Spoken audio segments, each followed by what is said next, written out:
David DeAngelis presents The Power of Your Subconscious Mind by Joseph Murphy. Digitally narrated using the voice of Edward Herman. How this book can work miracles in your life. I have seen miracles happen to men and women in all walks of life all over the world. Miracles will happen to you too when you begin using the magic power of your subconscious mind.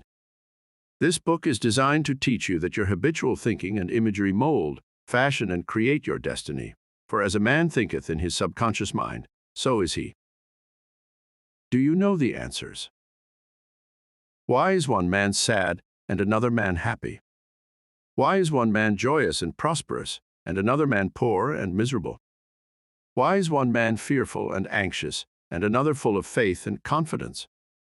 Why does one man have a beautiful, luxurious home, while another man lives out a meager existence in a slum? Why is one man a great success and another an abject failure? Why is one speaker outstanding and another immensely popular and another mediocre and unpopular? Why is one man a genius in his work or profession, while the other man toils and moils all his life without doing or accomplishing anything worthwhile? Why is one man healed of a so-called incurable disease and another isn't? Why is it so many good, kind, religious people suffer the tortures of the damned in their mind and body? Why is it many immoral and irreligious people succeed and prosper and enjoy radiant health? Why is one woman happily married and her sister very unhappy and frustrated?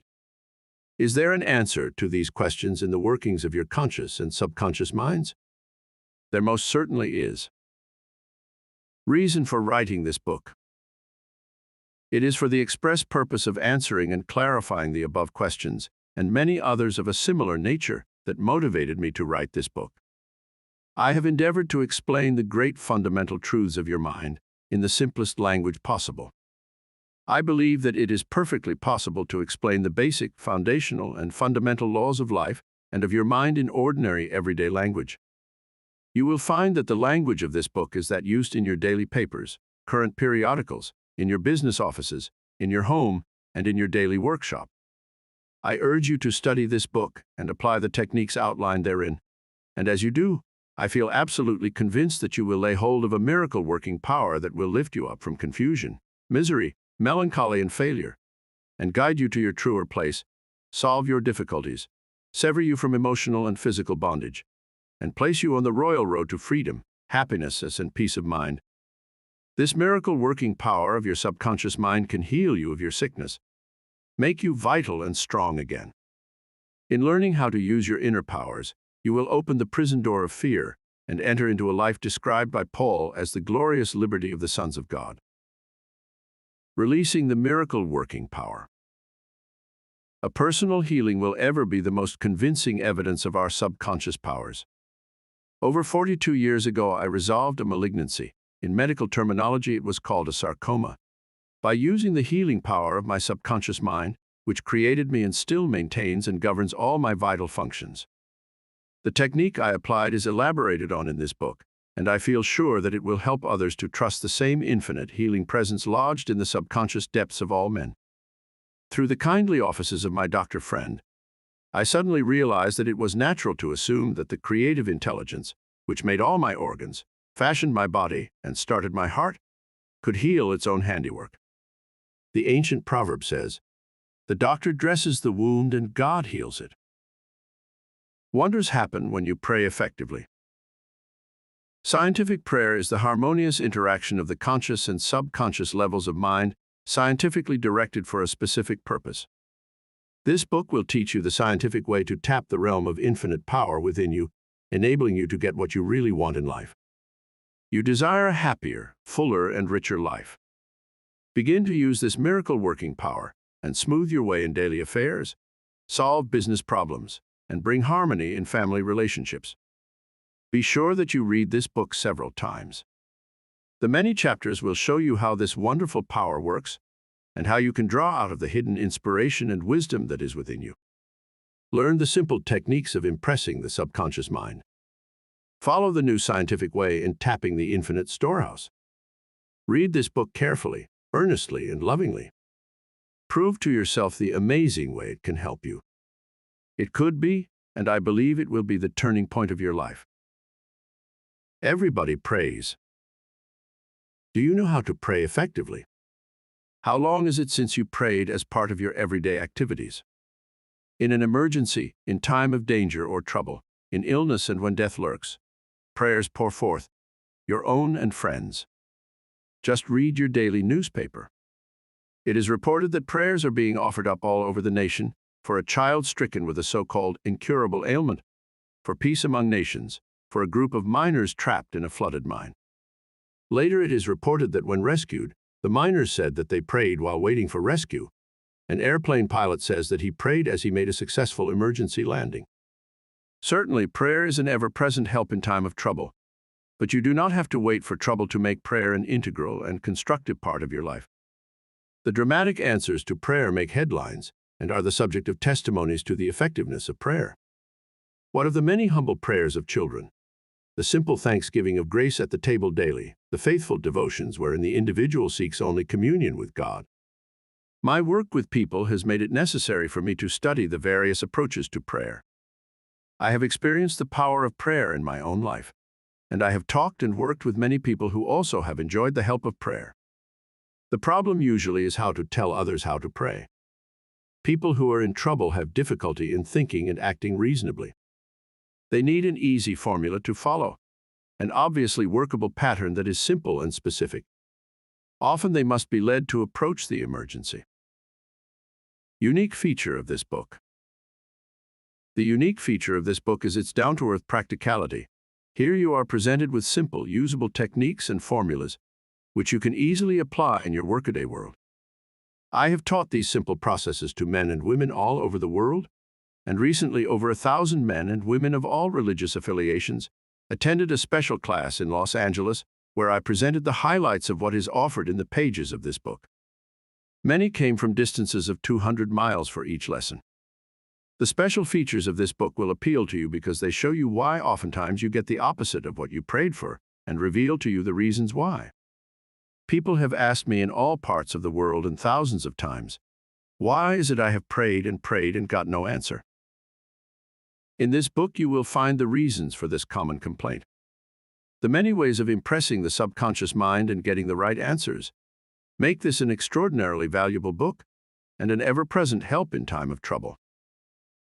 What do you believe? It is not the thing believed in that brings an answer to man's prayer. The answer to prayer results when the individual's subconscious mind responds to the mental picture or thought in his mind. This law of belief is operating in all religions of the world and is the reason why they are psychologically true. The Buddhist, the Christian, the Muslim, and the Hebrew all may get answers to their prayers, not because of the particular creed, religion, affiliation, ritual, ceremony, formula, liturgy, incantation, sacrifices, or offerings, but solely because of belief or mental acceptance and receptivity about that for which they pray. The law of life is the law of belief, and belief could be summed up briefly as a thought in your mind. As a man thinks, feels, and believes, so is the condition of his mind, body, and circumstances. A technique, a methodology based on an understanding of what you are doing and why you are doing it, will help you to bring about a subconscious embodiment of all the good things of life. Essentially, answered prayer is the realization of your heart's desire. Desire is prayer. Everyone desires health, happiness, security, peace of mind, true expression, but many fail to achieve clearly defined results. A university professor admitted to me recently, I know that if I changed my mental pattern and redirected my emotional life, my ulcers would not recur, but I do not have any technique, process, or modus operandi. My mind wanders back and forth on my many problems, and I feel frustrated, defeated, and unhappy. This professor had a desire for perfect health. He needed a knowledge of the way his mind worked, which would enable him to fulfill his desire. By practicing the healing methods outlined in this book, he became whole and perfect. There is one mind common to all individual men, Emerson. The miracle-working powers of your subconscious mind existed before you and I were born, before any church or world existed. The great eternal truths and principles of life antedate all religions.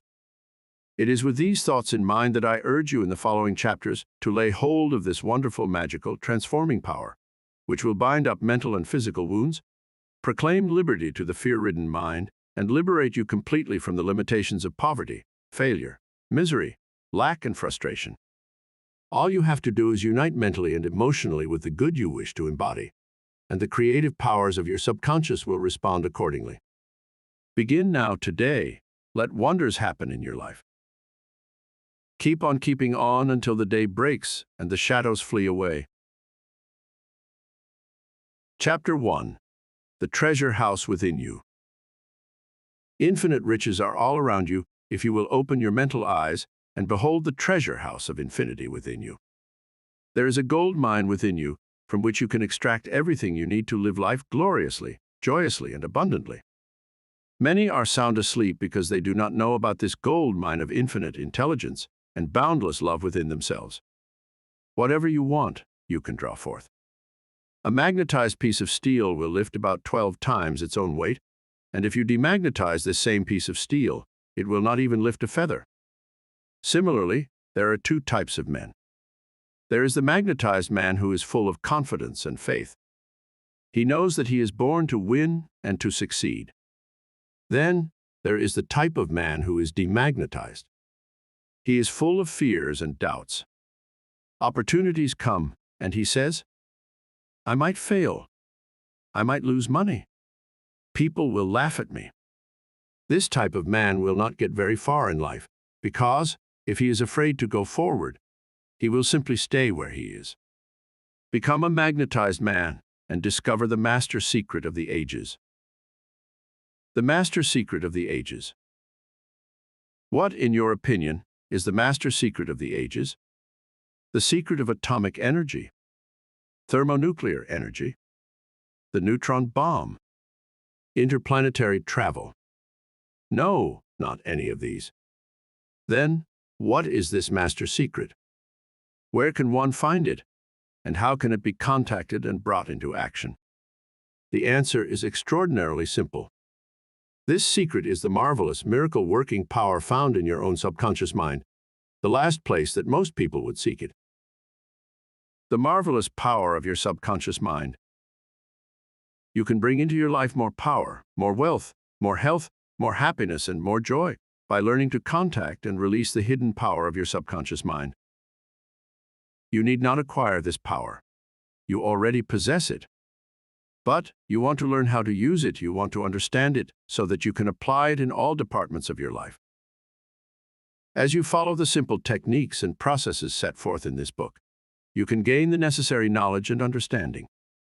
You can be inspired by a new light, and you can generate a new force enabling you to realize your hopes and make all your dreams come true.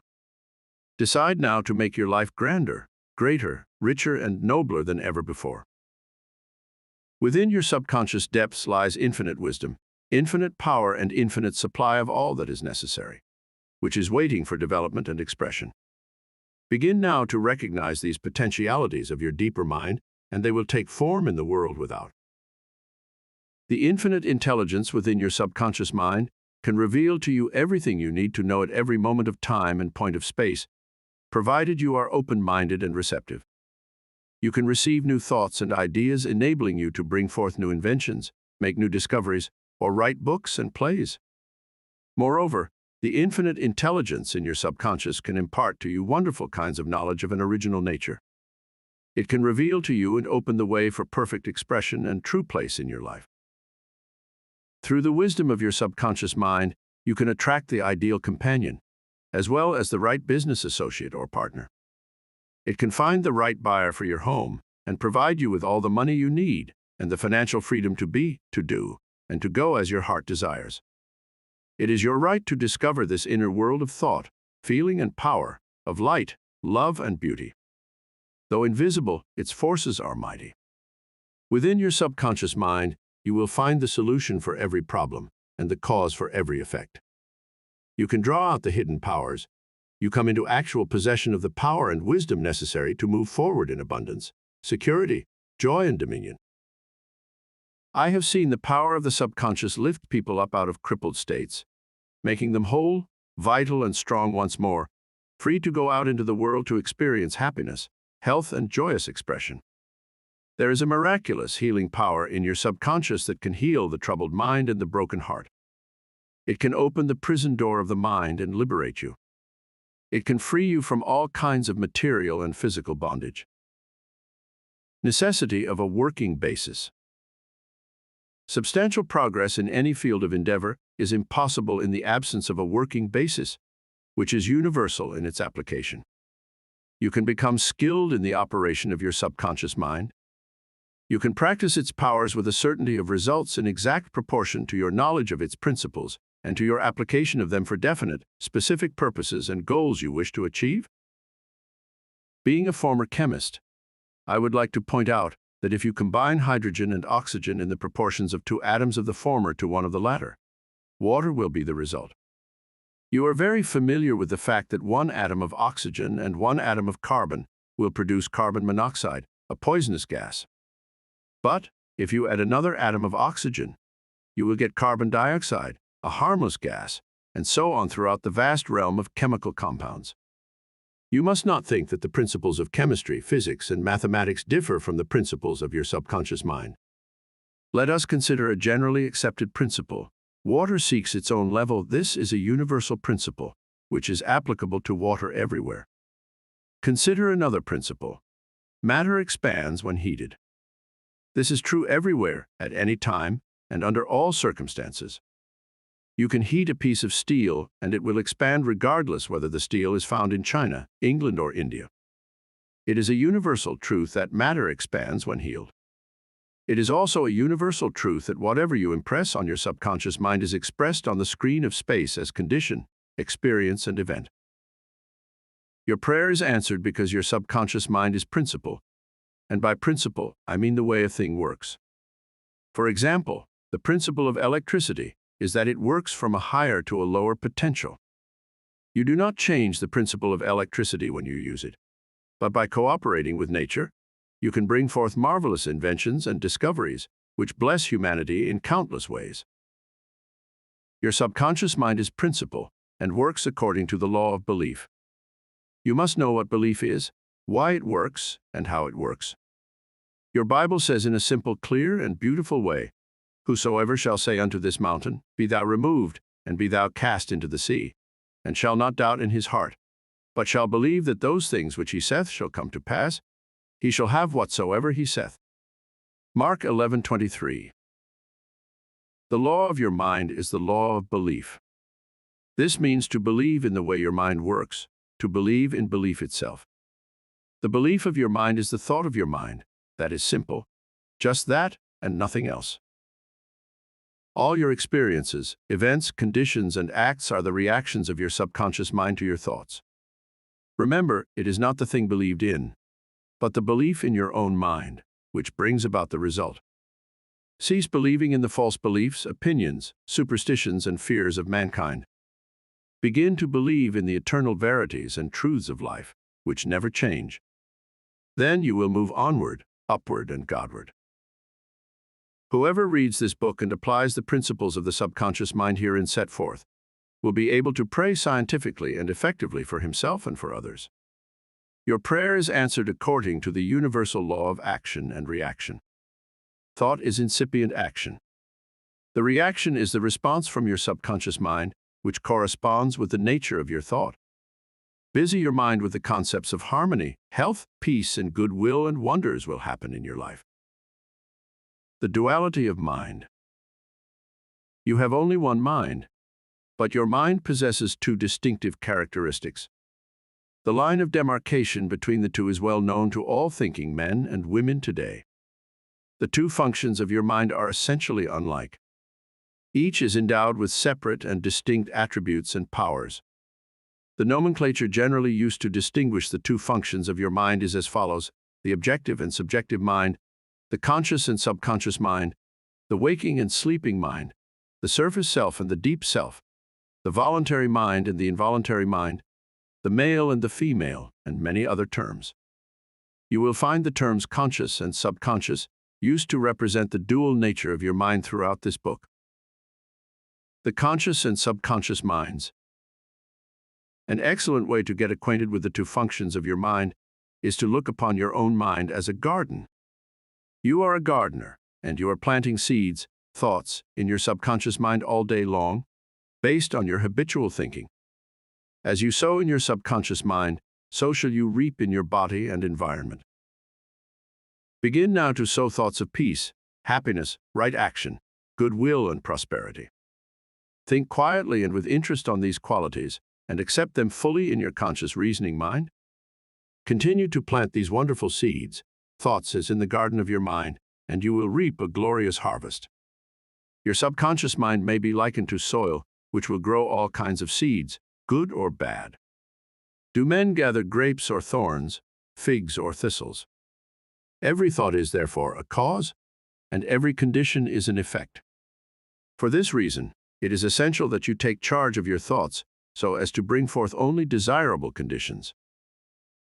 When your mind thinks correctly, when you understand the truth, when the thoughts deposited in your subconscious mind are constructive, harmonious and peaceful, the magic working power of your subconscious will respond and bring about harmonious conditions, agreeable surroundings, and the best of everything.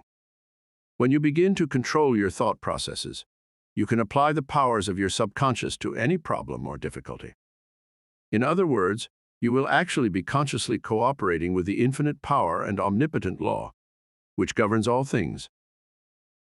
Look around you wherever you live, and you will notice that the vast majority of mankind lives in the world without, and the more enlightened men are intensely interested in the world within. Remember, it is the world within, namely your thoughts, feelings, and imagery that makes your world without.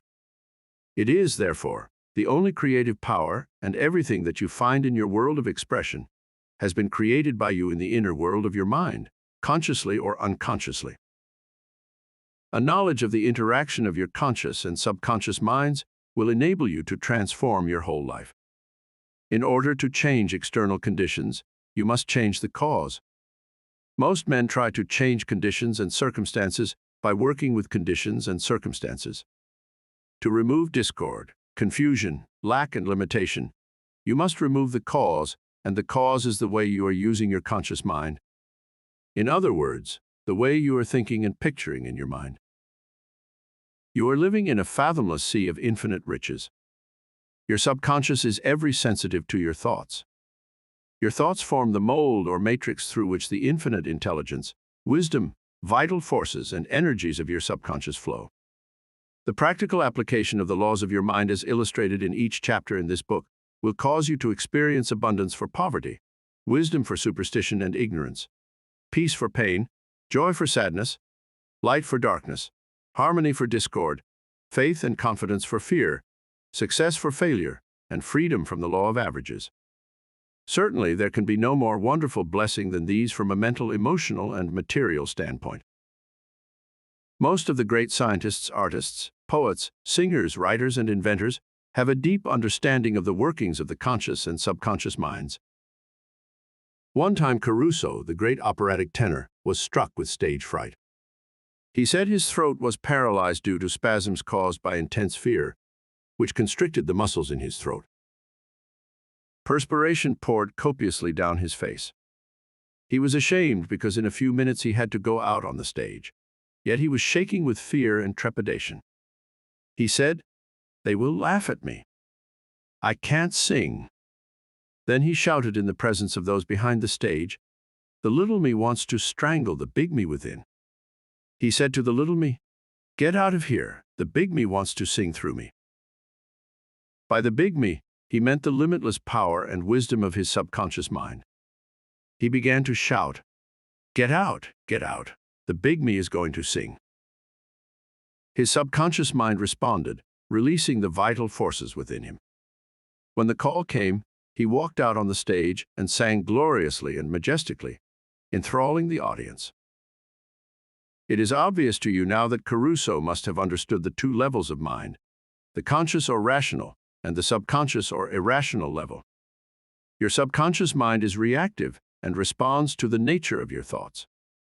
When your conscious mind, the little me, is full of fear, worry, and anxiety, the negative emotions engendered in your subconscious mind, the big me, are released and flood the conscious mind with a sense of panic, foreboding, and despair. When this happens, you can, like Caruso, speak affirmatively and with a deep sense of authority to the irrational emotions generated in your deeper mind as follows. Be still, be quiet.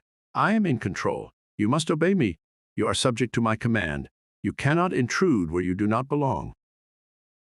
It is fascinating and intensely interesting to observe how you can speak authoritatively and with conviction to the irrational movement of your deeper self, bringing silence, harmony, and peace to your mind. The subconscious is subject to the conscious mind, and that is why it is called subconscious or subjective. Outstanding differences and modes of operation. You will perceive the main differences by the following illustration. The conscious mind is like the navigator or captain at the bridge of a ship. He directs the ship and signals orders to men in the engine room, who in turn control all the boilers, instruments, gauges, etc. The men in the engine room do not know where they are going. They follow orders. They would go on the rocks if the man in the bridge issued faulty or wrong instructions based on his findings with the compass, sextant, or other instruments. The men in the engine room obey him because he is in charge and issues orders, which are automatically obeyed. Members of the crew do not talk back to the captain. They simply carry out orders. The captain is the master of his ship and his decrees are carried out. Likewise, your conscious mind is the captain and the master of your ship, which represents your body, environment, and all your affairs. Your subconscious mind takes the orders you give it based upon what your conscious mind believes and accepts as true. When you repeatedly say to people, "I can't afford it," then your subconscious mind takes you at your word and sees to it that you will not be in a position to purchase what you want. As long as you persist in saying, "I can't afford that car, that trip to Europe, that home, that fur coat or ermine warp," you can rest assured that your subconscious mind will follow your orders and you will go through life experiencing the lack of all these things. Last Christmas Eve, a beautiful young university student looked at an attractive and rather expensive traveling bag in a store window. She was going home to Buffalo, New York for the holidays. She was about to say, "I can't afford that bag," when she recalled something she had heard at one of my lectures, which was, never finish a negative statement, reverse it immediately, and wonders will happen in your life. She said, "That bag is mine. It is for sale. I accept it mentally, and my subconscious sees to it that I received it." At 8 o'clock Christmas Eve, her fiancé presented her with a bag exactly the same as the one she had looked at, and mentally identified herself with at 10 o'clock the same morning. She had filled her mind with the thought of expectancy and released the whole thing to her deeper mind, which has the know-how of accomplishment. This young girl, a student at the University of Southern California, said to me, "I didn't have the money to buy that bag. But now I know where to find money and all the things I need, and that is in the treasure house of eternity within me." Another simple illustration is this. When you say, "I do not like mushrooms," and the occasion subsequently comes that you are served mushrooms in sauces or salads, you will get indigestion because your subconscious mind says to you, "The boss, your conscious mind, does not like mushrooms." This is an amusing example of the outstanding differences and modes of operation of your conscious and subconscious minds. A woman may say, "I wake up at 3 o'clock if I drink coffee at night." Whenever she drinks coffee at night, her subconscious mind nudges her, as if to say, "The boss wants you to stay awake tonight." Your subconscious mind works 24 hours a day and makes provisions for your benefit, pouring all the fruit of your habitual thinking into your lap. How her subconscious responded. A woman wrote me a few months ago as follows, "I am 75 years old, a widow with a grown family. I was living alone and on a pension. I heard your lectures on the powers of the subconscious mind, wherein you said that ideas could be conveyed to the subconscious mind by repetition, faith, and expectancy.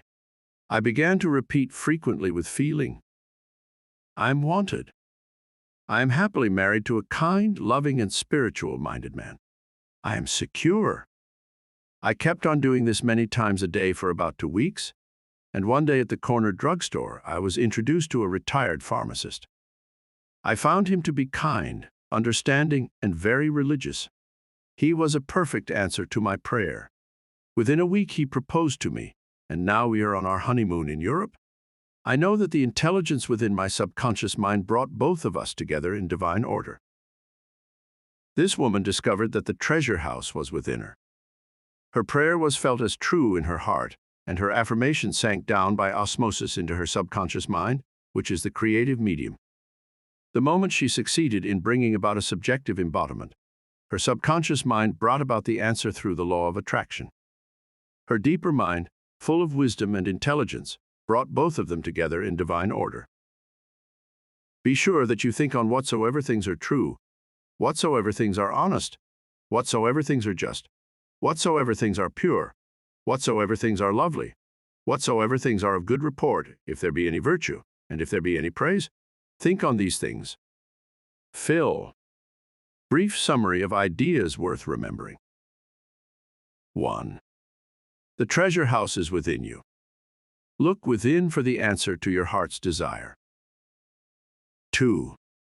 The great secret possessed by the great men of all ages was their ability to contact and release the powers of their subconscious mind. You can do the same. 3. Your subconscious has the answer to all problems. If you suggest to your subconscious prior to sleep, "I want to get up at 6 a.m., it will awaken you at that exact time. 4. Your subconscious mind is the builder of your body and can heal you. Lull yourself to sleep every night with the idea of perfect health, and your subconscious, being your faithful servant, will obey you.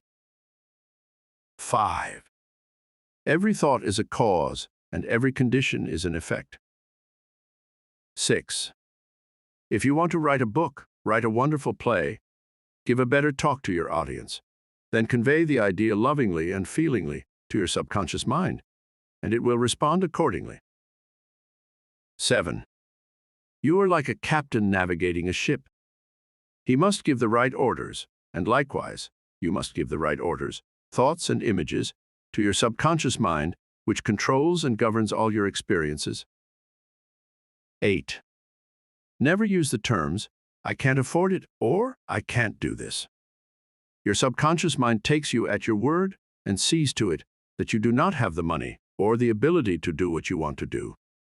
Affirm, "I can do all things through the power of my subconscious mind." 9. The law of life is the law of belief. A belief is a thought in your mind. Do not believe in things to harm or hurt you. Believe in the power of your subconscious to heal, inspire, strengthen, and prosper you. According to your belief, is it done unto you. 10. Change your thoughts and you change your destiny. Chapter 2. How your own mind works. You have a mind, and you should learn how to use it. There are two levels of your mind, the conscious or rational level, and the subconscious or irrational level. You think with your conscious mind, and whatever you habitually think sinks down into your subconscious mind, which creates according to the nature of your thoughts. Your subconscious mind is the seat of your emotions and is the creative mind. If you think good, good will follow. If you think evil, evil will follow.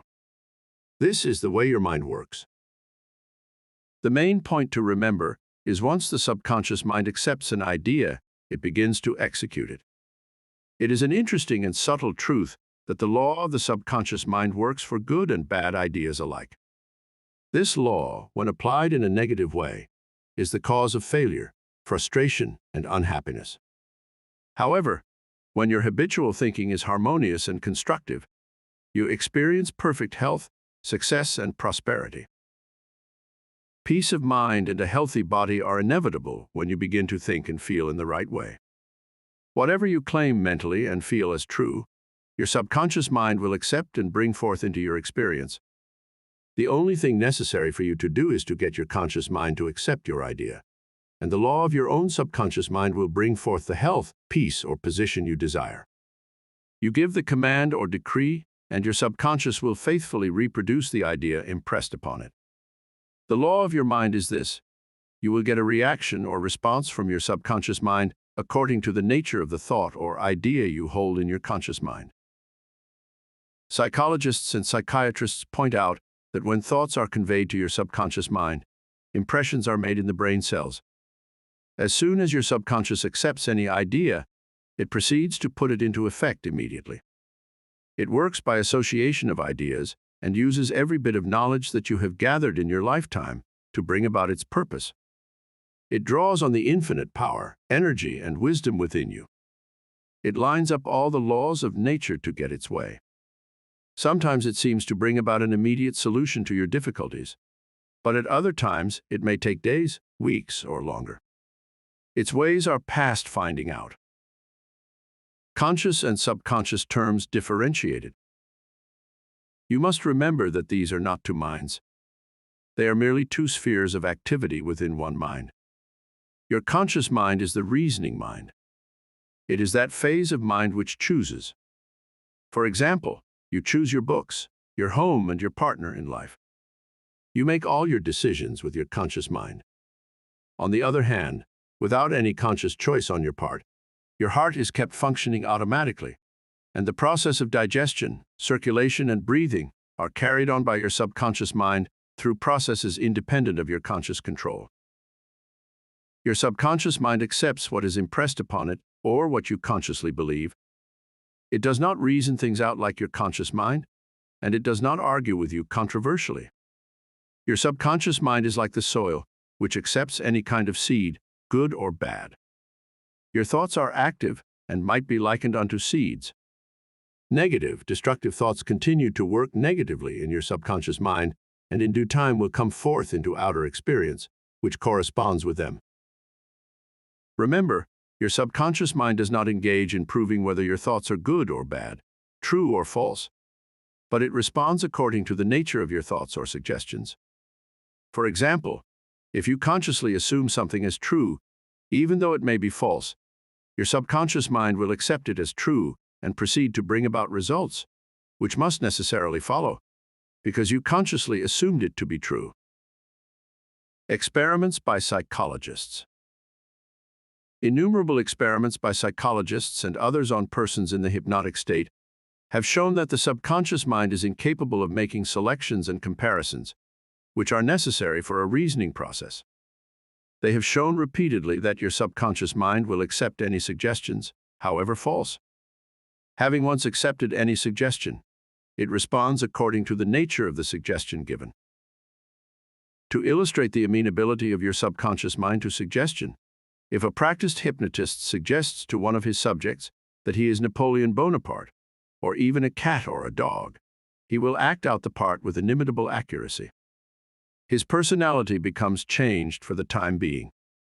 He believes himself to be whatever the operator tells him he is. A skilled hypnotist may suggest to one of his students in the hypnotic state that his back itches, to another that his nose is bleeding, to another that he is a marble statue, to another that he is freezing and the temperature is below zero. Each one will follow out the line of his particular suggestion, totally oblivious to all his surroundings, which do not pertain to his idea. These simple illustrations portray clearly the difference between your conscious reasoning mind and your subconscious mind, which is impersonal, non-selective, and accepts as true whatever your conscious mind believes to be true.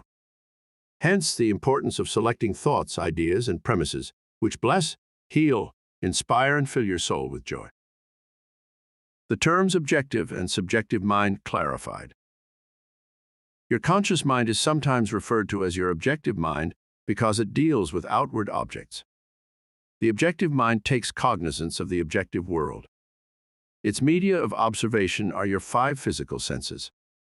Your objective mind is your guide and director in your contact with your environment. You gain knowledge through your 5 senses. Your objective mind learns thought observation, experience, and education. As previously pointed out, the greatest function of the objective mind is that of reasoning. Suppose you are one of the thousands of tourists who come to Los Angeles annually. You would come to the conclusion that it is a beautiful city based upon your observation of the parks, pretty gardens, majestic buildings, and lovely homes. This is the working of your objective mind.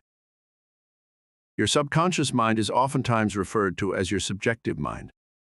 Your subjective mind takes cognizance of its environment by means independent of the 5 senses. Your subjective mind perceives by intuition. It is the seat of your emotion, and the storehouse of memory. Your subjective mind performs its highest functions when your objective senses are in abeyance. In a word, it is that intelligence which makes itself manifest when the objective mind is suspended or in a sleepy, drowsy state. Your subjective mind sees without the use of the natural organs of vision. It has the capacity of clairvoyance and clairaudience. Your subjective mind can leave your body, travel to distant lands, and bring back information oftentimes of the most exact and truthful character. Through your subjective mind, you can read the thoughts of others, read the contents of sealed envelopes and closed safes. Your subjective mind has the ability to apprehend the thoughts of others without the use of the ordinary objective means of communication. It is of the greatest importance that we understand the interaction of the objective and sub-mind in order to learn the true art of prayer. The subconscious cannot reason like your conscious mind. Your subconscious mind cannot argue controversially. Hence, if you give it wrong suggestions, it will accept them as true and will proceed to bring them to pass as conditions, experiences, and events. All things that have happened to you are based on thoughts impressed on your subconscious mind through belief. If you have conveyed erroneous thoughts to your subconscious mind, the sure method of overcoming them is by the repetition of constructive, harmonious thoughts frequently repeated, which your subconscious mind accepts, thus forming new and healthy habits of thought and life. For your subconscious mind is the seat of habit. The habitual thinking of your conscious mind establishes deep grooves in your subconscious mind. This is very favorable for you if your habitual thoughts are harmonious, peaceful, and constructive. If you have indulged in fear, worry, and other destructive forms of thinking, the remedy is to recognize the omnipotence of your subconscious mind and decree freedom, happiness, and perfect health. Your subconscious mind, being creative and one with your divine source, will proceed to create the freedom and happiness which you have earnestly decreed.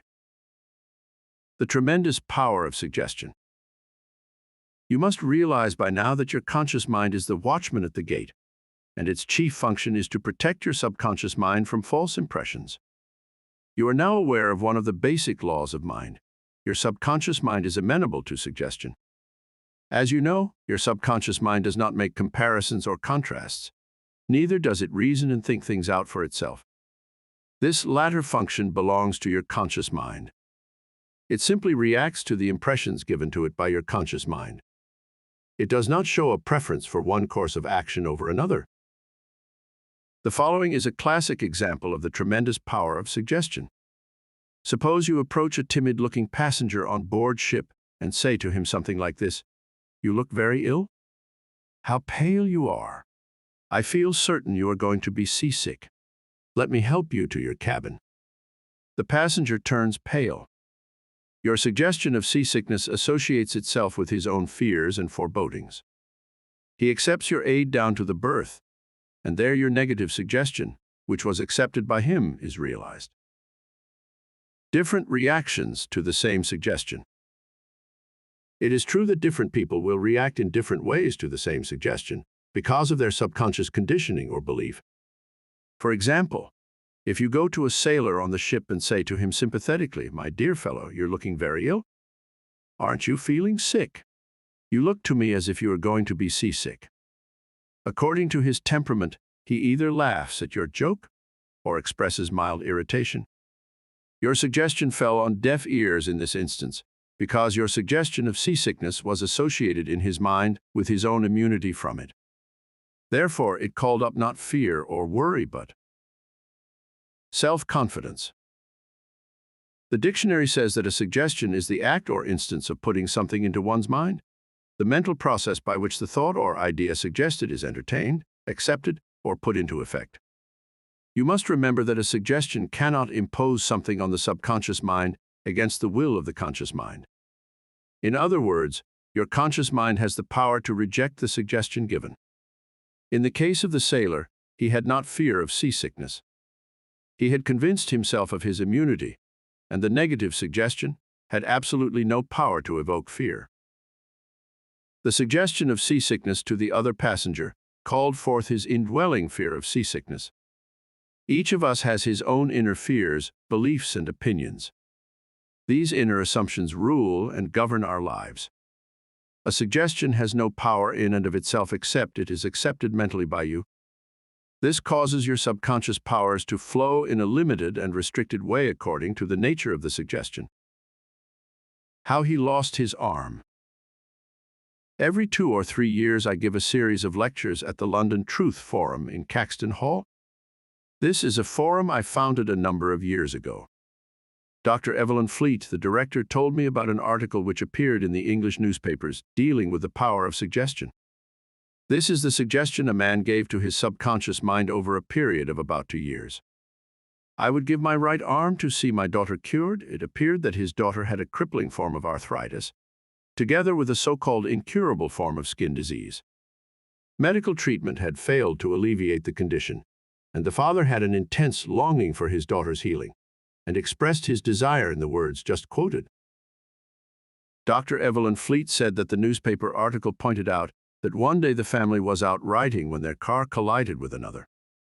The father's right arm was torn off at the shoulder, and immediately the daughter's arthritis and skin condition vanished.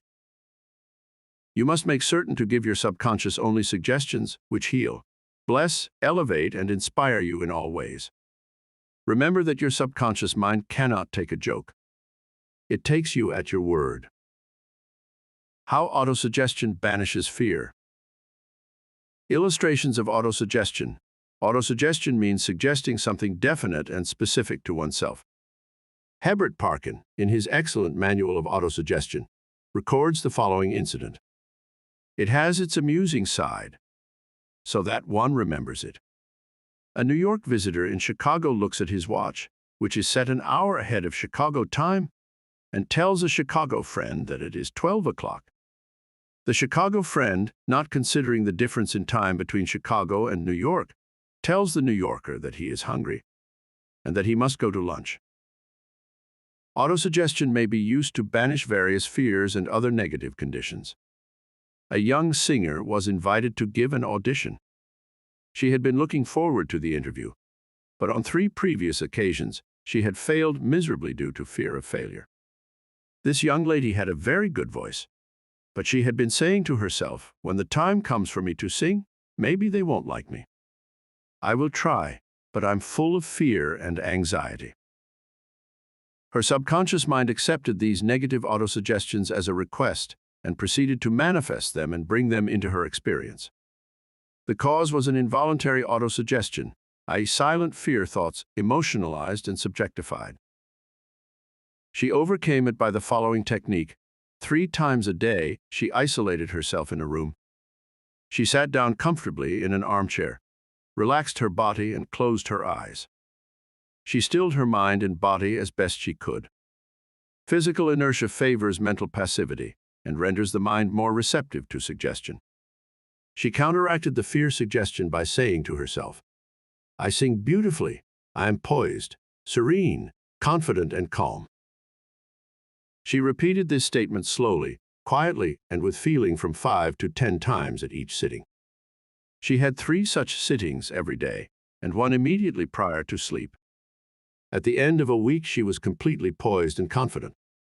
When the invitation to audition came, she gave a remarkable, wonderful audition.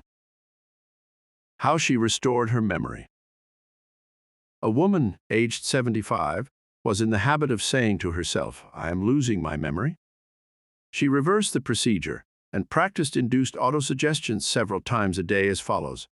My memory from today on is improving in every department. I shall always remember whatever I need to know at every moment of time and point of space. The impressions received will be clearer and more definite. I shall retain them automatically and with ease. Whatever I wish to recall will immediately present itself in the correct form in my mind. I am improving rapidly every day, and very soon my memory will be better than it has ever been before. At the end of 3 weeks, her memory was back to normal, and she was delighted. How he overcame a nasty temper. Many men who complained of irritability and bad temper proved to be very susceptible to autosuggestion and obtained marvelous results by using the following statements 3 or 4 times a day, morning, noon, and night prior to sleep for about a month. Henceforth, I shall grow more good-humored. Joy, happiness, and cheerfulness are now becoming my normal states of mind. Every day I am becoming more and more lovable and understanding. I am now becoming the center of cheer and goodwill to all those about me, infecting them with good humor. This happy, joyous, and cheerful mood is now becoming my normal, natural state of mind. I'm grateful. The constructive and destructive power of suggestion. Some illustrations and comments on heterosuggestion. Heterosuggestion means suggestions from another person. In all ages, the power of suggestion has played a part in the life and thought of man in every period of time and in each country of the earth. In many parts of the world, it is the controlling power in religion. Suggestion may be used to discipline and control ourselves, but it can also be used to take control and command over others who do not know the laws of mind. In its constructive form, it is wonderful and magnificent. In its negative aspects, it is one of the most destructive of all the response patterns of the mind, resulting in patterns of misery, failure, suffering, sickness, and disaster. Have you accepted any of these? From infancy on, the majority of us have been given many negative suggestions. Not knowing how to thwart them, we unconsciously accepted them. Here are some of the negative suggestions. You can't. You'll never amount to anything. You mustn't. You'll fail. You haven't got a chance. You're all wrong. It's no use. It's not what you know, but who you know. The world is going to the dogs. What's the use? Nobody cares. It's no use trying so hard. You're too old now. Things are getting worse and worse. Life is an endless grind. Love is for the birds. You just can't win. Pretty soon you'll be bankrupt. Watch out, you'll get the virus. You can't trust a soul, etc. Unless, as an adult, you use constructive autosuggestion, which is reconditioning therapy, the impressions made on you in the past can cause behavior patterns that cause failure in your personal and social life. Autosuggestion is a means releasing you from the mass of negative verbal conditioning that might otherwise distort your life pattern, making the development of good habits difficult. You can counteract negative suggestions. Pick up the paper any day, and you can read dozens of items that could sow the seeds of futility, fear, worry, and impending doom. If accepted by you, these thoughts of fear could cause you to lose the will for life. Knowing that you can reject all these negative suggestions by giving your subconscious mind constructive autosuggestions, you counteract all these destructive ideas. Check regularly on the negative autosuggestions that people make to you. You do not have to be influenced by destructive heterosuggestion. All of us have suffered from it in our childhood and in our teens.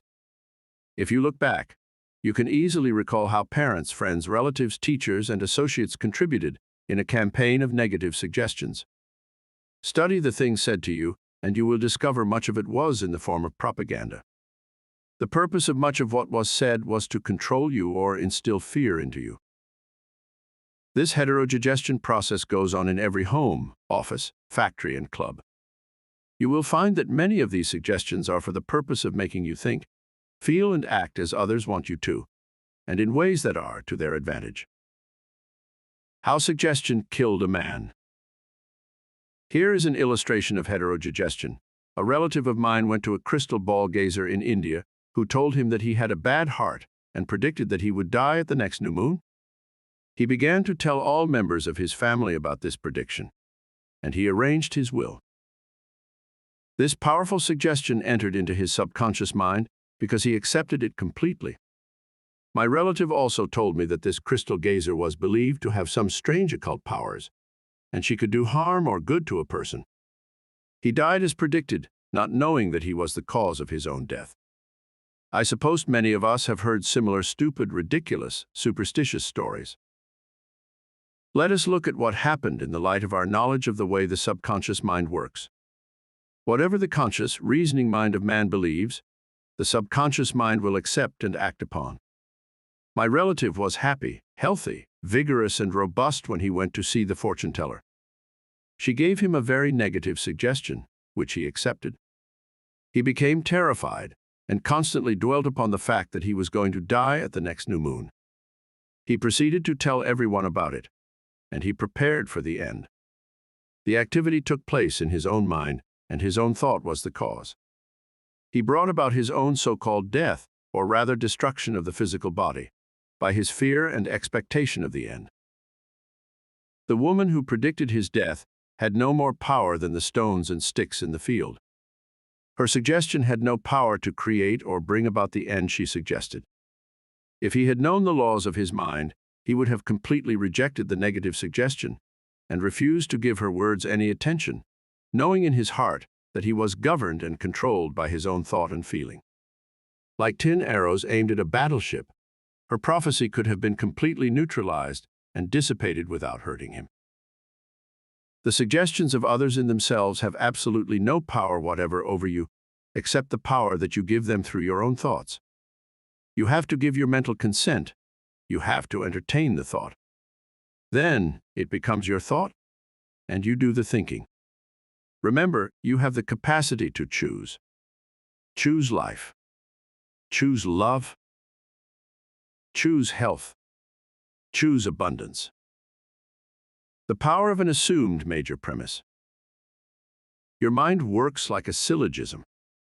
This means that whatever major premise your conscious mind assumes to be true determines the conclusion your subconscious mind comes to in regard to any particular question or problem in your mind. If your premise is true, the conclusion must be true, as in the following example. Every virtue is laudable. Kindness is a virtue. Therefore, kindness is laudable. Another example is as follows. All formed things change and pass away. The pyramids of Egypt are formed things. Therefore, someday the pyramids will pass away. The first statement is referred to as the major premise, and the right conclusion must necessarily follow the right premise. A college professor who attended some of my Science of Mind lectures in May 1962 at Town Hall, New York, said to me, "Everything in my life is topsy-turvy and I have lost health, wealth, and friends. Everything I touch turns out wrong." I explained to him that he should establish a major premise in his thinking, that the infinite intelligence of his subconscious mind was guiding, directing, and prospering him spiritually, mentally, and materially. Then his subconscious mind would automatically direct him wisely in his investments, decisions, and also heal his body and restore his mind to peace and tranquility. This professor formulated an overall picture of the way he wanted his life to be, and this was his major premise. Infinite intelligence leads and guides me in all my ways. Perfect health is mine, and the law of harmony operates in my mind and body. Beauty, love, peace, and abundance are mine. The principle of right action and divine order govern my entire life. I know my major premise is based on the eternal truths of life, and I know, feel, and believe that my subconscious mind responds according to the nature of my conscious mind thinking. He wrote me as follows. I repeated the above statements slowly, quietly, and lovingly several times a day, knowing that they were sinking deep down into my subconscious mind, and that results must follow. I am deeply grateful for the interview you gave me, and I would like to add that all departments of my life are changing for the better. It works. The subconscious does not argue controversially. Your subconscious mind is all-wise and knows the answers to all questions. It does not argue with you or talk back to you. It does not say, "You must not impress me with that." For example, when you say, "I can't do this. I am too old now. I can't meet this obligation. I was born on the wrong side of the tracks. I don't know the right politician." You are impregnating your subconscious with these negative thoughts, and it responds accordingly. You are actually blocking your own good, thereby bringing lack, limitation, and frustration into your life. When you set up obstacles, impediments, and delays in your conscious mind, you are denying the wisdom and intelligence resident in your subconscious mind. You are actually saying, in effect, that your subconscious mind cannot solve your problem. This leads to mental and emotional congestion, followed by sickness and neurotic tendencies. To realize your desire and overcome your frustration, Affirm boldly several times a day. The infinite intelligence, which gave me this desire, leads, guides, and reveals to me the perfect plan for the unfolding of my desire. I know the deeper wisdom of my subconscious is now responding, and what I feel and claim within is expressed in the without. There is a balance, equilibrium, and equanimity. If you say, "There is no way out. I am lost. There is no way out of this dilemma. I'm stymied and blocked," you will get no answer or response from your subconscious mind. If you want the subconscious to work for you, give it the right request and attain its cooperation. It is always working for you. It is controlling your heartbeat this minute and also your breathing. It heals a cut on your finger, and its tendency is lifeward, forever seeking to take care of you and preserve you. Your subconscious has a mind of its own, but it accepts your patterns of thought and imagery. When you are seeking an answer to a problem, your subconscious will respond, but it expects you to come to a decision and to a true judgment in your conscious mind. You must acknowledge the answer is in your subconscious mind. However, if you say, "I don't think there is any way out. I'm all mixed up and confused. Why don't I get an answer?" you are neutralizing your prayer. Like the soldier marking time, you do not get anywhere. Still the wheels of your mind, relax, let go, and quietly affirm, "My subconscious knows the answer. It is responding to me now. I give thanks because I know the infinite intelligence of my subconscious knows all things and is revealing the perfect answer to me now. My real conviction is now setting free the majesty and glory of my subconscious mind. I rejoice that it is so." Review of highlights. 1. Think good, and good follows. Think evil, and evil follows. You are what you think all day long. 2. Your subconscious mind does not argue with you. It accepts what your conscious mind decrees. If you say, "I can't afford it," it may be true, but do not say it. Select a better thought decree. "I'll buy it. I accept it in my mind." 3. You have the power to choose. Choose health and happiness. You can choose to be friendly, or you can choose to be unfriendly. Choose to be cooperative, joyous, friendly, lovable, and the whole world will respond. This is the best way to develop a wonderful personality. 4. Your conscious mind is the watchman at the gate. Its chief function is to protect your subconscious mind from false impressions. Choose to believe that something good can happen and is happening now. Your greatest power is your capacity to choose. Choose happiness and abundance. 5. The suggestions and statements of others have no power to hurt you. The only power is the movement of your own thought. You can choose to reject the thoughts or statements of others and affirm the good. You have the power to choose how you will react. 6. Watch what you say. You have to account for every idle word. Never say, "I will fail. I will lose my job. I can't pay the rent." Your subconscious cannot take a joke. It brings all these things to pass. 7. Your mind is not evil. No force of nature is evil. It depends how you use the powers of nature. Use your mind to bless, heal, and inspire all people everywhere. 8. Never say, "I can't." Overcome that fear by substituting the following: "I can do all things through the power of my subconscious mind." 9. Begin to think from the standpoint of the eternal truths and principles of life, and not from the standpoint of fear, ignorance, and superstition. Do not let others do your thinking for you. Choose your own thoughts and make your own decisions. 10. You are the captain of your soul, subconscious mind, and the master of your fate. Remember, you have the capacity to choose. Choose life. Choose love. Choose health. Choose happiness. 11. Whatever your conscious mind assumes and believes to be true, your subconscious mind will accept and bring to pass. Believe in good fortune, divine guidance, right action, and all the blessings of life. Chapter 3: The Miracle Working Power of Your Subconscious. The power of your subconscious is enormous. It inspires you, it guides you, and it reveals to you names, facts, and scenes from the storehouse of memory. Your subconscious starts your heartbeat, controls the circulation of your blood, regulates your digestion, assimilation, and elimination. When you eat a piece of bread, your subconscious mind transmutes it into tissue, muscle, bone, and blood. This process is beyond the ken of the wisest man who walks the earth.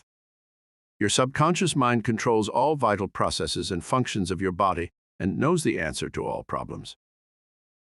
Your subconscious mind never sleeps and never rests. It is always on the job. You can discover the miracle working power of your subconscious by plainly stating to your subconscious prior to sleep that you wish a certain specific thing accomplished. You will be delighted to discover that forces within you will be released, leading to the desired result. Here, then, is a source of power and wisdom which places you in touch with omnipotence, or the power that moves the world, guides the planets in their course, and causes the sun to shine. Your subconscious mind is the source of your ideals, aspirations, and altruistic urges. It was through the subconscious mind that Shakespeare perceived great truths hidden from the average man of his day. Undoubtedly, it was the response of his subconscious mind that caused the Greek sculptor Phidias to portray beauty, order, symmetry, and proportion in marble and bronze. It enabled the Italian artist Raphael to paint Madonnas and Ludwig van Beethoven to compose symphonies.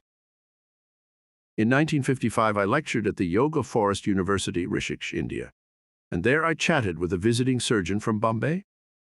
He told me about Dr. James Esdale, a Scotch surgeon, who worked in Bengal before ether or other modern methods of anesthesia were discovered. Between 1843 and 1846, Dr. Esdale performed about 400 major operations on the eye, ear, and throat. All operations were conducted under mental anesthesia only. This Indian doctor at Rishikesh informed me that the postoperative mortality rate of patients operated on by Dr. Esdale was extremely low, probably 2 or 3%. Patients felt no pain, and there were no deaths during the operations.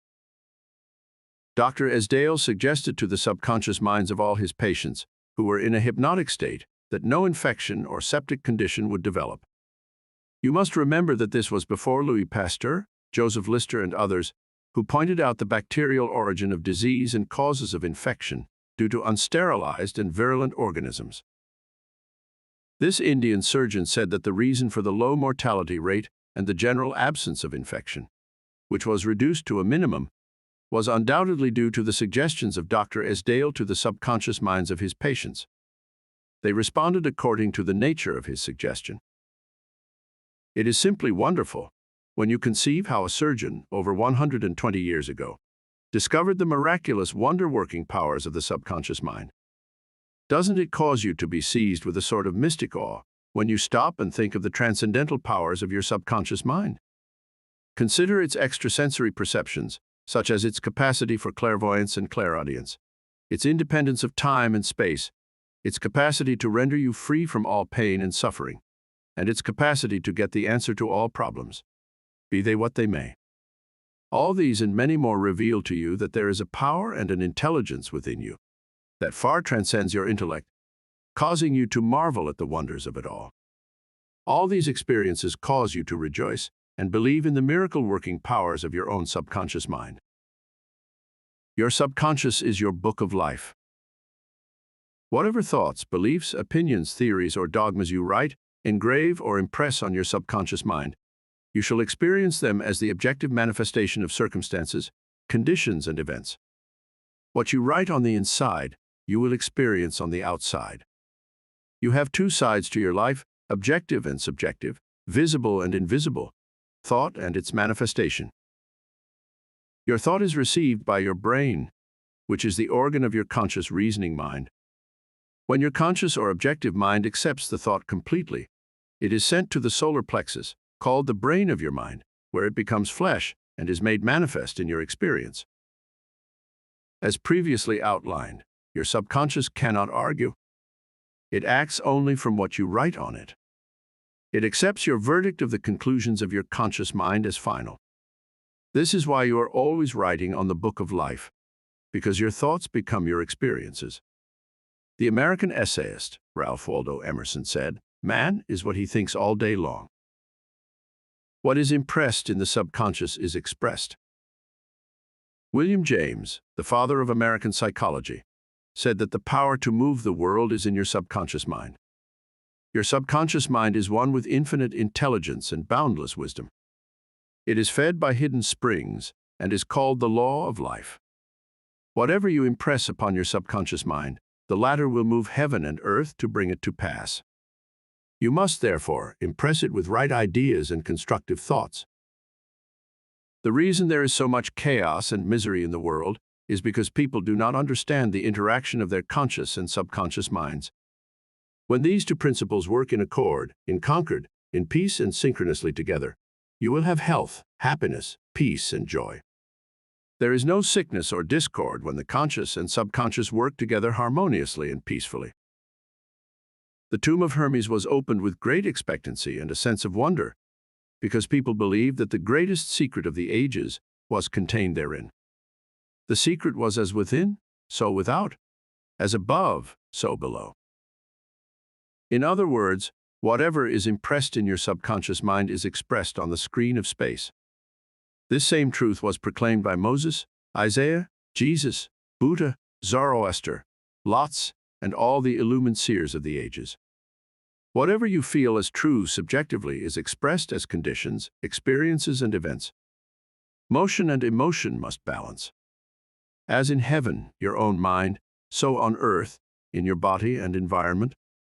This is the great law of life.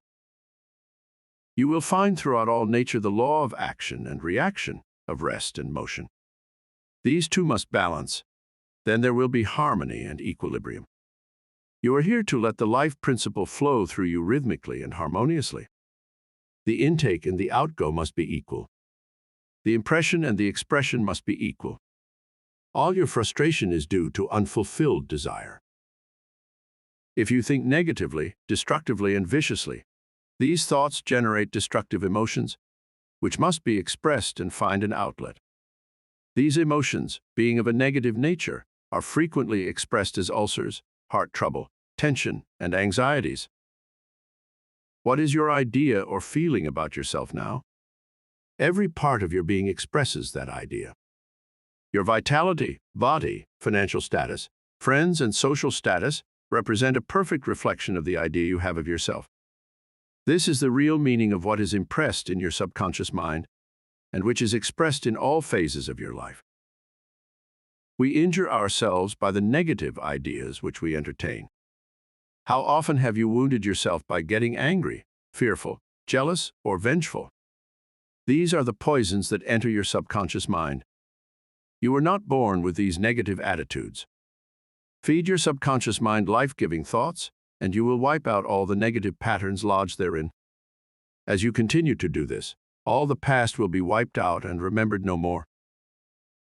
The subconscious heals a malignancy of the skin. A personal healing will ever be the most convincing evidence of the healing power of the subconscious mind. Over 40 years ago, I resolved a malignancy of the skin through prayer. Medical therapy had failed to check the growth, and it was getting progressively worse. A clergyman with a deep psychological knowledge explained to me the inner meaning of the 139th Psalm, wherein it says, "In thy book all my members were written, which in continuance were fashioned, when as yet there was none of them." He explained that the term book meant my subconscious mind, which fashioned and molded all my organs from an invisible cell. He also pointed out that inasmuch as my subconscious mind made my body, it could also recreate it and heal it according to the perfect pattern within it. This clergyman showed me his watch and said, "This had a maker, and the watchmaker had to have the idea first in mind before the watch became an objective reality. And if the watch was out of order, the watchmaker could fix it." My friend reminded me that the subconscious intelligence, which created my body, was like a watchmaker, and it also knew exactly how to heal, restore, and direct all the vital functions and processes of my body, but that I had to give it the perfect idea of health. This would act as cause, and the effect would be a healing. I prayed in a very simple was as follows. My body and all its organs were created by the infinite intelligence in my subconscious mind. It knows how to heal me. Its wisdom fashioned all my organs, tissues, muscles, and bones. This infinite healing presence within me is now transforming every atom of my being, making me whole and perfect now. I give thanks for the healing I know is taking place now. Wonderful are the works of the creative intelligence within me. I prayed aloud for about 5 minutes 2 or 3 times a day, repeating the above simple prayer. In about 3 months my skin was whole and perfect. As you can see, all I did was give life-giving patterns of wholeness, beauty and perfection to my subconscious mind, thereby obliterating the negative images and patterns of thought lodged in my subconscious mind, which were the cause of all my trouble. Nothing appears on your body except when the mental equivalent is first in your mind, and as you change your mind by drenching it with incessant affirmatives, you change your body. This is the basis of all healing. Marvelous are thy works, and that my soul, subconscious mind, knoweth right well. Psalm. How the subconscious controls all functions of the body. While you are awake or sound asleep upon your bed, the ceaseless, tireless action of your subconscious mind controls all the vital organs of your body without the help of your conscious mind. For example, while you are asleep, your heart continues to beat rhythmically. Your lungs do not rest, and the process of inhalation and exhalation, whereby your blood absorbs fresh air, goes on just the same as when you are awake.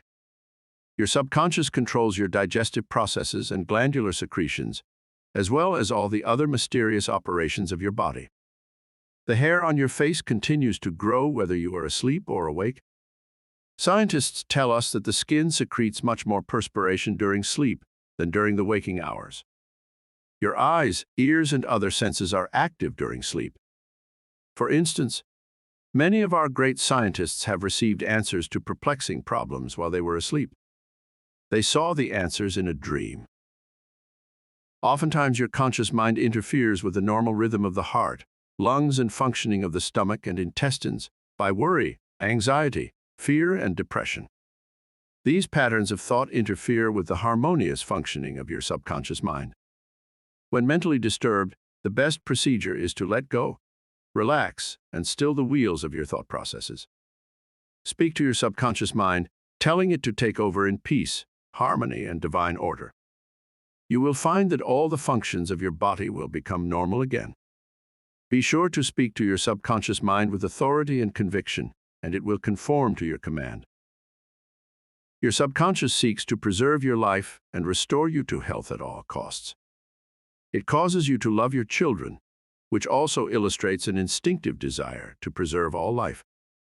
Let us suppose you accidentally ate some bad food. Your subconscious mind would cause you to regurgitate it. If you inadvertently took some poison, your subconscious powers would proceed to neutralize it. If you completely entrusted yourself to its wonder-working power, you would be entirely restored to health. How to get the subconscious to work for you? The first thing to realize is that your subconscious mind is always working. It is active night and day, whether you act upon it or not.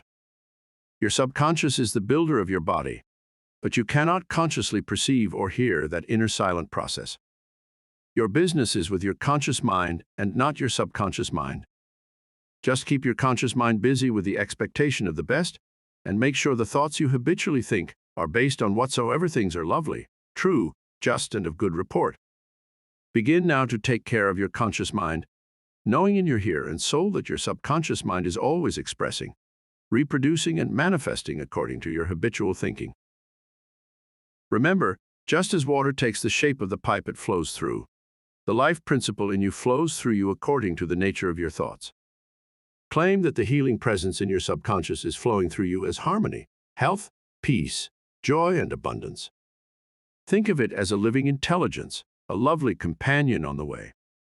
Firmly believe it is continually flowing through you, vivifying, inspiring, and prospering you. It will respond exactly this way.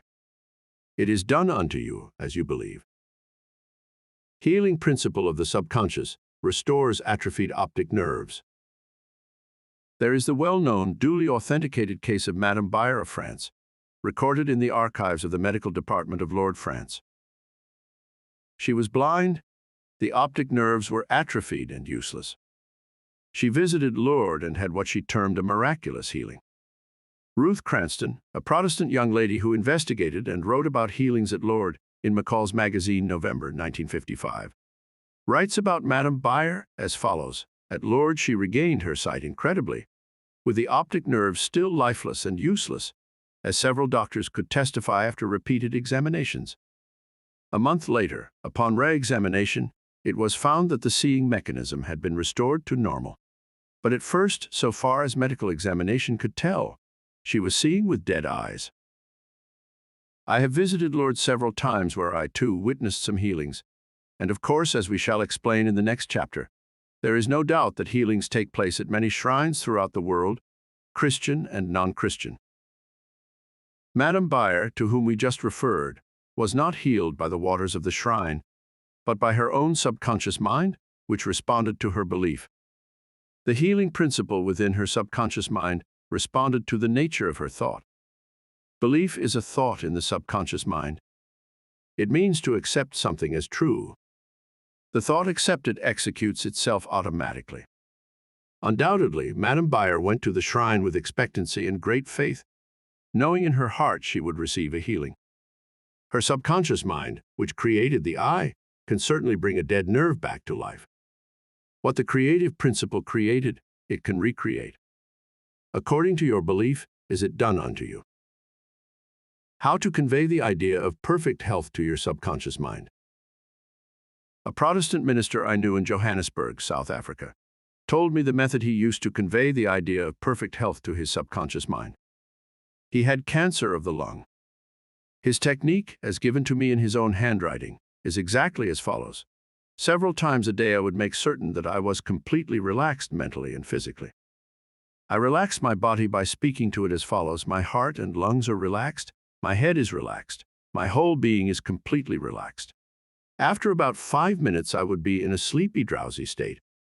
And then I affirmed the following truth: the perfection of God is now being expressed through me. The idea of perfect health is now filling my subconscious mind. The image God has of me is a perfect image, and my subconscious mind recreates my body in perfect accordance with the perfect image held in the mind of God. This minister had a remarkable healing. This is a simple, easy way of conveying the idea of perfect health to your subconscious mind. Another wonderful way to convey the idea of health to your subconscious mind is through disciplined or scientific imagination. I told a man who was suffering from functional paralysis to make a vivid picture of himself walking around in his office, touching the desk, answering the telephone, and doing all the things he ordinarily would do if he were healed. I explained to him that this idea and mental picture of perfect health would be accepted by his subconscious mind. He lived the role and actually felt himself back in the office. He knew that he was giving his subconscious mind something definite to work upon. His subconscious mind was the film upon which the picture was impressed. One day, after several weeks of frequent conditioning of the mind with this mental picture, the telephone rang by prearrangement and kept ringing while his wife and nurse were out. The telephone was about 12 feet away, but nevertheless he managed to answer it. He was healed at that hour. The healing power of his subconscious mind responded to his mental imagery, and a healing followed. This man had a mental block which prevented impulses from the brain reaching his legs. Therefore, he said he could not walk. When he shifted his attention to the healing power within him, the power flowed through his focused attention, enabling him to walk. Whatsoever ye shall ask in prayer, believing, ye shall receive. Matthew 21:22. Ideas worth remembering. 1. Your subconscious mind controls all the vital processes of your body and knows the answer to all problems. 2. Prior to sleep, turn over a specific request to your subconscious mind and prove its miracle-working power to yourself. 3. Whatever you impress on your subconscious mind is expressed on the screen of space as conditions, experiences, and events. Therefore, you should carefully watch all ideas and thoughts entertained in your conscious mind. 4. The law of action and reaction is universal. Your thought is action, and the reaction is the automatic response of your subconscious mind to your thought. Watch your thoughts. 5. All frustration is due to unfulfilled desires. If you dwell on obstacles, delays, and difficulties, your subconscious mind responds accordingly, and you are blocking your own good. 6. The life principle will flow through you rhythmically and harmoniously if you consciously affirm, "I believe that the subconscious power, which gave me this desire, is now fulfilling it through me." This dissolves all conflicts. 7. You can interfere with the normal rhythm of your heart, lungs, and other organs by worry, anxiety, and fear. Feed your subconscious with thoughts of harmony, health, and peace, and all the functions of your body will become normal again. 8. Keep your conscious mind busy with the expectation of the best, and your subconscious will faithfully reproduce your habitual thinking. 9. Imagine the happy ending or solution to your problem. Feel the thrill of accomplishment, and what you imagine and feel will be accepted by your subconscious mind and bring it to pass. Chapter 4. Mental Healings in Ancient Times. Down through the ages, men of all nations have somehow instinctively believed that somewhere there resided a healing power, which would restore to normal the functions and sensations of man's body. They believed that this strange power could be invoked under certain conditions, and that the alleviation of human suffering would follow. The history of all nations presents testimony in support of this belief. In the early history of the world, the power of secretly influencing men for good or evil, including the healing of the sick, was said to be possessed by the priests and holy men of all nations. Healing of the sick was supposed to be a power derived directly by them from God, and the procedures and processes of healing varied throughout the world. The healing processes took the form of supplications to God, attended by various ceremonies such as the laying on of hands, incantations, the application of amulets, talismans, rings, relics, and images. For example, in the religions of antiquity, priests in the ancient temples gave drugs to the patient and practiced hypnotic suggestions prior to the patient's sleep, telling him that the gods would visit him in his sleep and heal him. Many healings followed. Obviously, all this was the work of potent suggestions to the subconscious mind. After the performance of certain mysterious rites, the devotees of Hecate would see the goddess during sleep, provided that before going to sleep, they had prayed to her according to weird and fantastic instructions. They were told to mix lizards with resin, frankincense, and myrrh, and pound all this together in the open air under the crescent moon. Healings were reported in many cases following this grotesque procedure. It is obvious that these strange procedures, as mentioned in the illustrations given, favored suggestion and acceptance by the subconscious mind of these people by making a powerful appeal to their imagination. Actually, in all these healings, the subconscious mind of the subject was the healer. In all ages, unofficial healers have obtained remarkable results in cases where authorized medical skill has failed. This gives cause for thought. How do these healers in all parts of the world effect their cures?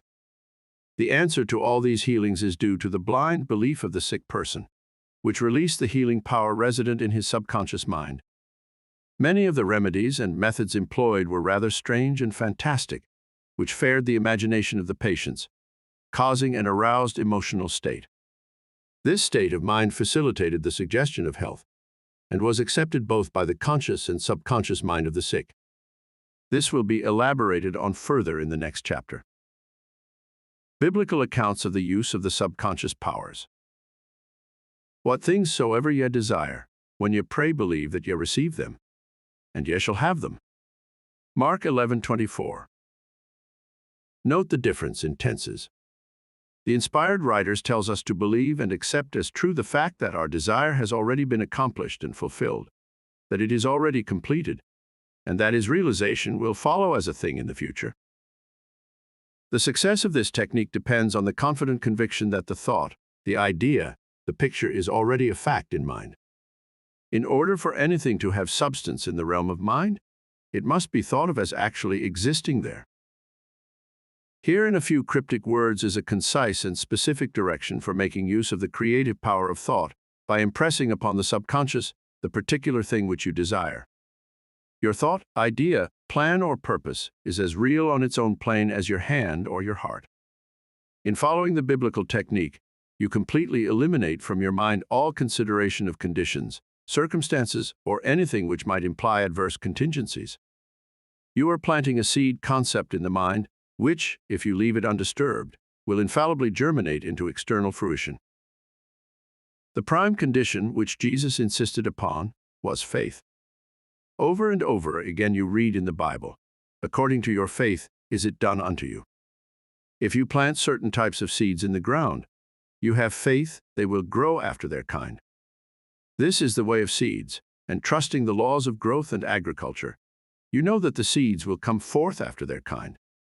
Faith, as mentioned in the Bible, is a way of thinking, an attitude of mind, an inner certitude, knowing that the idea you fully accept in your conscious mind will be embodied in your subconscious mind and made manifest.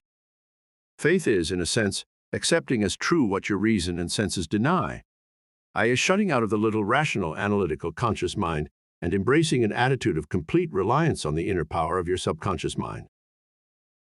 A classical instance of Bible technique is recorded in Matthew 9:28-30. And when he was come into the house, the blind man came to him. And Jesus saith unto them, Believe ye that I am able to do this? They said unto him, Yea, Lord. Then touched he their eyes, saying, According to your faith be it unto you. And their eyes opened, and Jesus straitly charged them, saying, See that no man know it.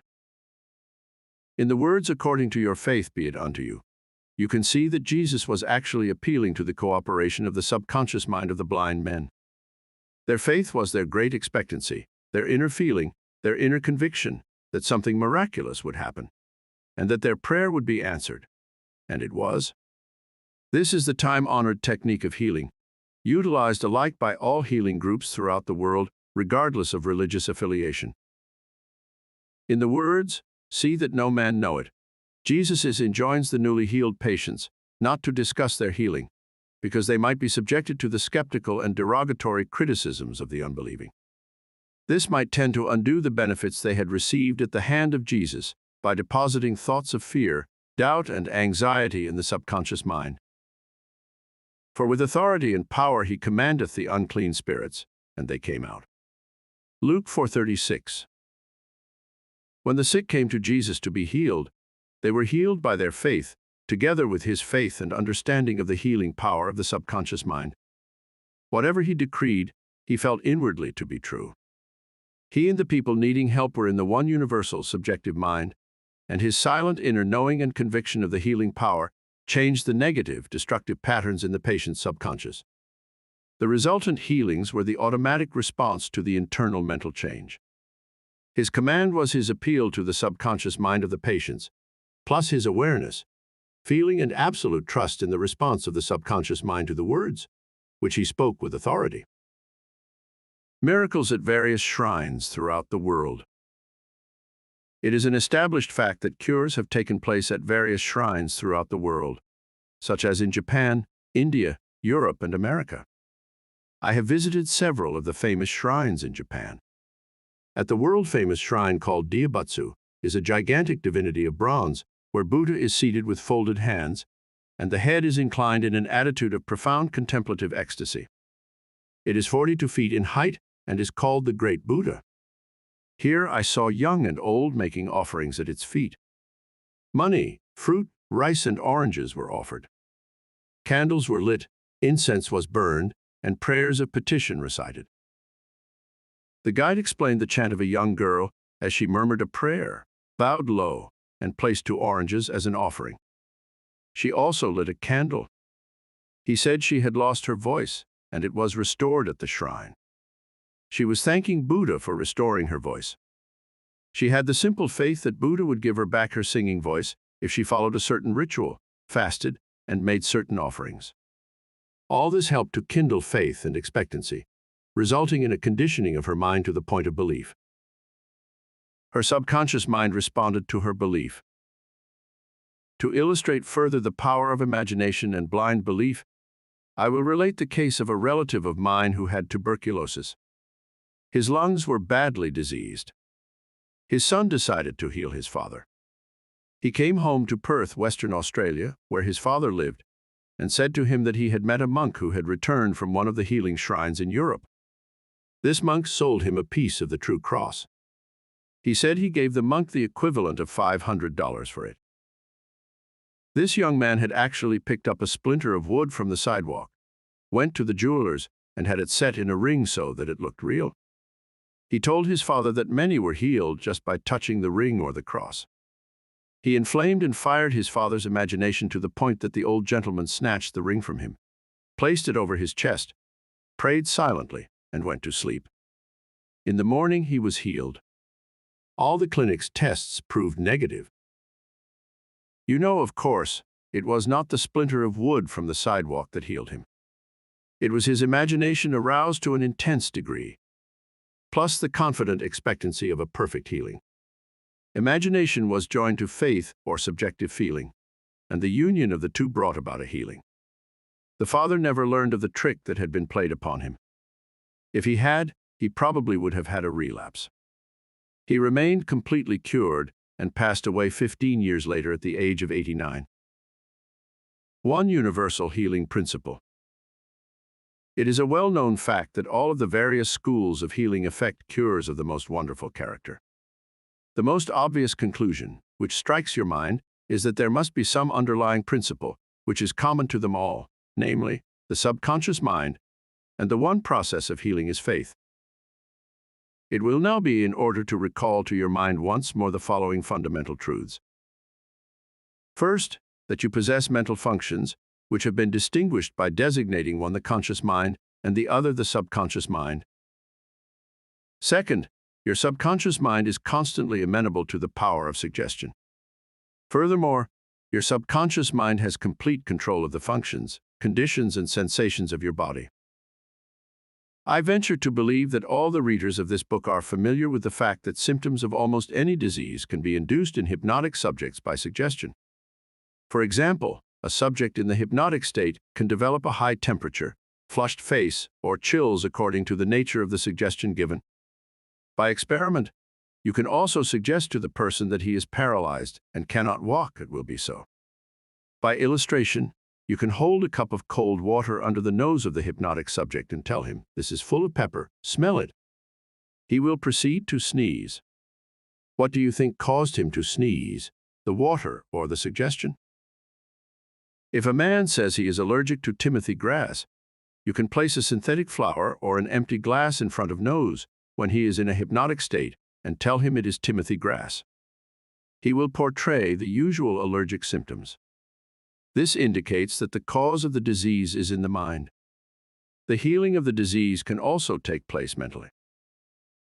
You realize that remarkable healings take place through osteopathy, chiropractic medicine, and naturopathy, as well as through all the various religious bodies throughout the world, but it is obvious that all of these healings are brought about through the subconscious mind, the only healer there is. Notice how it heals a cut on your face caused by shaving. It knows exactly how to do it. The doctor dresses the wood and says, "Nature heals it." Nature refers to natural law, the law of the subconscious mind, or self-preservation, which is the function of the subconscious mind. The instinct of self-preservation is the first law of nature. Your strongest instinct is the most potent of all autosuggestions. Widely different theories. It would be tedious and unprofitable to discuss to any great extent the numerous theories advanced by different religious sects and prayer therapy groups. There are a great number who claim that because their theory produces results, it is, therefore, the correct one. This, as explained in this chapter, cannot be true. You are aware that there are all types of healing. Franz Anton Mesmer, an Austrian physician 1734 to 1815 who practiced in Paris, discovered that by applying magnets to the diseased body, he could cure that disease miraculously. He also performed cures with various other pieces of glass and metals. He discontinued this form of healing and claimed that his cures were due to animal magnetism, theorizing that this substance was projected from the healer to the patient. His method of healing disease from then on was by hypnotism, which was called mesmerism in his day. Other physicians said that all his healings were due to suggestion and nothing else. All of these groups, such as psychiatrists, psychologists, osteopaths, chiropractors, physicians, and all the churches are using the one universal power resident in the subconscious mind.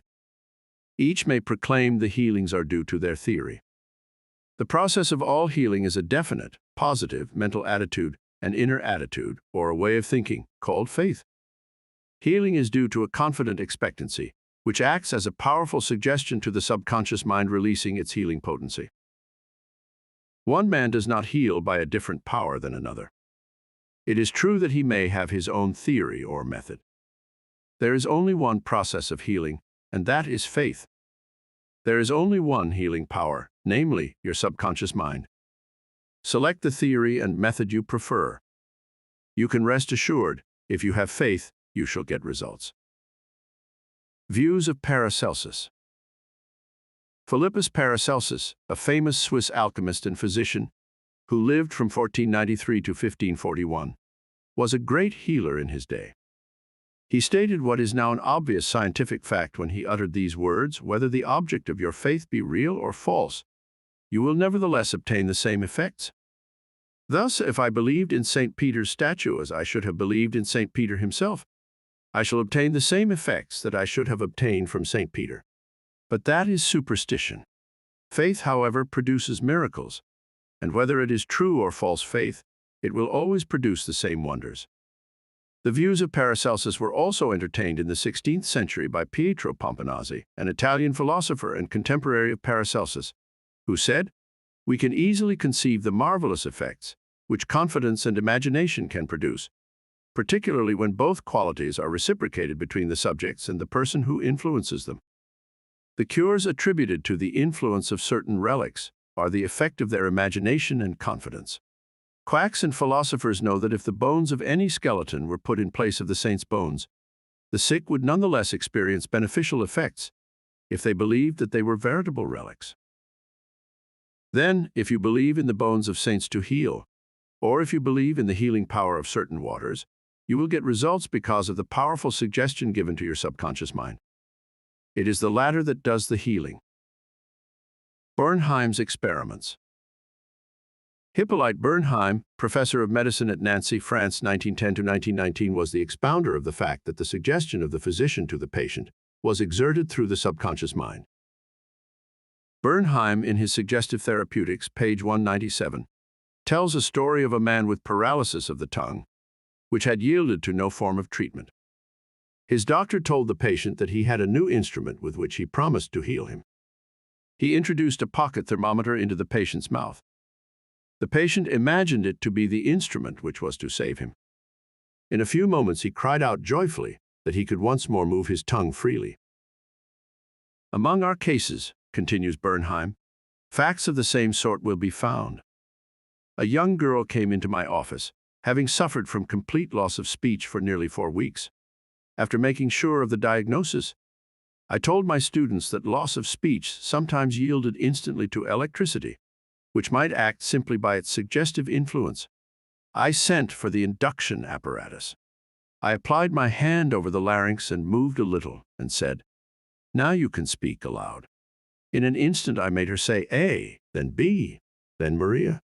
She continued to speak distinctly. The loss of voice had disappeared." Here Bernheim is showing the power of faith and expectancy on the part of the patient, which acts as a powerful suggestion to the subconscious mind. Producing a blister by suggestion.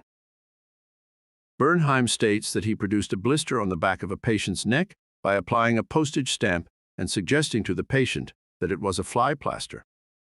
This had been confirmed by the experiments and experiences of many doctors in many parts of the world, which leave no doubt that structural changes are a possible result of oral suggestion to patients. The cause of bloody stigmata.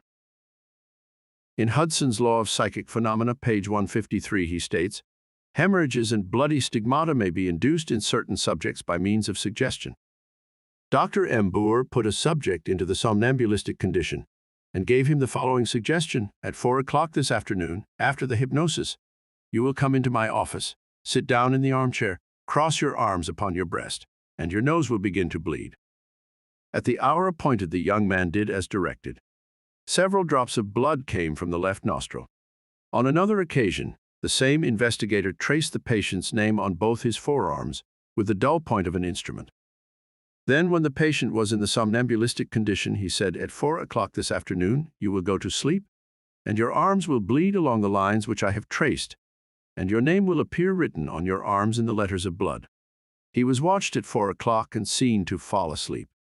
On the left arm, the letters stood out in bright relief, and in several places there were drops of blood. The letters were still visible 3 months afterward, although they had gradually grown faint. These facts demonstrate at once the correctness of the two fundamental propositions previously stated, namely, the constant amenability of the subconscious mind to the power of suggestion and the perfect control which the subconscious mind exercises over the functions, sensations, and conditions of the body. All the foregoing phenomena dramatize vividly abnormal conditions induced by suggestion, and are conclusive proof that as a man thinketh in his heart, subconscious mind, so is he. Healing points in review. 1. Remind yourself frequently that the healing power is in your own subconscious mind. 2. Know that faith is like a seed planted in the ground. It grows after its kind. Plant the idea, seed in your mind, water and fertilize it with expectancy, and it will manifest. 3. The idea you have for a book, new invention, or play is real in your mind. This is why you can believe you have it now. Believe in the reality of your idea, plan, or invention, and as you do, it will become manifest. 4. In praying for another, know that your silent inner knowing of wholeness, beauty, and perfection can change the negative patterns of the other's subconscious mind and bring about wonderful results. 5.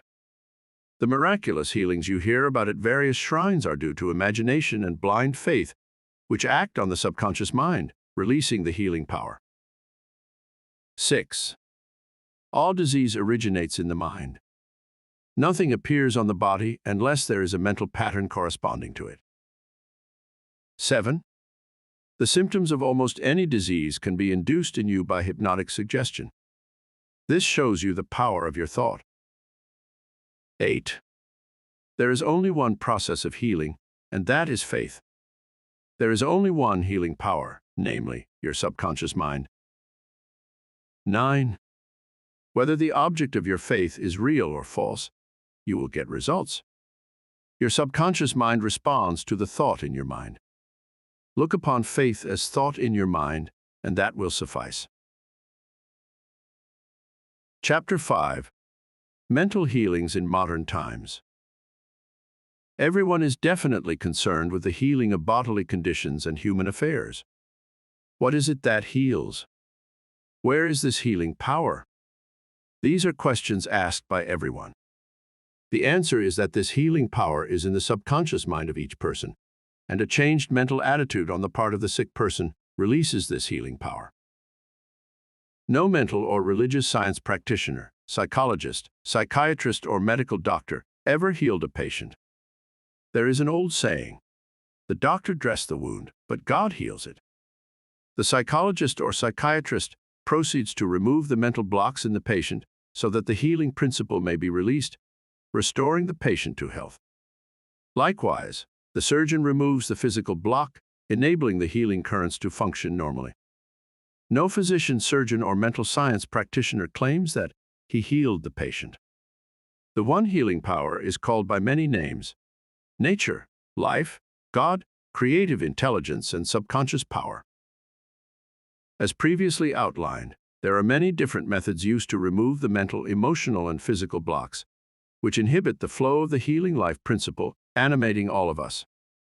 The healing principle resident in your subconscious mind can and will, if properly directed by you or some other person, heal your mind and body of all disease. This healing principle is operative in all men regardless of creed, color, or race. You do not have to belong to some particular church in order to use and participate in this healing process. Your subconscious will heal the burn or cut on your hand, even though you profess to be an atheist or agnostic. The modern mental therapeutic procedure is based on the truth that the infinite intelligence and power of your subconscious mind responds according to your faith. The mental science practitioner or minister follows the injunction of the Bible, i.e., he goes into his closet and shuts the door, which means he stills his mind, relaxes, lets go, and thinks of the infinite healing presence within him. He closes the door of his mind to all outside distractions as well as appearances, and then he quietly and knowingly turns over his request or desire to his subconscious mind, realizing that the intelligence of his mind will answer him according to his specific needs. The most wonderful thing to know is this: imagine the end desired and feel its reality. Then the infinite life principle will respond to your conscious choice and your conscious request. This is the meaning of believe you have received, and you shall receive. This is what the modern mental scientist does when he practices prayer therapy. One process of healing. There is only one universal healing principle operating through everything: the cat, the dog, the tree, the grass, the wind, the earth. For everything is alive. This life principle operates through the animal, vegetable, and mineral kingdoms as instinct and the law of growth. Man is consciously aware of this life principle, and he can consciously direct it to bless himself in countless ways. There are many different approaches, techniques, and methods in using the universal power. But there is only process of healing, which is faith, for according to your faith is it done unto you. The law of belief. All religions of the world represent forms of belief, and these beliefs are explained in many ways. The law of life is belief. What do you believe about yourself, life, and the universe? It is done unto you as you believe. Belief is a thought in your mind, which causes the power of your subconscious to be distributed into all phases of your life according to your thinking habits. You must realize the Bible is not talking about your belief in some ritual, ceremony, form, institution, man, or formula. It is talking about belief itself. The belief of your mind is simply the thought of your mind. If thou canst believe, all things are possible to him that believeth. Mark 9:23. It is foolish to believe in something to hurt or harm you. Remember, it is not the thing believed in that hurts or harms you, but the belief or thought in your mind which creates the result. All your experiences, all your actions, and all the events and circumstances of your life are but the reflections and reactions to your own thought. Prayer therapy is the combined function of the conscious and subconscious mind scientifically directed. Prayer therapy is the synchronized, harmonious, and intelligent function of the conscious and subconscious levels of mind specifically directed for a definite purpose. In scientific prayer or prayer therapy, you must know what you are doing and why you are doing it. You trust the law of healing. Prayer therapy is sometimes referred to as mental treatment, and another term is scientific prayer. In prayer therapy, you consciously choose a certain idea, mental picture, or plan which you desire to experience. You realize your capacity to convey this idea or mental image to your subconscious by feeling the reality of the state assumed. As you remain faithful in your mental attitude, your prayer will be answered. Prayer therapy is a definite mental action for a definite specific purpose. Let us suppose that you decide to heal a certain difficulty by prayer therapy. You are aware that your problem or sickness, whatever it may be, must be caused by negative thoughts charged with fear and lodged in your subconscious mind, and that if you can succeed in cleansing your mind of these thoughts, you will get a healing. You therefore turn to the healing power within your own subconscious mind and remind yourself of its infinite power and intelligence and its capacity to heal all conditions. As you dwell on these truths, your fear will begin to dissolve, and the recollection of these truths also corrects the erroneous beliefs. You give thanks for the healing that you know will come, and then you keep your mind off the difficulty until you feel guided, after an interval, to pray again. While you are praying, you absolutely refuse to give any power to the negative conditions or to admit for a second that the healing will not come. This attitude of mind brings about the harmonious union of the conscious and subconscious mind, which releases the healing power. Faith healing, what it means, and how blind faith works. What is popularly termed faith healing is not the faith mentioned in the Bible, which means a knowledge of the interaction of the conscious and subconscious mind. A faith healer is one who heals without any real scientific understanding of the powers and forces involved. He may claim that he has a special gift of healing, and the sick person's blind belief in him or his powers may bring results. The voodoo doctor in South Africa and other parts of the world may heal by incantations, or a person may be healed by touching the so-called bones of saints, or anything else which cause the patients to honestly believe in the method or process. Any method which cause you to move from fear and worry to faith and expectancy will heal. There are many persons, each of whom claims that because his personal theory produces results, it is, therefore, the correct one. This, as already explained in this chapter, cannot be true. To illustrate how blind faith works, you will recall our discussion of the Swiss physician, Franz Anton Mesmer. In 1776, he claimed many cures when he stroked diseased bodies with artificial magnets. Later on, he threw away his magnets and evolved the theory of animal magnetism. This he held to be a fluid which pervades the universe, but is most active in the human organism. He claimed that his magnetic fluid, which was going forth from him to his patients, healed them. People flocked to him and many wonderful cures were effected. Mesmer moved to Paris, and while there the government appointed a commission composed of physicians and members of the Academy of Science, of which Benjamin Franklin was a member, to investigate his cures. The report admitted the leading facts claimed by Mesmer, but held that there was no evidence to prove the correctness of his magnetic fluid theory, and said the effects were due to the imagination of the patients. Soon after this, Mesmer was driven into exile and died in 1815.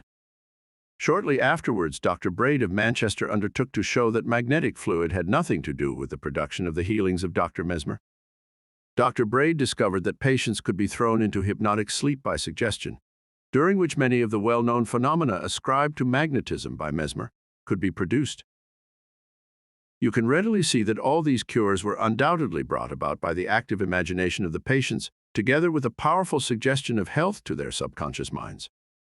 All this could be termed blind faith, as there was no understanding in those days as to how the cures were brought about. Subjective faith and what it means. You will recall the proposition, which need not be repeated at length, that the subjective or subconscious mind of an individual is as amenable to the control of his own conscious or objective mind as it is by the suggestions of another. It follows that whatever may be your objective belief, if you will assume to have faith actively or passively, your subconscious mind will be controlled by the suggestions, and your desire will be fulfilled. The faith required in mental healings is a purely sub-faith, and is attainable upon the cessation of active opposition on the part of the objective or conscious mind. In the healing of the body, it is, of course, desirable to secure the concurrent faith of both the conscious and subconscious mind. However, it is not always essential if you will enter into a state of passivity and receptivity, by relaxing the mind and the body and getting into a sleepy state. In this drowsy state, your passivity becomes receptive to subjective impression. Recently, I was asked by a man, how is it that I got a healing through a minister? I did not believe what he said when he told me that there is no such thing as disease, and that matter does not exist. This man at first thought his intelligence was being insulted, and he protested against such a palpable absurdity. The explanation is simple. He was quieted by soothing words and told to get into a perfectly passive condition, to say nothing, and think of nothing for the time being. His minister also became passive and affirmed quietly, peacefully, and constantly for about 1/2 hour that this man would have perfect health, peace, harmony, and wholeness.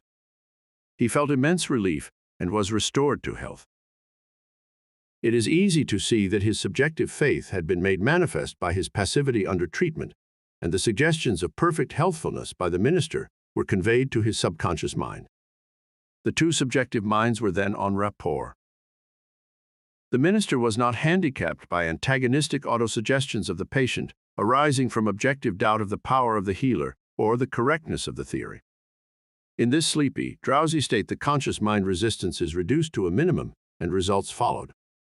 The subconscious mind of the patient, being necessarily controlled by such suggestion, exercised its functions in accordance therewith, and a healing followed. The meaning of absent treatment. Suppose you learned that your mother was sick in New York City, and you lived in Los Angeles. Your mother would not be physically present where you are, but you could pray for her. It is the Father within which doeth the work. The creative law of mind, subconscious mind, serves you and will do the work. Its response to you is automatic. Your treatment is for the purpose of inducing an inner realization of health and harmony in your mentality. This inner realization, acting through the subconscious mind, operates through your mother's subconscious mind, as there is but one creative mind. Your thoughts of health, vitality, and perfection operate through the one universal subjective mind, and set a law of motion on the subjective side of life, which manifests through her body as a healing. In the mind principle, there is no time or space. It is the same mind that operates through your mother no matter where she may be. In reality, there is no absent treatment as opposed to present treatment, for the universal mind is omnipresent. You do not try to send out thoughts or hold a thought. Your treatment is a conscious movement of thought, and as you become conscious of the qualities of health, well-being, and relaxation, these qualities will be resurrected in the experience of your mother, and results will follow. The following is a perfect example of what is called absent treatment. Recently, a listener of our radio program in Los Angeles prayed as follows for her mother in New York, who had a coronary thrombosis. The healing presence is right where my mother is. Her bodily condition is but a reflection of her thought life, like shadows cast on the screen. I know that in order to change the images on the screen, I must change the projection reel. My mind is the projection reel, and I now project in my own mind the image of wholeness, harmony, and perfect health for my mother. The infinite healing presence, which created my mother's body and all her organs, is now saturating every atom of her being, and river of peace flows through every cell of her body. The doctors are divinely guided and directed, and whoever touches my mother is guided to do the right thing. I know that disease has not ultimate reality. If it had, no one could be healed. I now align myself with the infinite principle of love and life, and I know and decree that harmony, health, and peace are now being expressed in my mother's body. She prayed in the above manner several times daily, and her mother had a most remarkable recovery after a few days, much to the amazement of her specialist. He complimented her on her great faith in the power of God. The conclusion, arrived at in the daughter's mind, set the creative law of mind in motion on the subjective side of life, which manifested itself through her mother's body as perfect health and harmony. What the daughter felt as true about her mother was simultaneously resurrected in the experience of her mother. Releasing the kinetic action of the subconscious mind. A psychologist friend of mine told me that one of his lungs was infected. X-rays and analysis showed the presence of tuberculosis. At night, being going to sleep, he would quietly affirm, "Every cell, nerve, tissue, and muscle of my lungs are not being made whole, pure, and perfect. My whole body is being restored to health and harmony." These are not his exact words, but they represent the essence of what he affirmed. A complete healing followed in about a month's time. Subsequent X-rays showed a perfect healing. I wanted to know his method, so I asked him why he repeated the words prior to sleep. Here is his reply: the kinetic action of the subconscious mind continues throughout your sleep time period. Hence, give the subconscious mind something good to work on as you drop off into slumber. This was very wise answer. In thinking of harmony and perfect health, he never mentioned his trouble by name. I strongly suggest that you cease talking about your ailments or giving them a name. The only sap from which they draw life is your attention and fear of them. Like the above-mentioned psychologist, become a mental surgeon. Then your troubles will be chew off like dead branches or pruned from a tree. If you are constantly naming your aches and symptoms, you inhibit the kinetic action, which means the release of the healing power and energy of your subconscious mind. Furthermore, by the law of your own mind, these imaginings tend to take shape as the thing I greatly feared. Fill your mind with the great truths of life and walk forward in the light of love. Summary of your aids to health. 1. Find out what it is that heals you. Realize that correct directions given to the subconscious mind will heal your mind and body. 2. Develop a definite plan for turning over your requests or desires to your subconscious mind. 3. Imagine the end desired and feel its reality. Follow it through and you will get definite results. 4. Decide what belief is. Know that belief is a thought in your mind and what you think you create. 5. It is foolish to believe in sickness and something to hurt or harm you. Believe in perfect health, prosperity, peace, wealth, and divine guidance. 6. Great and noble thoughts upon which you habitually dwell become great acts. 7. Apply the power of prayer therapy in your life. Choose a certain plan, idea, or mental picture. Mentally and emotionally unite with that idea, and as you remain faithful to your mental attitude, your prayer will be answered. 8. Always remember, if you really want the power to heal, you can have it through faith, which means a knowledge of the working of your conscious and subconscious mind. Faith comes with understanding. 9. Blind faith means that a person may get results in healing without any scientific understanding of the powers and forces involved.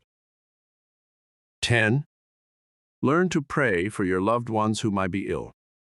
Quiet your mind and your thoughts of health, vitality, and perfection, operating through the one universal subjective mind, will be felt and resurrected in the mind of your loved one.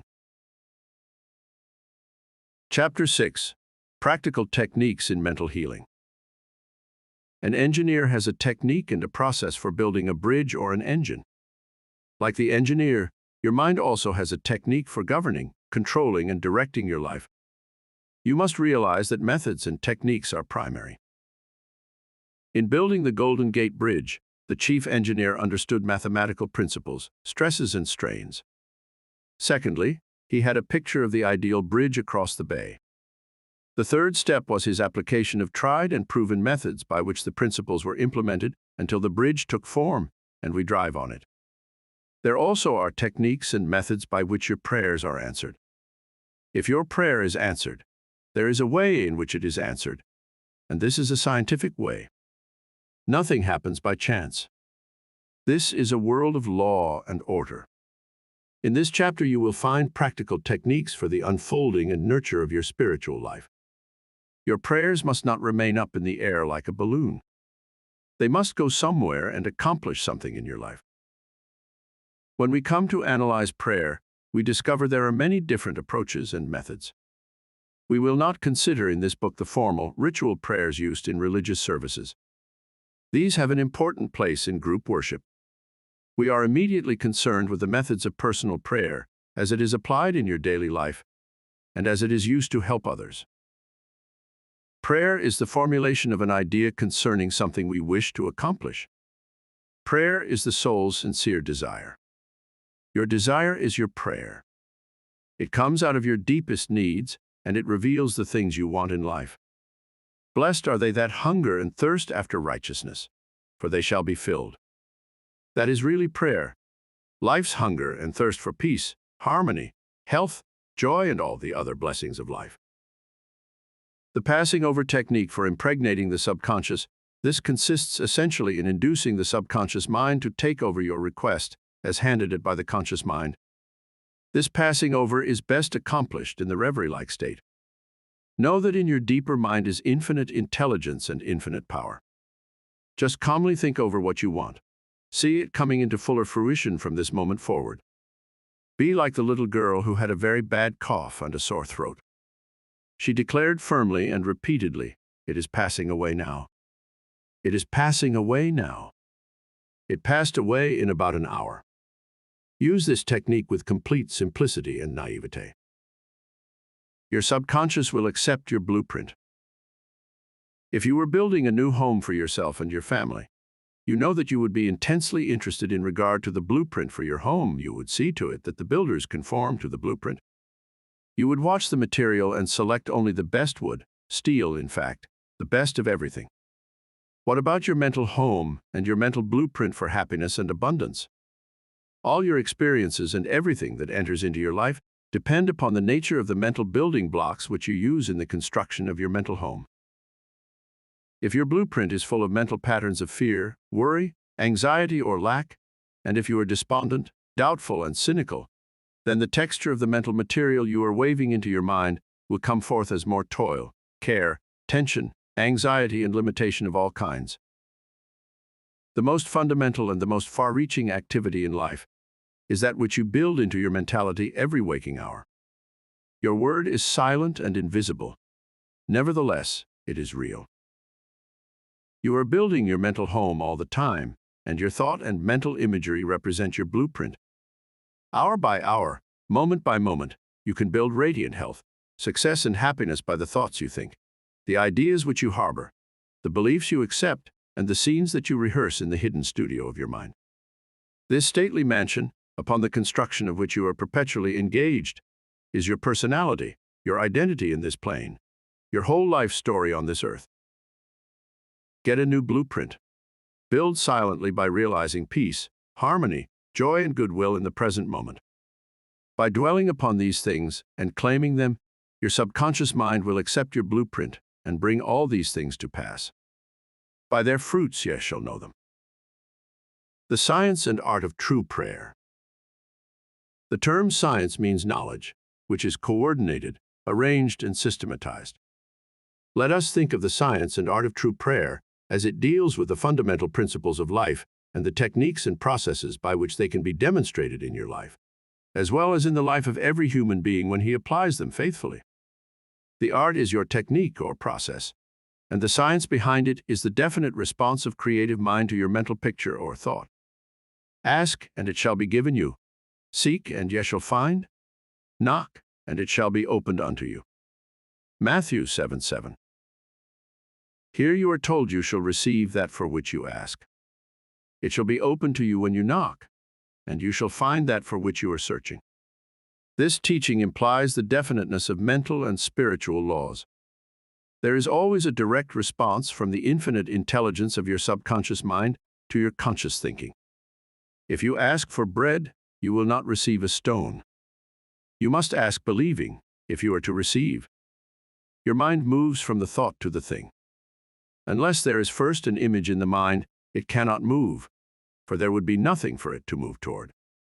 Your prayer, which is your mental act, must be accepted as an image in your mind before the power from your subconscious will play upon it and make it productive.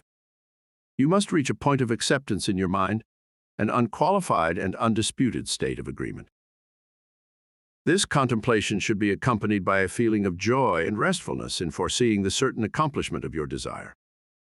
The sound basis for the art and science of true prayer is your knowledge and complete confidence that the movement of your conscious mind will gain a definite response from your subconscious mind, which is one with boundless wisdom and infinite power. By following this procedure, your prayers will be answered. The visualization technique. The easiest and most obvious way to formulate an idea is to visualize it, to see it in your mind's eye as vividly as if it were alive. You can see with the naked eye only what already exists in the external world. In a similar way, that which you can visualize in your mind's eye already exists in the invisible realms of your mind. Any picture which you have in your mind is the substance of things hoped for and the evidence of things not seen. What you form in your imagination is as real as any part of your body. The idea and the thought are real and will one day appear in your objective world if you are faithful to your mental image. This process of thinking forms impressions in your mind.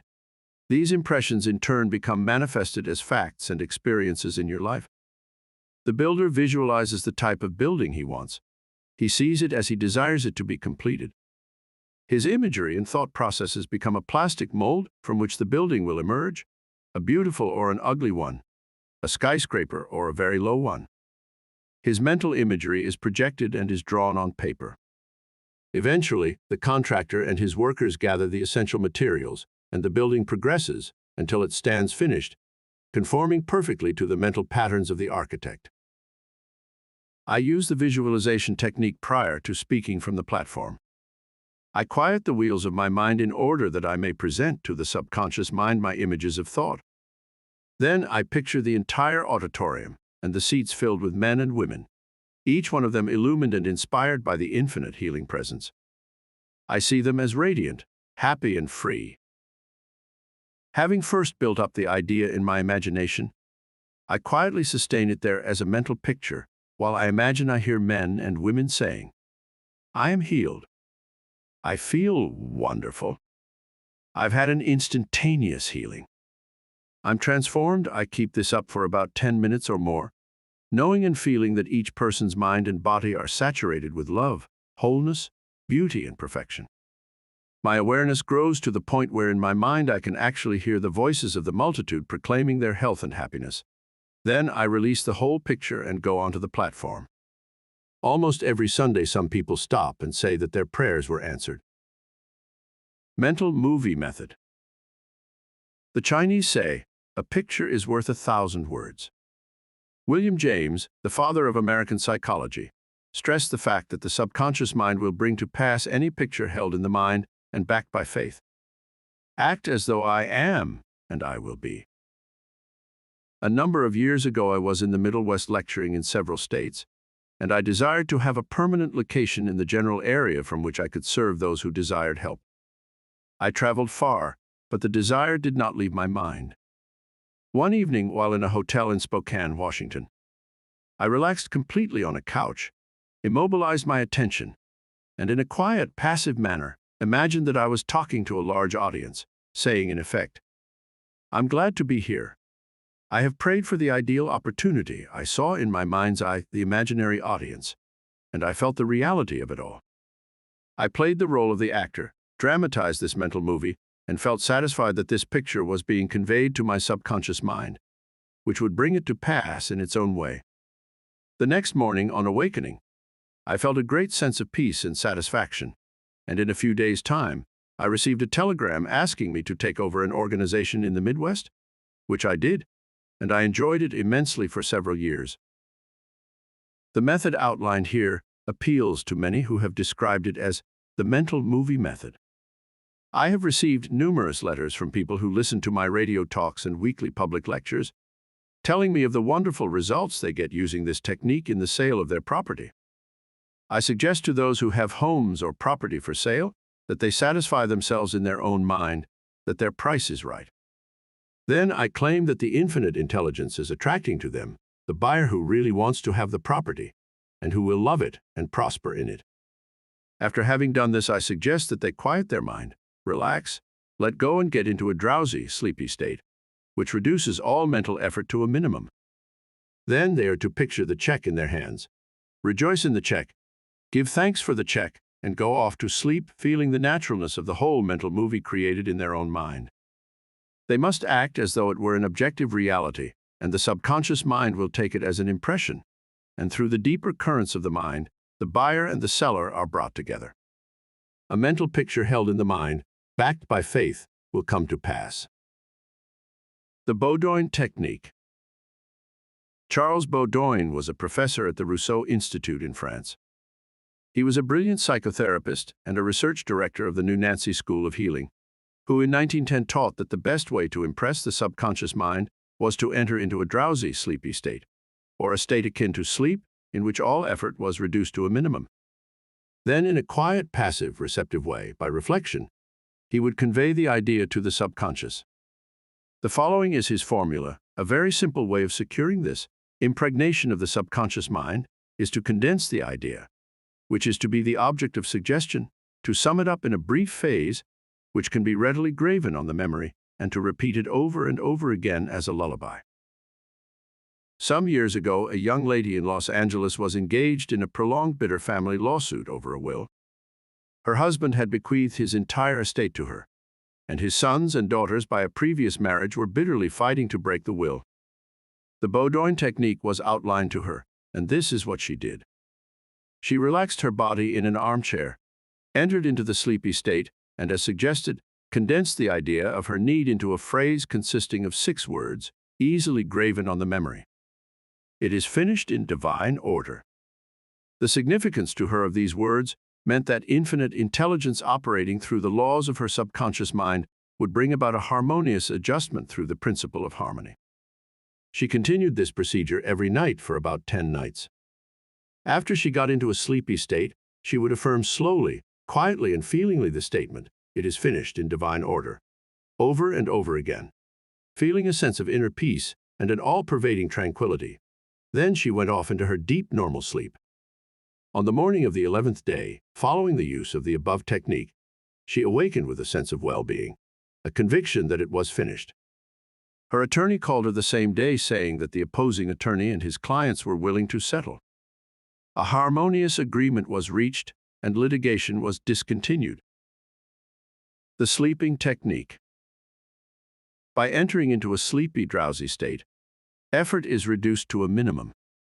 The conscious mind is submerged to a great extent when in a sleepy state. The reason for this is that the highest degree of outcropping of the subconscious occurs prior to sleep and just after we awaken. In this state, the negative thoughts, which tend to neutralize your desire and so prevent acceptance by your subconscious mind, are no longer present. Suppose you want to get rid of a destructive habit. Assume a comfortable posture, relax your body, and be still. Get into a sleepy state, and in that sleepy state, say quietly, over and over again as a lullaby, "I am completely free from this habit." Harmony and peace of mind reign supreme. Repeat the above slowly, quietly, and lovingly for 5 or 10 minutes, night and morning. Each time you repeat the words, the emotional value becomes greater. When the urge comes to repeat the negative habit, repeat the above formula out loud to yourself. By this means, you induce the subconscious to accept the idea, and a healing follows. The thank you technique. In the Bible, Paul recommends that we make known our requests with praise and thanksgiving. Some extraordinary results follow this simple method of prayer. The thankful heart is always close to the creative forces of the universe, causing countless blessings to flow toward it by the law of reciprocal relationship, based on a cosmic law of action and reaction. For instance, a father promises his son a car for graduation. The boy has not yet received the car, but he is very thankful and happy, and is as joyous as though he had actually received the car. He knows his father will fulfill his promise, and he is full of gratitude and joy, even though he has not yet received the car, objectively speaking. He has, however, received it with joy and thankfulness in his mind. I shall illustrate how Mr. Broke applied this technique with excellent results. He said, "Bills are piling up. I am out of work. I have 3 children and no money. What shall I do?" Regularly every night and morning for a period of about 3 weeks, he repeated the words, "Thank you, Father, for my wealth," in a relaxed, peaceful manner until the feeling or mood of thankfulness dominated his mind. He imagined he was addressing the infinite power and intelligence within him, knowing, of course, that he could not see the creative intelligence or infinite mind. He was seeing with the inner eye of spiritual perception, realizing that his thought image of wealth was the first cause, relative to the money, position, and food he needed. His thought feeling was the substance of wealth untrammeled by antecedent conditions of any kind. By repeating, "Thank you, Father," over and over again, his mind and heart were lifted up to the point of acceptance, and when fear, thoughts of lack, poverty, and distress came into his mind, he would say, "Thank you, Father," as often as necessary. He knew that as he kept up the thankful attitude, he would recondition his mind to the idea of wealth, which is what happened. The sequel to his prayer is very interesting. After praying in the above-mentioned manner, he met a former employer of his on the street, whom he had not seen for 20 years.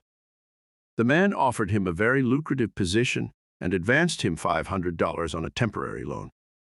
Today, Mr. Broke is vice president of the company for which he works. His recent remark to me was, "I shall never forget the wonders of thank you, Father. It has worked wonders for me." The affirmative method.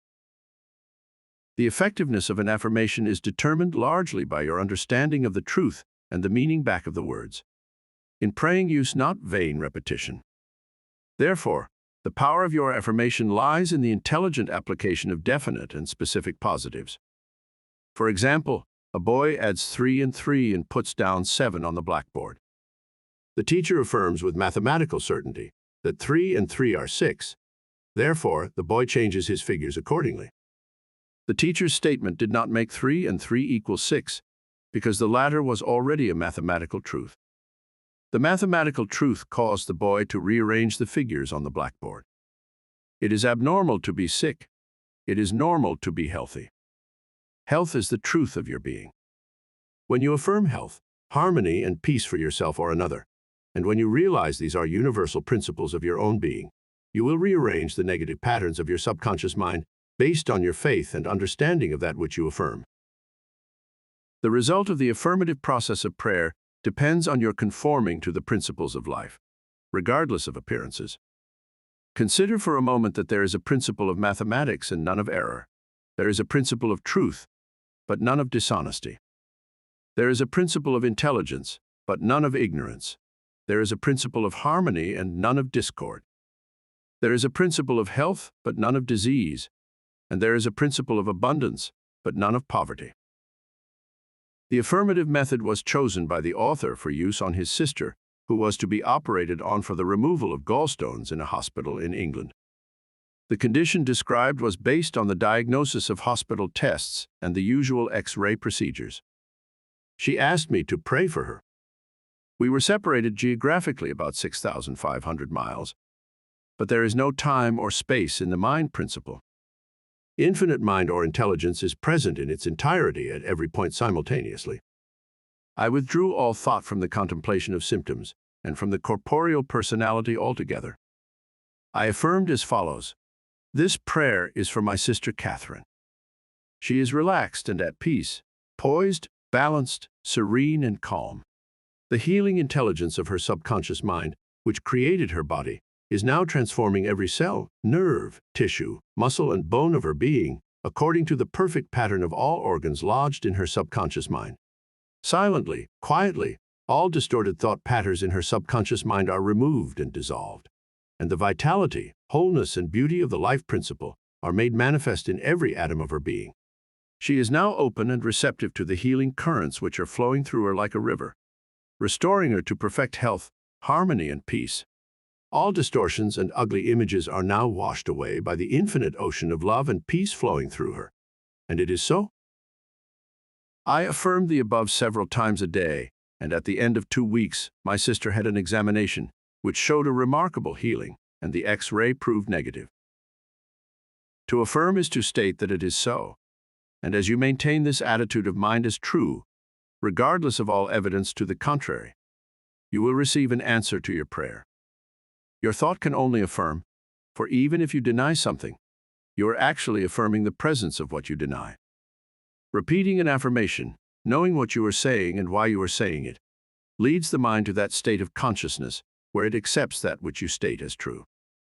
Keep on affirming the truths of life until you get the subconscious reaction, which satisfies. The argumentative method. This method is just what the word implies. It stems from the procedure of Dr. Phineas Parkhurst Quimby of Maine. Dr. Quimby, a pioneer in mental and spiritual healing, lived and practiced in Belfast, Maine, about 100 years ago. A book called The Quimby Manuscripts, published in 1921 by Thomas Y. Crowell Company, New York City, and edited by Horatio Dresser, is available in your library. This book gives newspaper accounts of this man's remarkable results in prayer treatment of the sick. Quimby duplicated many of the healing miracles recorded in the Bible.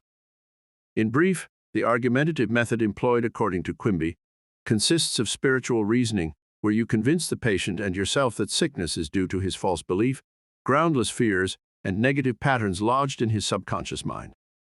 You reason it out clearly in your mind and convince your patient that the disease or ailment is due only to a distorted, twisted pattern of thought, which has taken form in the body. This wrong belief in some external power and external causes has now externalized itself as sickness and can be changed by changing the thought patterns. You explain to the sick person that the basis of all healing is a change of belief. You also point out that the subconscious mind created the body and all its organs, therefore it knows how to heal it, can heal it, and is doing so now as you speak.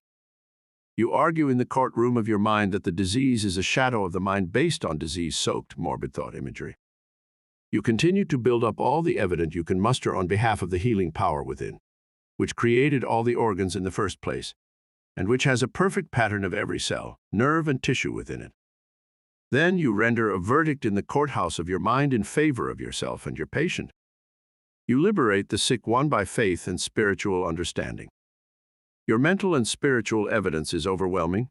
There being but one mind, what you feel as true will be resurrected in the experience of the patient. This procedure is essentially the argumentative method used by Dr. Quimby of Maine, Form 1849 to 1869.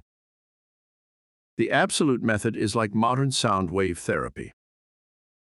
Many people throughout the world practice this form of prayer treatment with wonderful results.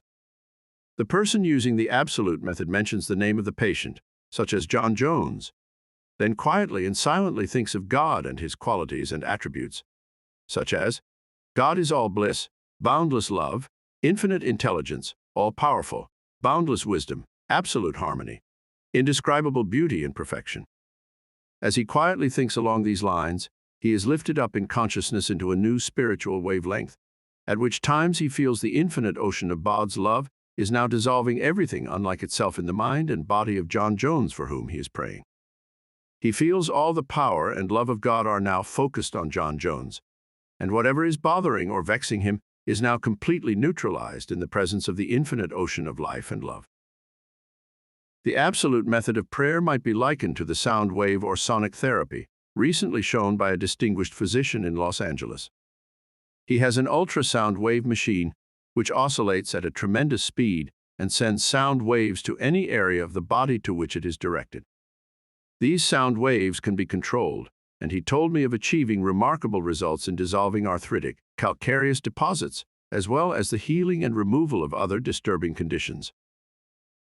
To the degree that we rise in consciousness by contemplating qualities and attributes of God, do we generate spiritual electronic waves of harmony, health, and peace. Many remarkable healings follow this technique of prayer. A cripple walks. Dr. Phineas Parkhurst Quimby, of whom we spoke previously in this chapter, used the absolute method in the latter years of his healing career. He was really the father of psychosomatic medicine and the first psychoanalyst. He had the capacity to diagnose clairvoyantly the cause of the patient's troubles, pains, and aches. The following is a condensed account of the healing of a cripple as recorded in Quimby's manuscripts. Quimby was called on to visit a woman who was lame, aged, and bedridden. He states that her ailment was due to the fact that she was imprisoned by a creed so small and contracted that she could not stand upright and move about. She was living in the tomb of fear and ignorance. Furthermore, she was taking the Bible literally, and it frightened her. In this tomb, Quimby said, was the presence and power of God trying to burst the bands, break through the bonds, and rise from the dead.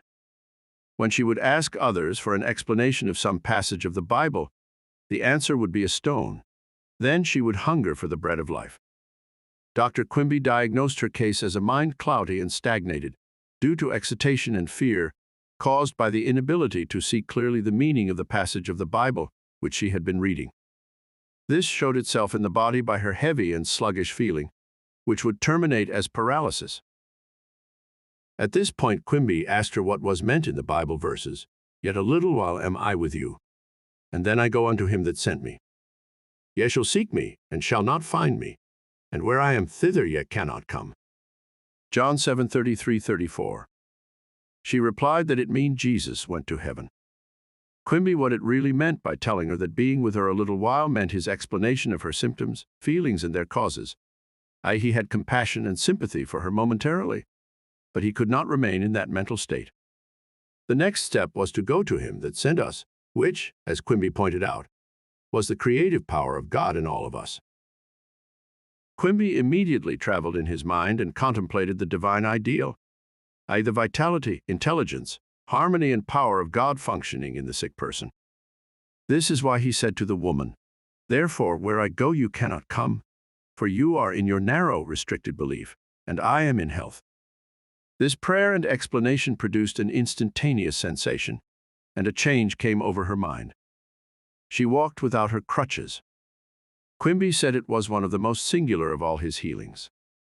She was, as it were, dead to error, and to bring her to life or truth was to raise her from the dead. Quimby quoted the resurrection of Christ and applied it to her own Christ or health. This produced a powerful effect on her. He also explained to her that the truth, which she accepted, was the angel or idea, which rolled away the stone of fear, ignorance, and superstition, thereby releasing the healing power of God, which made her whole. The decree method. Power goes into our word according to the feeling and faith behind it. When we realize the power that moves the world is moving on our behalf and is backing up our word, our confidence and assurance grow. You do not try and add power to power. Therefore, there must be no mental striving, coercion, force, or mental wrestling. A young girl used the decree method on a young man who was constantly phoning her, pressing her for dates and meeting her at her place of business. She found it very difficult to get rid of him. She decreed as follows: I release man's name unto God. He is in the true place at all times. I am free, and he is free. I now decree that my words go forth into infinite mind, and it brings it to pass. It is so. She said he vanished, and she has never seen him since, adding, it was as though the ground swallowed him up. Thou shalt decree a thing, and it shall be established unto thee, and the light shall shine upon thy ways. Job 20-28. Serve yourself with scientific truth. 1. Be a mental engineer and use tried and proven techniques in building a grander and greater life. 2. Your desire is your prayer. Picture the fulfillment of your desire now and feel its reality, and you will experience the joy of the answered prayer. 3. Desire to accomplish things the easy way with the sure aid of mental science. 4. You can build radiant health, success, and happiness by the thoughts you think in the hidden studio of your mind. 5. Experiment scientifically until you personally prove that there is always a direct response from the infinite intelligence of your subconscious mind to your conscious thinking. 6. Feel the joy and restfulness in foreseeing the certain accomplishment of your desire. Any mental picture which you have in your mind is the substance of things hoped for and the evidence of things not seen. 7. A mental picture is worth 1,000 words. Your subconscious will bring to pass any picture held in the mind backed by faith. 8. Avoid all effort or mental coercion in prayer. Get into a sleepy, drowsy state and lull yourself to sleep feeling and knowing that your prayer is answered. 9. Remember that the thankful here is always close to the riches of the universe. 10. To affirm is to state that it is so, and as you maintain this attitude of mind as true, regardless of all evidence to the contrary, you will receive an answer to your prayer. 11. Generate electronic waves of harmony, health, and peace by thinking of the love and the glory of God. 12. What you decree and feel as true will come to pass. Decree harmony, health, peace, and abundance. Chapter 7. The tendency of the subconscious is lifeward. Over 90% of your mental life is subconscious, so men and women who fail to make use of this marvelous power live within very narrow limits. Your subconscious processes are always lifeward and constructive. Your subconscious is the builder of your body and maintains all its vital functions. It is on the job 24 hours a day and never sleeps. It is always trying to help and preserve you from harm. Your subconscious mind is in touch with infinite life and boundless wisdom, and its impulses and ideas are always lifeward. The great aspirations, inspirations, and visions for a greater and nobler life spring from the subconscious. Your profoundest convictions are those you cannot argue about rationally, because they do not come from your conscious mind. They come from your subconscious mind.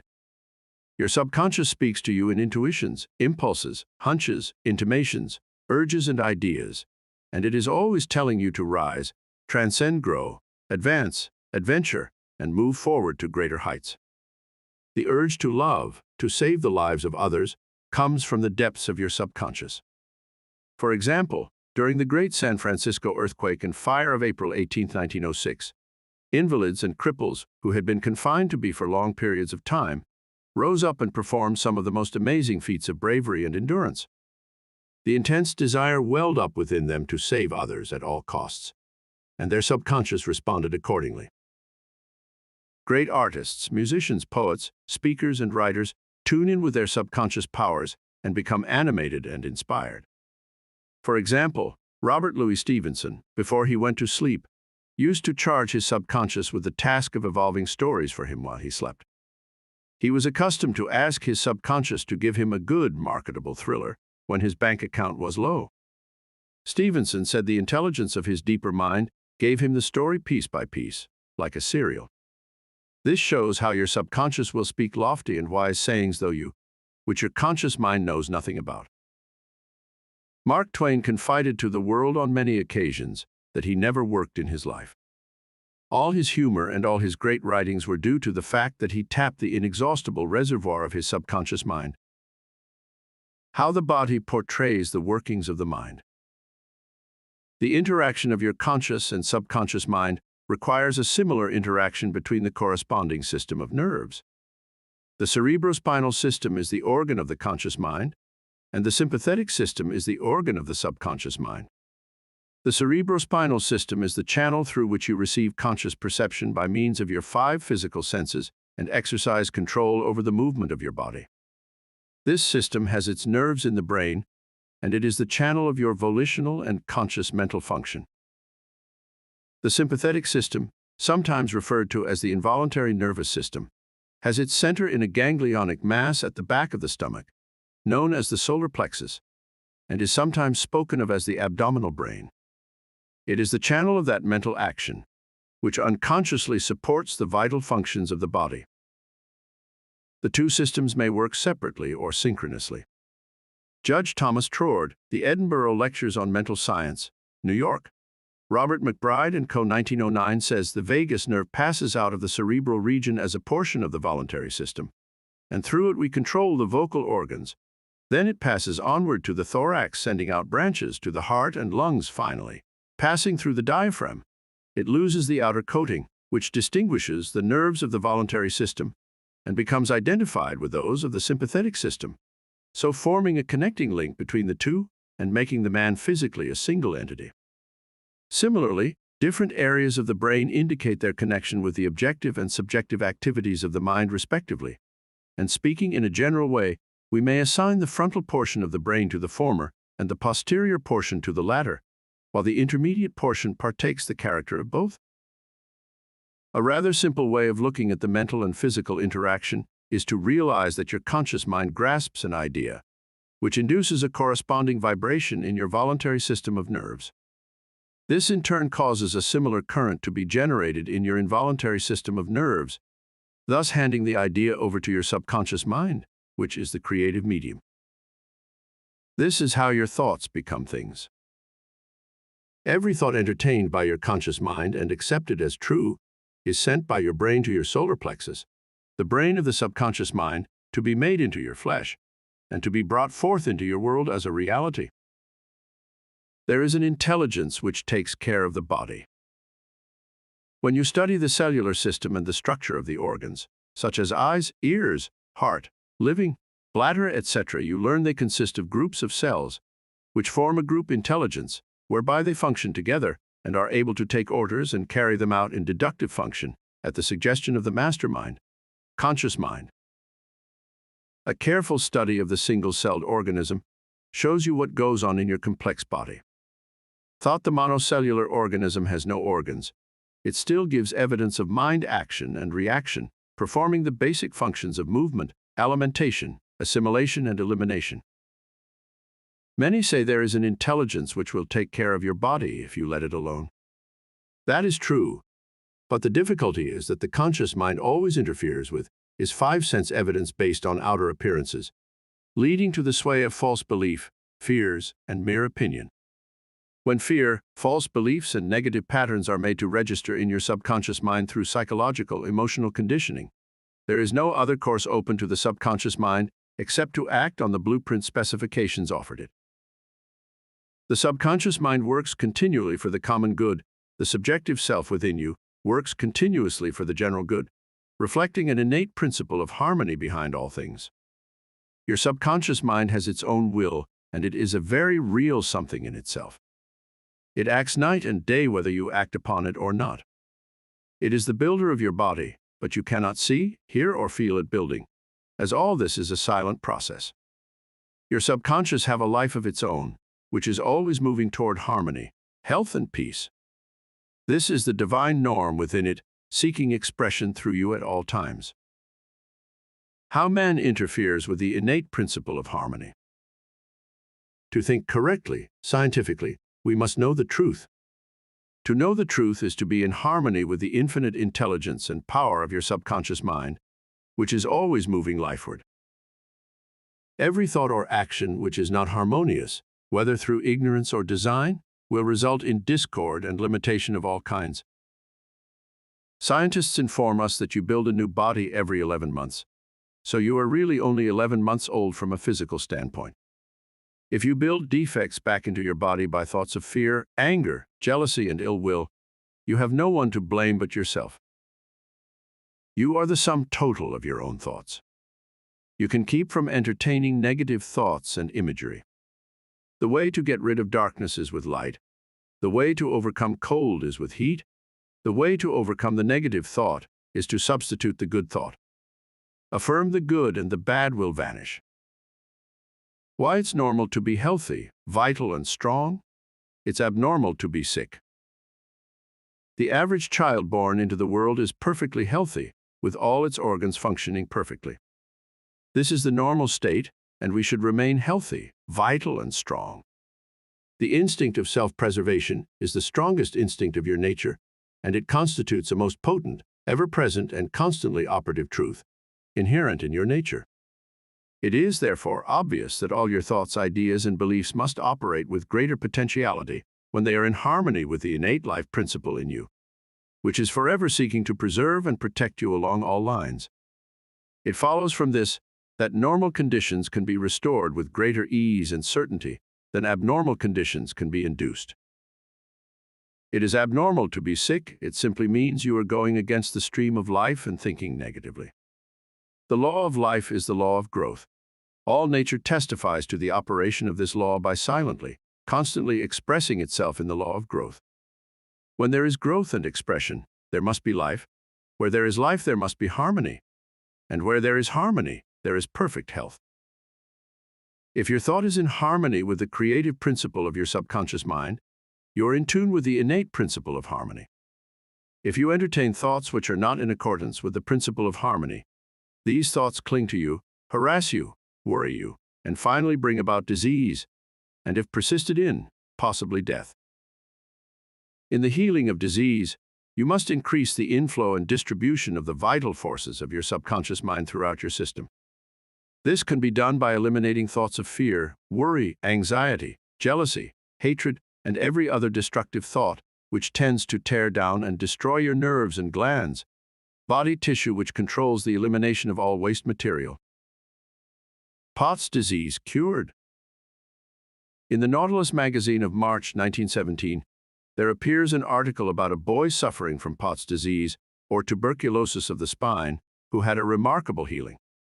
His name was Frederick Elias Andrews of Indianapolis, now minister of Unity School of Christianity, Kansas City, Missouri.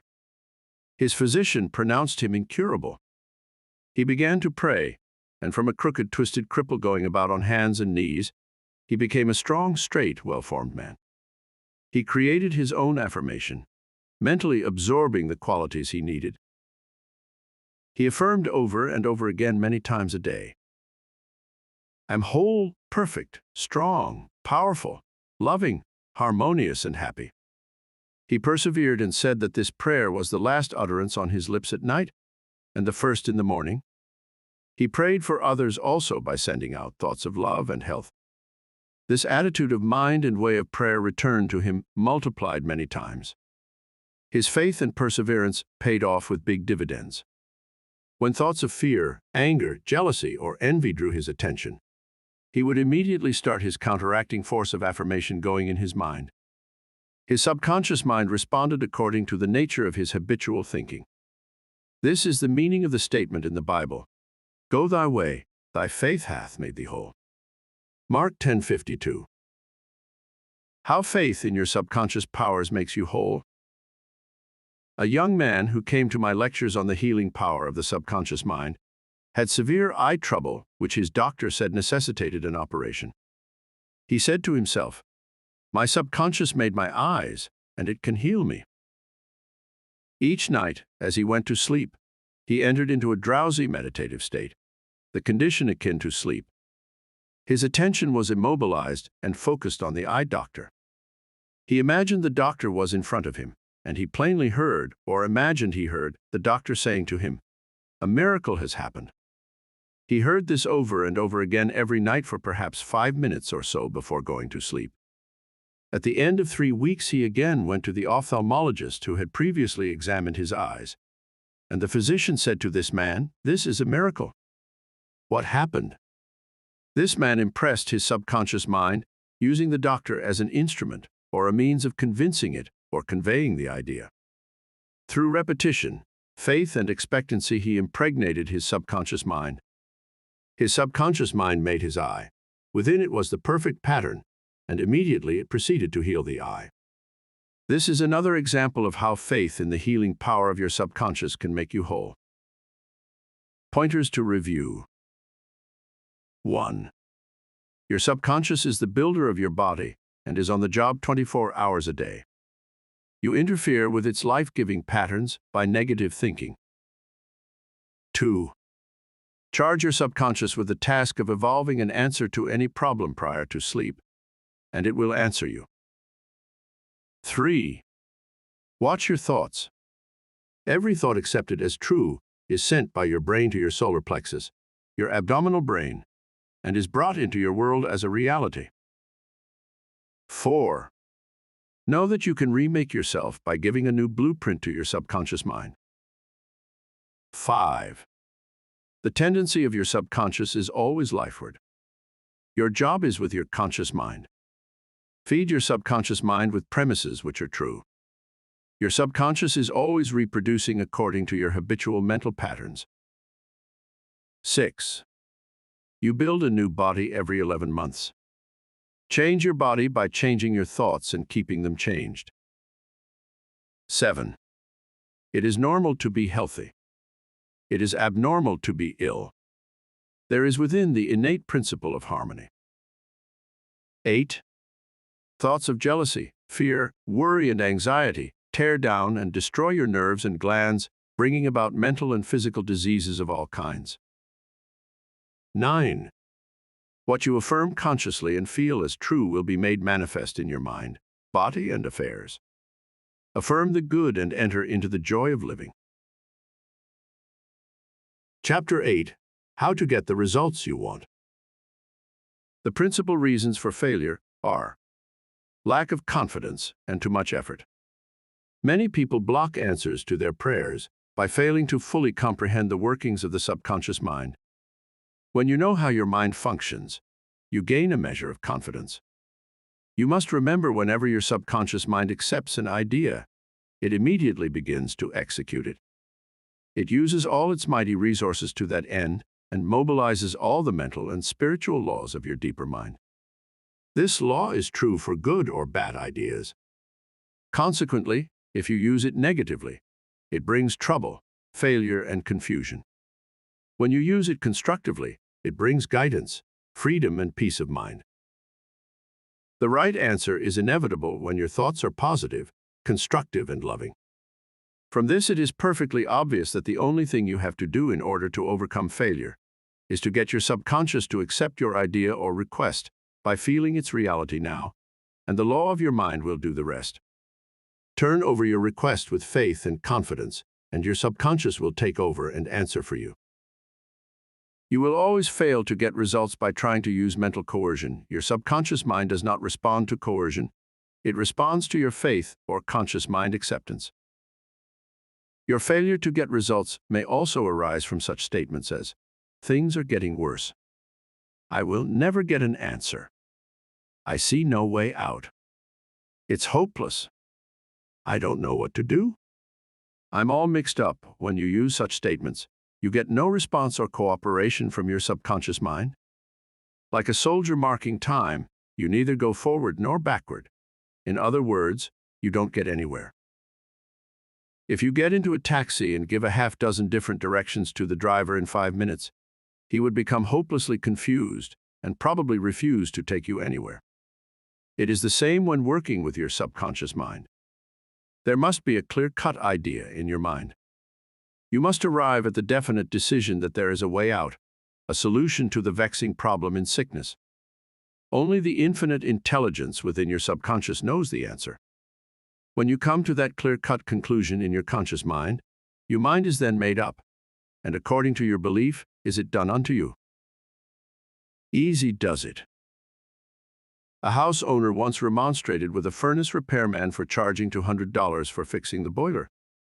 The mechanic said, "I charged 5 cents for the missing bolt and $199.95 for knowing what was wrong." Similarly, your subconscious mind is the master mechanic, the all-wise one, who knows ways and means of healing any organ of your body, as well as your affairs. Decree health, and your subconscious will establish it. But relaxation is the key. Easy does it. Do not be concerned with details and means, but know the end result. Get the feel of the happy solution to your problem, whether it is health, finances, or employment. Remember how you felt after you had recovered from a severe state of illness. Bear in mind that your feeling is the touchstone of all subconscious demonstration.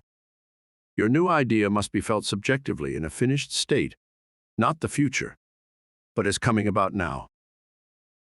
Infer no opponent, use imagination and not willpower. In using your subconscious mind, you infer no opponent, you use no willpower. You imagine the end and the freedom state. You will find your intellect trying to get in the way, but persist in maintaining a simple, childlike, miracle-making faith. Picture yourself with the ailment or problem. Imagine the emotional accompaniment of the freedom state you crave. Cut out all red tape from the process. The simple way is the best. How disciplined imagination works wonders. A wonderful way to get a response from your subconscious mind is through disciplined or scientific imagination. As previously pointed out, your subconscious mind is the builder of the body and controls all its vital functions. The Bible says, "Whatsoever ye shall ask in prayer, believing, ye shall receive." To believe is to accept something as true, or to live in the state of being it. As you sustain this mood, you shall experience the joy of the answered prayer. The 3 steps to success in prayer. The usual procedure is as follows. 1. Take a look at the problem. 2. Turn to the solution or way out known only to the subconscious mind. 3. Rest in a sense of deep conviction that it is done.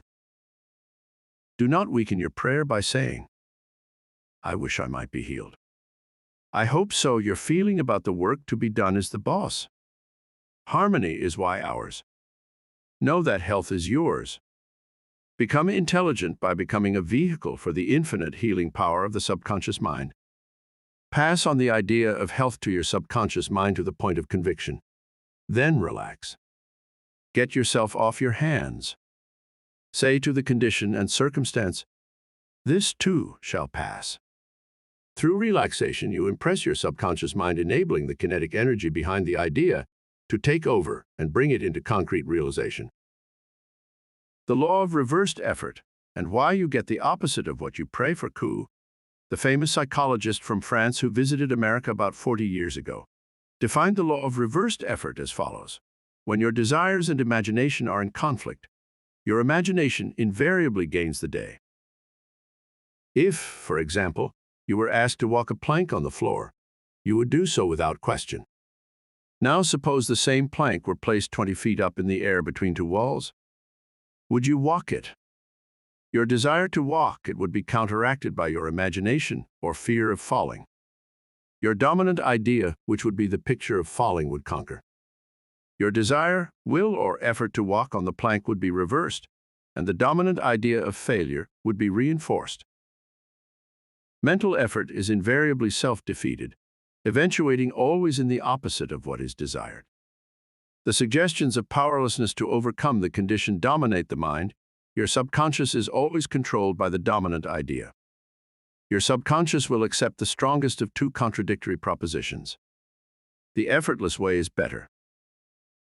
If you say, I want a healing, but I can't get it. I try so hard. I force myself to pray. I use all of the willpower I have. You must realize that your error lies in your effort. Never try to compel the subconscious mind to accept your idea by exercising willpower. Such attempts are doomed to failure, and you get the opposite of what you prayed for. The following is a rather common experience. Students, when taking examinations and reading through their papers, find that all their knowledge has suddenly deserted them. Their minds become appalling blanks, and they are unable to recall one relevant thought. The more they grit their teeth and summon the powers of the will, the further the answers seem to flee. But when they have left the examination room and the mental pressure relaxes, the answers they were seeking flow tantalizingly back into their minds. Trying to force themselves to remember was the cause of their failure. This is an example of the law of reversed effort, whereby you get the opposite of what you asked or prayed for. The conflict of desire and imagination must be reconciled. To use mental force is to presuppose that there is opposition. When your mind is concentrated on the means to overcome a problem, it is no longer concerned with the obstacle. Matthew 18:19 says, If two of you shall agree on earth as touching anything that they shall ask, it shall be done for them of my Father which is in heaven. Who are these two? It means the harmonious union between your conscious and subconscious on any idea, desire, or mental image. When there is no longer any quarrel in either part of your mind, your prayer will be answered. The two agreeing may also be represented as you and your desire, your thought and feeling, your idea and emotion, your desire and imagination. You avoid all conflict between your desires and imagination by entering into a drowsy, sleepy state, which brings all effort to a minimum. The conscious mind is submerged to a great extent when in a sleepy state. The best time to impregnate your subconscious occurs prior to sleep and just after we awaken.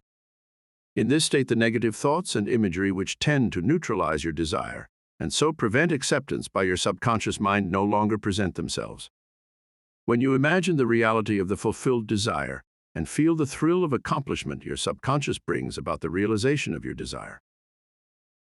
A great many people solve all their dilemmas and problems by the play of their controlled, directed, and disciplined imagination, knowing that whatever they imagine and feel is true will and must come to pass. The following will clearly illustrate how a young girl overcame the conflict between her desire and her imagination. She desired a harmonious solution to her legal problem, yet her mental imagery was constantly on failure, loss, bankruptcy, and poverty. It was a complicated lawsuit, and there was one postponement after another with no solution in sight. At my suggestion, she got into a sleepy, drowsy state each night prior to sleep, and she began to imagine the happy ending, feeling it to the best of her ability. She knew that the image in her mind had to agree with her heart's desire. Prior to sleep, she began to dramatize as vividly as possible, her lawyer having an animated discussion with her regarding the outcome. She would ask him questions, and he would answer her appropriately. He would say to her over and over again, "There has been a perfect, harmonious solution. The case has been settled out of court." During the day when fear thoughts came into her mind, she would run her mental movie with gestures, voice, and sound equipment. She could easily imagine the sound of his voice, smile, and mannerism. She ran this mental picture so often it became a subjective pattern, a regular train track.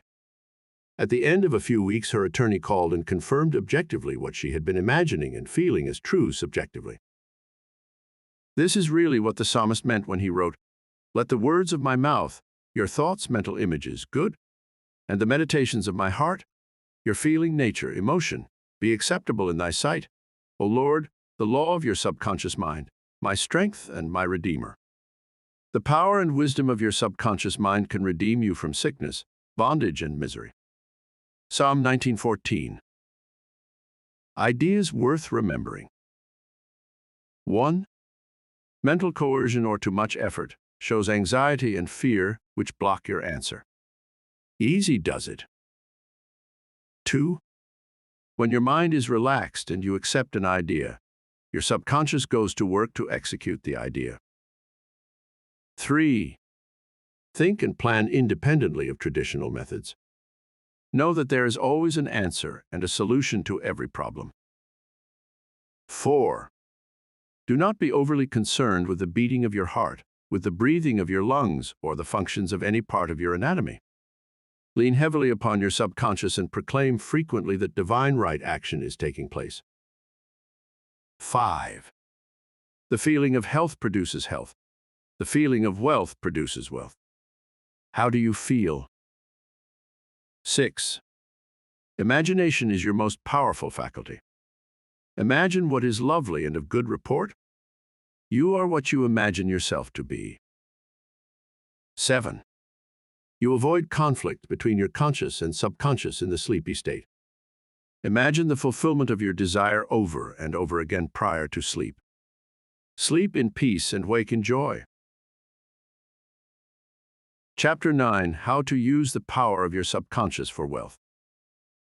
If you are having difficulties, if you are trying to make ends meet, it means you have not convinced your subconscious mind that you will always have plenty and some to spare. You know men and women who work a few hours a week and make fabulous sums of money. They do not strive or slave hard. Do not believe the story that the only way you can become wealthy is by the sweat of your brow and hard labor.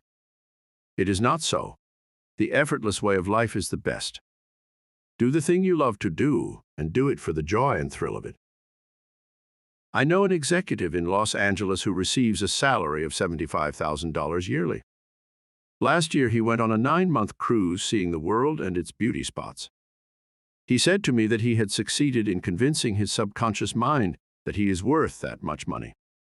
He told me that many men in his organization getting about $100 a week knew more about the business than he did and could manage it better, but they had no ambition, no creative ideas, and were not interested in the wonders of their subconscious mind. Wealth is of the mind. Wealth is simply a subconscious conviction on the part of the individual. You will not become a millionaire by saying, "I am a millionaire, I am a millionaire." You will grow into a wealth consciousness by building into your mentality the idea of wealth and abundance. Your invisible means of support. The trouble with most people is that they have no invisible means of support. When business falls away, the stock market drops, or they lost their investments, they seem helpless. The reason for such insecurity is that they do not know how to tap the subconscious mind. They are unacquainted with the inexhaustible storehouse within. A man with a poverty-type mind finds himself in poverty-stricken conditions. Another man with a mind filled with ideas of wealth is surrounded with everything he needs. It was never intended that man should lead a life of indigence. You can wealth, everything you need, and plenty to spare. Your words have power to cleanse your mind of wrong ideas and to instill right ideas in their place. The ideal method for building a wealth consciousness. Perhaps you are saying as you read this chapter, "I need wealth and success." This is what you do. Repeat for about 5 minutes to yourself 3 or 4 times a day. Wealth, success. These words have tremendous power. They represent the inner power of the subconscious mind. Anchor your mind on this substantial power within you. Then conditions and circumstances corresponding to their nature and quality will be manifested in your life. You are not saying, "I am wealthy." You are dwelling on real powers within you. There is no conflict in the mind when you say, "wealth." Furthermore, the feeling of wealth will well up within you as you dwell on the idea of wealth. The feeling of wealth produces wealth. Keep this in mind at all times. Your subconscious mind is like a bank, a sort of universal financial institution. It magnifies whatever you deposit or impress upon it, whether it is the idea of wealth or of poverty. Choose wealth. Why your affirmations for wealth fail? I have talked to many people during the past 35 years whose usual complaint is, I have said for weeks and months, "I am wealthy, I am prosperous," and nothing has happened. I discovered that when they said, "I am wealthy, I am prosperous," they felt that they were lying to themselves. One man told me, "I have affirmed that I am prosperous until I am tired. Things are now worse." I knew when I made the statement that it was obviously not true. His statements were rejected by the conscious mind, and the very opposite of what he outwardly affirmed and claimed was made manifest. Your affirmation succeeds best when it is specific and when it does not produce a mental conflict or argument. Hence, the statements made by this man made matters worse because they suggested his lack. Your subconscious accepts what you really feel to be true, not just idle words or statements. The dominant idea or belief is always accepted by the subconscious mind. How to avoid mental conflict. The following is the ideal way to overcome this conflict for those who have this difficulty. Make this practical statement frequently, particularly prior to sleep. By day and by night, I am being prospered in all of my interests. This affirmation will not arouse any argument because it does not contradict your subconscious mind's impression of financial lack. I suggested to one businessman whose sales and finances were very low and who was greatly worried that he sit down in his office, become quiet, and repeat this statement over and over again. My sales are improving every day. This statement engaged the cooperation of the conscious and subconscious mind. Results followed. Don't sign blank checks. You sign blank checks when you make such statements as, "There is not enough to go around. There is a shortage. I will lose the house because of the mortgage," etc. If you are full of fear about the future, you are also writing a blank check and attracting negative conditions to you. Your subconscious mind takes your fear and negative statement as your request and proceeds in its own way to bring obstacles, delays, lack, and limitation to your life. Your subconscious gives you compound interest. To him that hath the feeling of wealth, more wealth shall be added. To him that hath the feeling of lack, more lack shall be added. Your subconscious multiplies and magnifies whatever you deposit in it. Every morning as you awaken, deposit thoughts of prosperity, success, wealth, and peace. Dwell upon these concepts. Busy your mind with them as often as possible. These constructive thoughts will find their way as deposits in your subconscious mind and bring forth abundance and prosperity. Why nothing happened? I can hear you saying, "Oh, I did that, and nothing happened." You did not get results because you indulged in fear thoughts perhaps 10 minutes later and neutralized the good you had affirmed. When you place a seed in the ground, you do not dig it up. You let it take root and grow. Suppose, for example, you are going to say, "I shall not be able to make that payment." Before you get further than "I shall," stop the sentence and dwell on a constructive statement, such as, "By day and by night, I'm prospered in all my ways." True source of wealth. Your subconscious mind is never short of ideas. There are within it an infinite number of ideas, ready to flow into your conscious mind and appear as cash in your pocketbook in countless ways. This process will continue to go on in your mind regardless of whether the stock market goes up or down, or whether the pound sterling or dollar drops in value.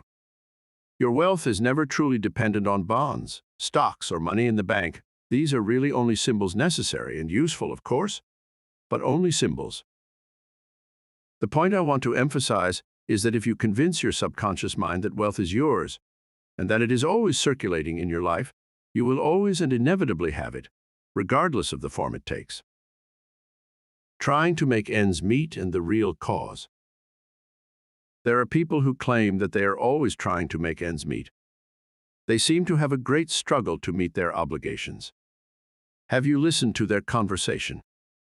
In many instances, their conversation runs along this vein. They are constantly condemning those who have succeeded in life and who have raised their heads above the crowd. Perhaps they are saying, "Oh, that fellow has a racket. He is ruthless. He is a crook." This is why they lack. They are condemning the thing they desire and want.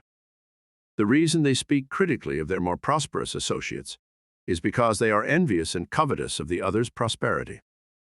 The quickest way to cause wealth to take wings and fly away is to criticize and condemn others who have more wealth than you.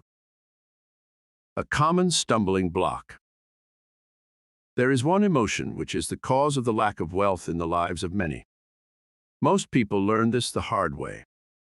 It is envy. For example, if you see a competitor depositing large sums on money in the bank, and you have only a meager amount to deposit, does it make you envious? The way to overcome this emotion is to say to yourself, "Isn't it wonderful? I rejoice in that man's prosperity. I wish for him greater and greater wealth." To entertain envious thoughts is devastating because it places you in a very negative position. Therefore, wealth flows from you instead of to you. If you are ever annoyed or irritated by the prosperity or great wealth of another, claim immediately that you truly wish for him greater wealth in every possible way. This will neutralize the negative thoughts in your mind and cause an ever greater measure of wealth to flow to you by the law of your own subconscious mind. Rubbing out a great mental block to wealth. If you are worried and critical about someone who you claim is making money dishonestly, cease worrying about him. You know such a person is using the law of mind negatively. The law of mind takes care of him. Be careful not to criticize him for the reasons previously indicated. Remember, the block or obstacle to wealth is in your own mind. You can now destroy that mental block. This you may do by getting on mental good terms with everyone. Sleep and grow rich. As you got to sleep at night, practice the following technique. Repeat the word wealth quietly, easily, and feelingly. Do this over and over again, just like a lullaby. Lull yourself to sleep with the one word, wealth. You should be amazed at the result. Wealth should flow to you in avalanches of abundance. This is another example of the magic power of your subconscious mind. Serve yourself with the powers of your mind. 1. Decide to be wealthy the easy way with the infallible aid of your subconscious mind. 2.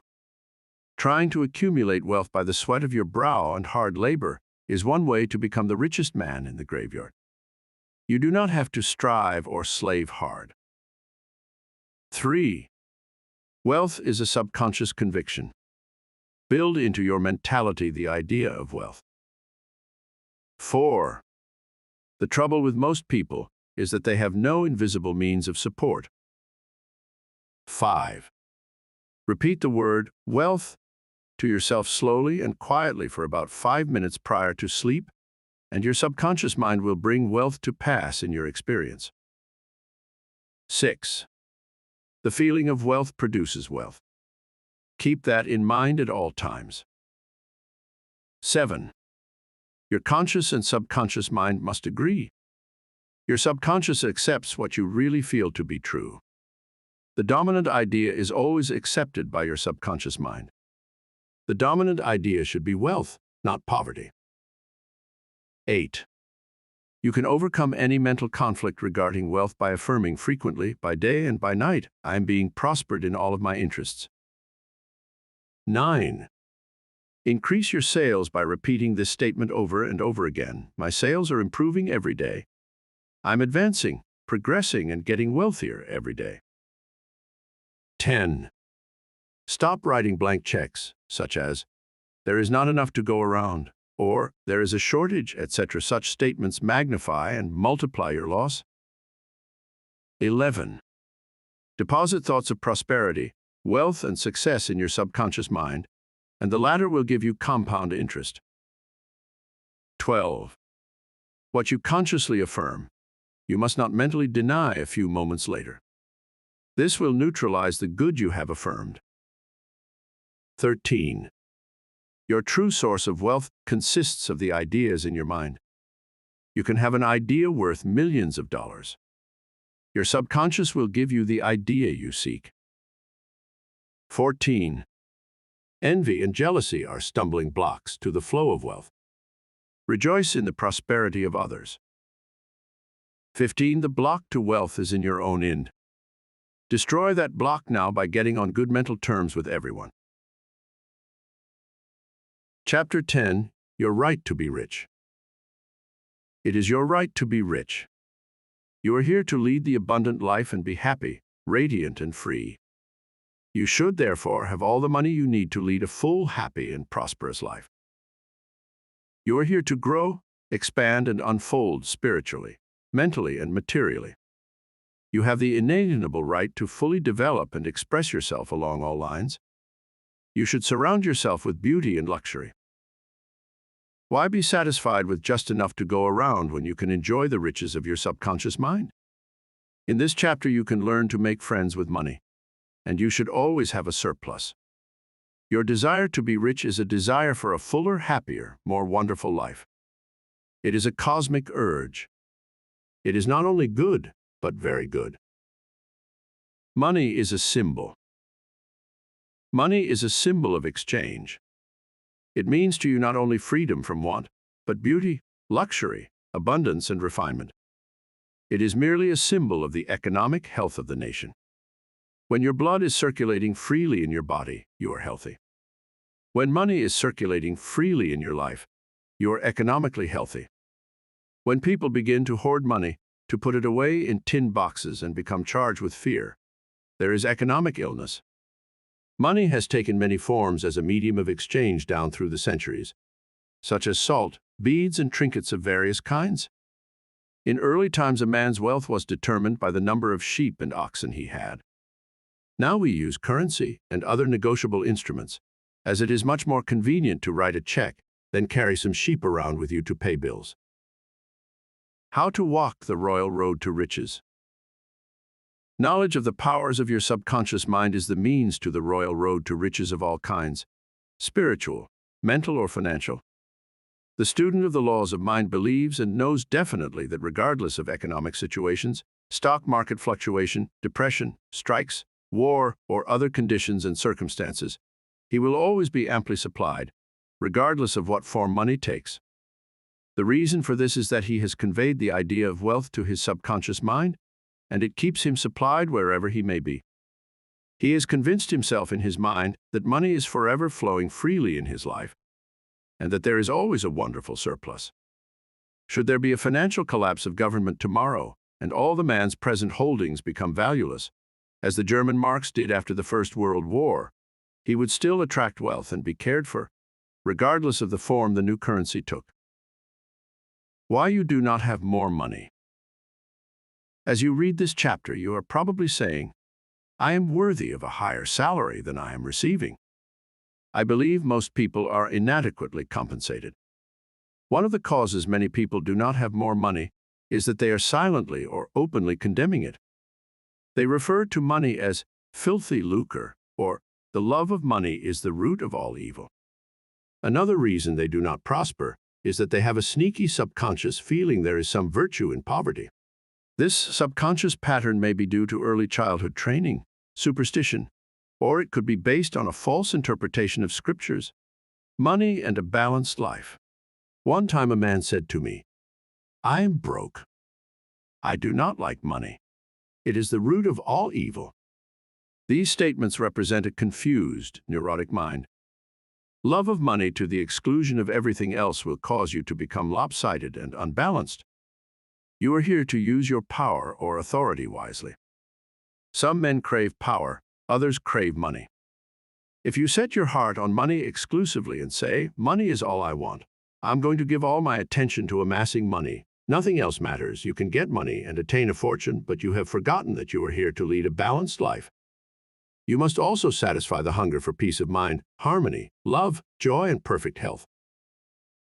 By making money your sole aim, you simply made a wrong choice. You thought that was all you wanted, but you found after all your efforts that it was not only the money you needed. You also desired true expression of your hidden talents, true place in life, beauty, and the joy of contributing to the welfare and success of others. By learning the laws of your subconscious mind, you could have $1 million or many millions if you wanted them, and still have peace of mind, harmony, perfect health, and perfect expression. Poverty is a mental disease. There is no virtue in poverty. It is a disease like any other mental disease. If you were physically ill, you would think there was something wrong with you. You would seek help and do something about the condition at once. Likewise, if you do not have money constantly circulating in your life, there is something radically wrong with you. The urge of life principle in you is toward growth, expansion, and the life more abundant. You are not here to live in a hovel, dress in rags and go hungry. You should be happy, prosperous, and successful. Why you must never criticize money. Cleanse your mind of all weird and superstitious beliefs about money. Do not ever regard money as evil or filthy. If you do, you cause it to take wings and fly away from you. Remember that you lose what you condemn. You cannot attract what you criticize. Getting the right attitude toward money.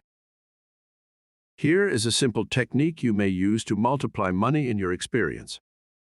Use the following statements several times a day. I like money. I love it. I use it wisely, constructively, and judiciously. Money is constantly circulating in my life. I release it with joy, and it returns to me multiplied in a wonderful way. It is good and very good. Money flows to me in avalanches of abundance. I use it for good only, and I am grateful for my good and for the riches of my mind. How the scientific thinker looks at money. Suppose, for example, you found gold, silver, lead, copper, or iron in the ground. Would you pronounce these things evil? All evil comes from man's darkened understanding, from his ignorance, from his false interpretation of life, and from his misuse of his subconscious mind. Uranium, lead, or some other metal could have been used as a medium of exchange. We use paper bills, checks, nickel, and silver. Surely these things are not evil. Physicists and chemists know today that the only difference between one metal and another is the number and rate of motion of electrons revolving around a central nucleus. They can now change one metal into another through a bombardment of the atoms in the powerful cyclotron. Gold, under conditions, becomes mercury. I believe that our modern scientists in the near future will be able to make gold, silver, and other metals synthetically in the chemical laboratory. The cost may be prohibitive now, but it can be done. I cannot imagine any intelligent person seeing anything evil in electrons, neutrons, protons, and isotopes. The piece of paper in your pocket is composed of atoms and molecules, with their electrons and protons arranged differently. Their number and rate of motion are different. That is the only way the paper differs from the silver in your pocket. How to attract the money you need. Many years ago, I met a young boy in Australia who wanted to become a physician and surgeon, but he had no money. I explained to him how a seed deposited in the soil attracts to itself everything necessary for its unfolding, and that all he had to do was to take a lesson from the seed and deposit the required idea in his subconscious mind. For expenses, this young, brilliant boy used to clean out doctors' offices, wash windows, and do odd repair jobs. He told me that every night, as he went to sleep, he used to picture in his mind's eye a medical diploma on a wall with his name on it in big, bold letters. He used to clean and shine the framed diplomas in the medical building where he worked. It was not hard for him to engrave the image of a diploma in his mind and develop it there. Definite results followed as he persisted with his mental picture every night for about 4 months. The sequel of this story was very interesting.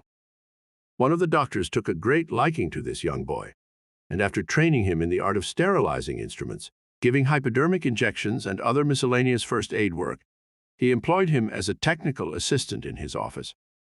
The doctor later sent him to medical school at his own expense. Today, this young man is a prominent medical doctor in Montreal, Canada. He discovered the law of attraction by using his subconscious mind the right way. He operated an age-old law which says, having seen the end, you have willed the means to the realization of the end. The end in this case was to become a medical doctor. This young man was able to imagine, see, and feel the reality of being a doctor. He lived with that idea, sustained it, nourished it, and loved it, until through his imagination, it penetrated the layers of his subconscious mind and became a conviction, thereby attracting to him everything necessary for the fulfillment of his dream. Why some men do not get a raise in pay. If you are working in a large organization, and you are silently thinking of and resenting the fact you are underpaid, that you are not appreciated, and that you deserve more money and great recognition, you are subconsciously severing your ties with that organization. You are setting a law in motion, and the superintendent or manager will say to you, "We have to let you go." Actually, you dismissed yourself. The manager was simply the instrument through which your own negative mental state was confirmed. It was an example of the law of action and reaction. The action was your thought, and the reaction as the response of your subconscious mind. Obstacles and impediments on the pathway to riches. I am sure you have heard men say, "That fellow has a racket. He is a racketeer. He is getting money dishonestly. He is a faker. I knew him when he had nothing. He is a crook, a thief, and a swindler." If you analyze the man who talks like that, you discover he is usually in want or suffering from some financial or physical illness. Perhaps his former college friends went up the ladder of success and excelled him. Now he is bitter and envious of their progress. In many instances, this is the cause of his downfall. Thinking negatively of these classmates and condemning their wealth causes the wealth and prosperity he is praying for to vanish and flee away. He is condemning the thing he is praying for. He is praying to ways. On the one hand, he is saying, "Wealth is flowing to me now." And in the next breath, silently or audibly, he is saying, "I resent that fellow's wealth." Always make it a special point to rejoice in the wealth of the other person. Protect your investments. If you are seeking wisdom regarding investments, or if you are worried about your stocks or bonds, quietly claims, "Infinite intelligence governs and watches over all my financial transactions, and whatsoever I do shall prosper." Do this frequently, and you will find that your investments will be wise. Moreover, you will be protected from loss, as you will be prompted to sell your securities or holdings before any loss accrues to you. You cannot get something for nothing. In large stores, the management employs store detectives to prevent people from stealing. They catch a number of people every day trying to get something for nothing. All such people are living in the mental atmosphere of lack and limitation and are stealing from themselves peace, harmony, faith, honesty, integrity, goodwill, and confidence. Furthermore, they are attracting to themselves all manner of loss, such as loss of character, prestige, social status, and peace of mind. These people lack faith in the source of supply and the understanding of how their minds work. If they would mentally call on the powers of their subconscious mind and claim that they are guided to their true expression, they would find work and constant supply. Then, by honesty, integrity, and perseverance, they would become a credit to themselves and to society at large. Your constant supply of money. Recognizing the powers of your subconscious mind and the creative power of your thought or mental image is the way to opulence, freedom, and constant supply. Accept the abundant life in your own mind. Your mental acceptance and expectancy of wealth has its own mathematics and mechanics of expression. As you enter into the mood of opulence, all things necessary for the abundant life will come to pass. Let this be your daily affirmation. Write it in your heart. I am one with the infinite riches of my subconscious mind. It is my right to be rich, happy, and successful. Money flows to me freely, copiously, and endlessly. I am forever conscious of my true worth. I give of my talents freely, and I am wonderfully blessed financially. It is wonderful. Step up this way to riches. 1. Be bold enough to claim that it is your right to be rich, and your deeper mind will honor your claim. 2. You don't want just enough to go around. You want all the money you need to do all the things you want to do, and when you want to do them. Get acquainted with the riches of your subconscious mind. 3. When money is circulating freely in your life, you are economically healthy. Look at money like the tide. You will always have plenty of it. The ebb and flow of the tide is constant. When the tide is out, you are absolutely sure that it will return. 4. Knowing the laws of your subconscious mind, you will always be supplied regardless of what form money takes. 5. One reason many people simply make ends meet and never have enough money is that they condemn money. What you condemn takes wings and flies away. 6. Do not make a god of money. It is only a symbol. Remember that the real riches are in your mind. You are here to lead a balanced life. This includes acquiring all the money you need. 7. Don't make money your sole aim. Claim wealth, happiness, peace, true expression and love, and personally radiate love and goodwill to all. Then your subconscious mind will give you compound interest in all these fields of expression. 8. There is no virtue in poverty. It is a disease of the mind, and you should heal yourself of this mental conflict or malady at once. 9. You are not here to live in a hovel, to dress in rags, or to go hungry. You are here to lead the life more abundant. 10. Never use the terms filthy lucre or I despise money. You lose what you criticize. There is nothing good or bad, but thinking of it in either light makes it so. 11. Repeat frequently, I like money. I use it wisely, constructively, and judiciously. I release it with joy, and it returns 1,000-fold. 12. Money is not evil any more so than copper, lead, tin, or iron, which you find in the ground. All evil is due to ignorance or misuse of the mind's powers. 13. To picture the end result in your mind causes your subconscious to respond and fulfill your mental picture. 14. Stop trying to get something for nothing. There is no such thing as a free lunch. You must give to receive. You must give mental attention to your goals, ideals, and enterprises, and your deeper mind will back you up. The key to wealth is application of the laws of the subconscious mind by impregnating it with the idea of wealth. Chapter 11. Your subconscious mind as a partner in success. Success means successful living. A long period of peace, joy, and happiness on this plane may be termed success.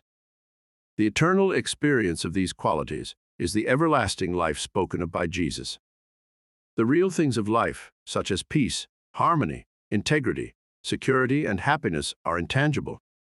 They come from the deep self of man. Meditating on these qualities builds these treasures of heaven in our subconscious. It is where moth and rust do not consume, and where thieves do not break through and steal. Matthew 6:20. The 3 steps to success. Let us discuss 3 steps to success. First step.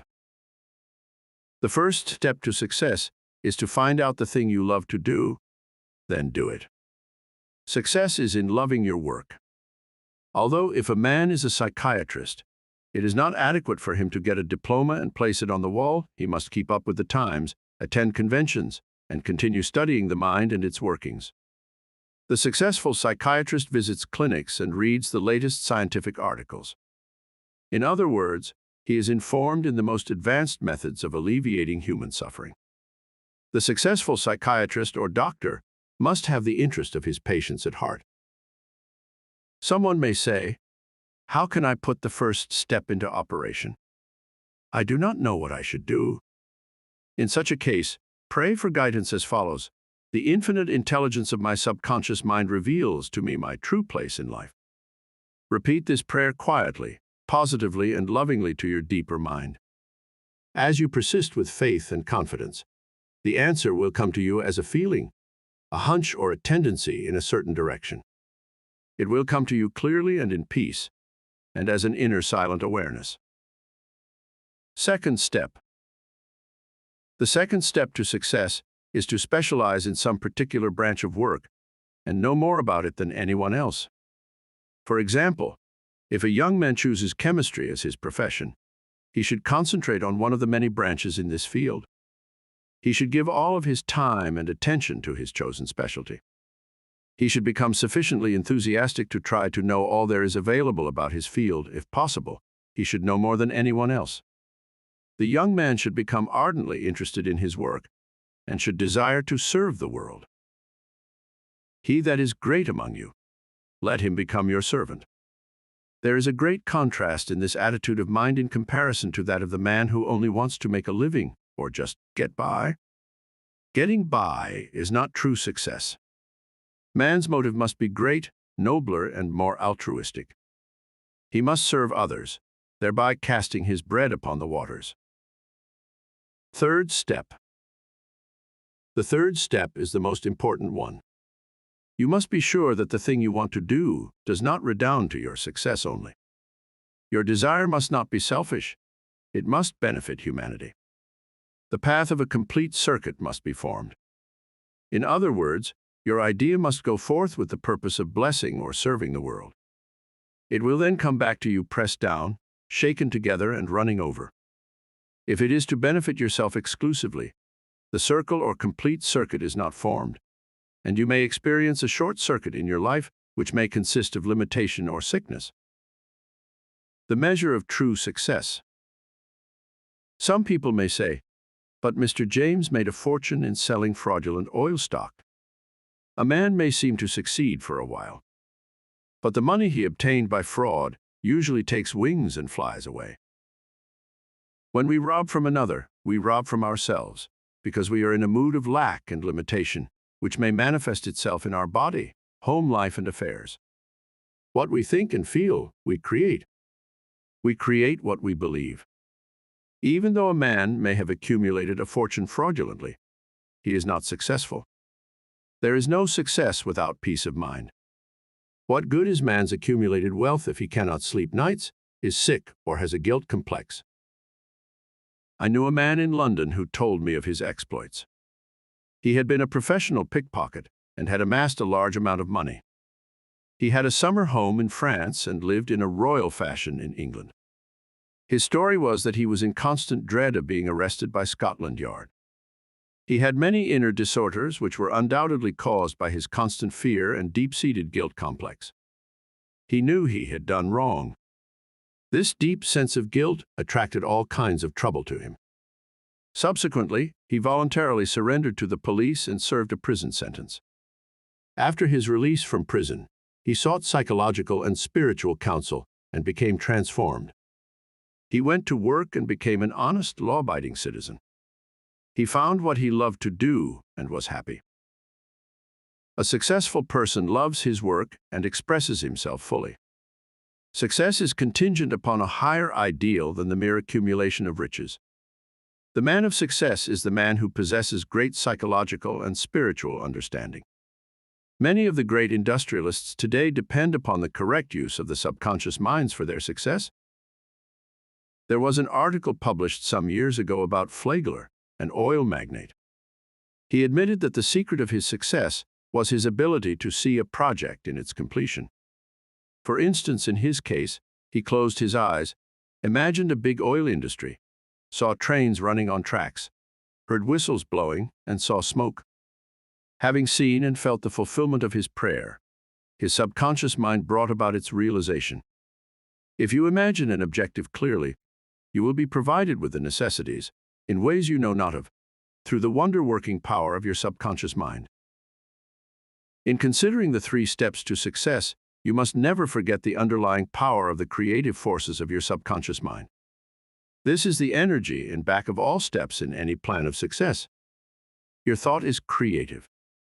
Thought fused with feeling becomes a subjective faith or belief, and according to your belief, it is done unto you. Matthew 9:29. A knowledge of a mighty force in you which is capable of bringing to pass all your desires gives you confidence and a sense of peace. Whatever your field of action may be, you should learn the laws of your subconscious mind. When you know how to apply the powers of your mind, and when you are expressing yourself fully and giving of your talents to others, you are on the sure path to true success. If you are about God's business, or any part of it, God, by his very nature, is for you, so who can be against you? With this understanding, there is no power in heaven or on earth to withhold success from you. How he made his dream come true. A movie actor told me that he had very little education, but he had a dream as a boy of becoming a successful movie actor. Out in the field mowing hay, driving the cows home, or even when milking them, he said, I would constantly imagine I saw my name in big lights at a large theater. I kept this up for years, until finally I ran away from home. I got extra jobs in the motion picture field, and the day finally came when I saw my name in great big lights as I did when I was a boy. Then he added, I know the power of sustained imagination to bring success. His dream pharmacy became a reality. 30 years ago, I knew a young pharmacist who was receiving $40 a week plus commission on sales after 25 years. He said to me, I will get a pension and retire. I said to this young man, why don't you own your own store? Get out of this place. Raise your sights. Have a dream for your children. Maybe your son wants to be a doctor. Perhaps your daughter desires to be a great musician. His answer was that he had no money. He began to awaken to the fact that whatever he could conceive as true, he could give conception. The first step toward his goal was his awakening to the powers of his subconscious mind, which I briefly elaborated on for his benefit. His second step was his realization that if he could succeed in conveying an idea to his subconscious mind, the latter would somehow bring it to pass. He began to imagine that he was in his own store. He mentally arranged the bottles, dispensed prescriptions, and imagined several clerks in the store waiting on customers. He also visualized a big bank balance. Mentally, he worked in that imaginary store. Like a good actor, he lived the role. Act as though I am, and I will be. This pharmacist put himself wholeheartedly into the act, living, moving, and acting on the assumption that he owned the store. The sequel was interesting. He was discharged from his position. He found new employment with a large chain store, became manager, and later on, district manager. He saved enough money in 4 years to provide a down payment on a drugstore of his own. He called it his dream pharmacy. It was, he said, exactly the store I saw in my imagination. He became a recognized success in his chosen field and was happy doing what he loved to do. Using the subconscious mind in business. Some years ago, I gave a lecture to a group of businessmen on the powers of imagination and the subconscious mind. In this lecture, I pointed out how Goethe used his imagination wisely when confronted with difficulties and predicaments. His biographers point out that he was accustomed to fill many hours quietly holding imaginary conversations. It is well known that his custom was to imagine one of his friends before him in a chair answering him in the right way. In other words, if he were concerned over any problems, he imagined his friends giving him the right or appropriate answer, accompanied with the usual gestures and tonal qualities of the voice, and he made the entire imaginary scene as real and as vivid as possible. One of the men present at my lecture was a young stockbroker. He proceeded to adopt the technique of Goethe. He began to have mental, imaginary conversations with a multimillionaire banker friend of his, who used to congratulate him on his wise and sound judgment and compliment him on his purchase of the right stocks. He used to dramatize this imaginary conversation until he had psychologically fixed it as a form of belief in his mind. The broker's inner talking and controlled imagination certainly agreed with his aim, which was to make sound investments for his clients. His main purpose was to make money for his clients and to see them prosper financially by his wise counsel. He is still using his subconscious mind in his business, and he is a brilliant success in his field of endeavor. Boy of 16 years turns failure into success. A young boy who was attending high school said to me, I am getting very poor grades. My memory is failing. I do not know what is the matter. I discovered that the only thing wrong with this boy was his attitude, which was one of indifference and resentment toward some of his teachers and fellow students. I taught him how to use his subconscious mind and how to succeed in his studies. He began to affirm certain truths several times a day, particularly at night prior to sleep, and also in the morning after awakening. These are the best times to impregnate the subconscious mind. He affirmed as follows, I realize that my subconscious mind is a storehouse of memory. It retains everything I read and hear from my teachers. I have a perfect memory, and the infinite intelligence in my subconscious mind constantly reveals to me everything I need to know at all my examinations, whether written or oral. I radiate love and goodwill to all my teachers and fellow students. I sincerely wish for them success and all good things. This young man is now enjoying a greater freedom than he has ever known. He is now receiving all A's. He constantly imagines the teachers and his mother congratulating him on his success in his studies. How to become successful in buying and selling. In buying and selling, remember that your conscious mind is the starter, and your subconscious mind is the motor. You must start the motor to enable it to perform its work. Your conscious mind is the dynamo that awakens the power of your subconscious mind. The first step in conveying your clarified desire, idea, or image to the deeper mind is to relax, immobilize the attention, get still and be quiet. This quiet, relaxed, and peaceful attitude of mind prevents extraneous matter and false ideas from interfering with your mental absorption of your ideal. Furthermore, in the quiet, passive, and receptive attitude of mind, effort is reduced to a minimum. The second step is to begin to imagine the reality of that which you desire. For example, you may wish to buy a home, and in your relaxed state of mind affirm as follows: "The infinite intelligence of my subconscious mind is all-wise. It reveals to me now the ideal home which is central, ideal, is in a lovely environment, meets all my requirements, and is commensurate with my income.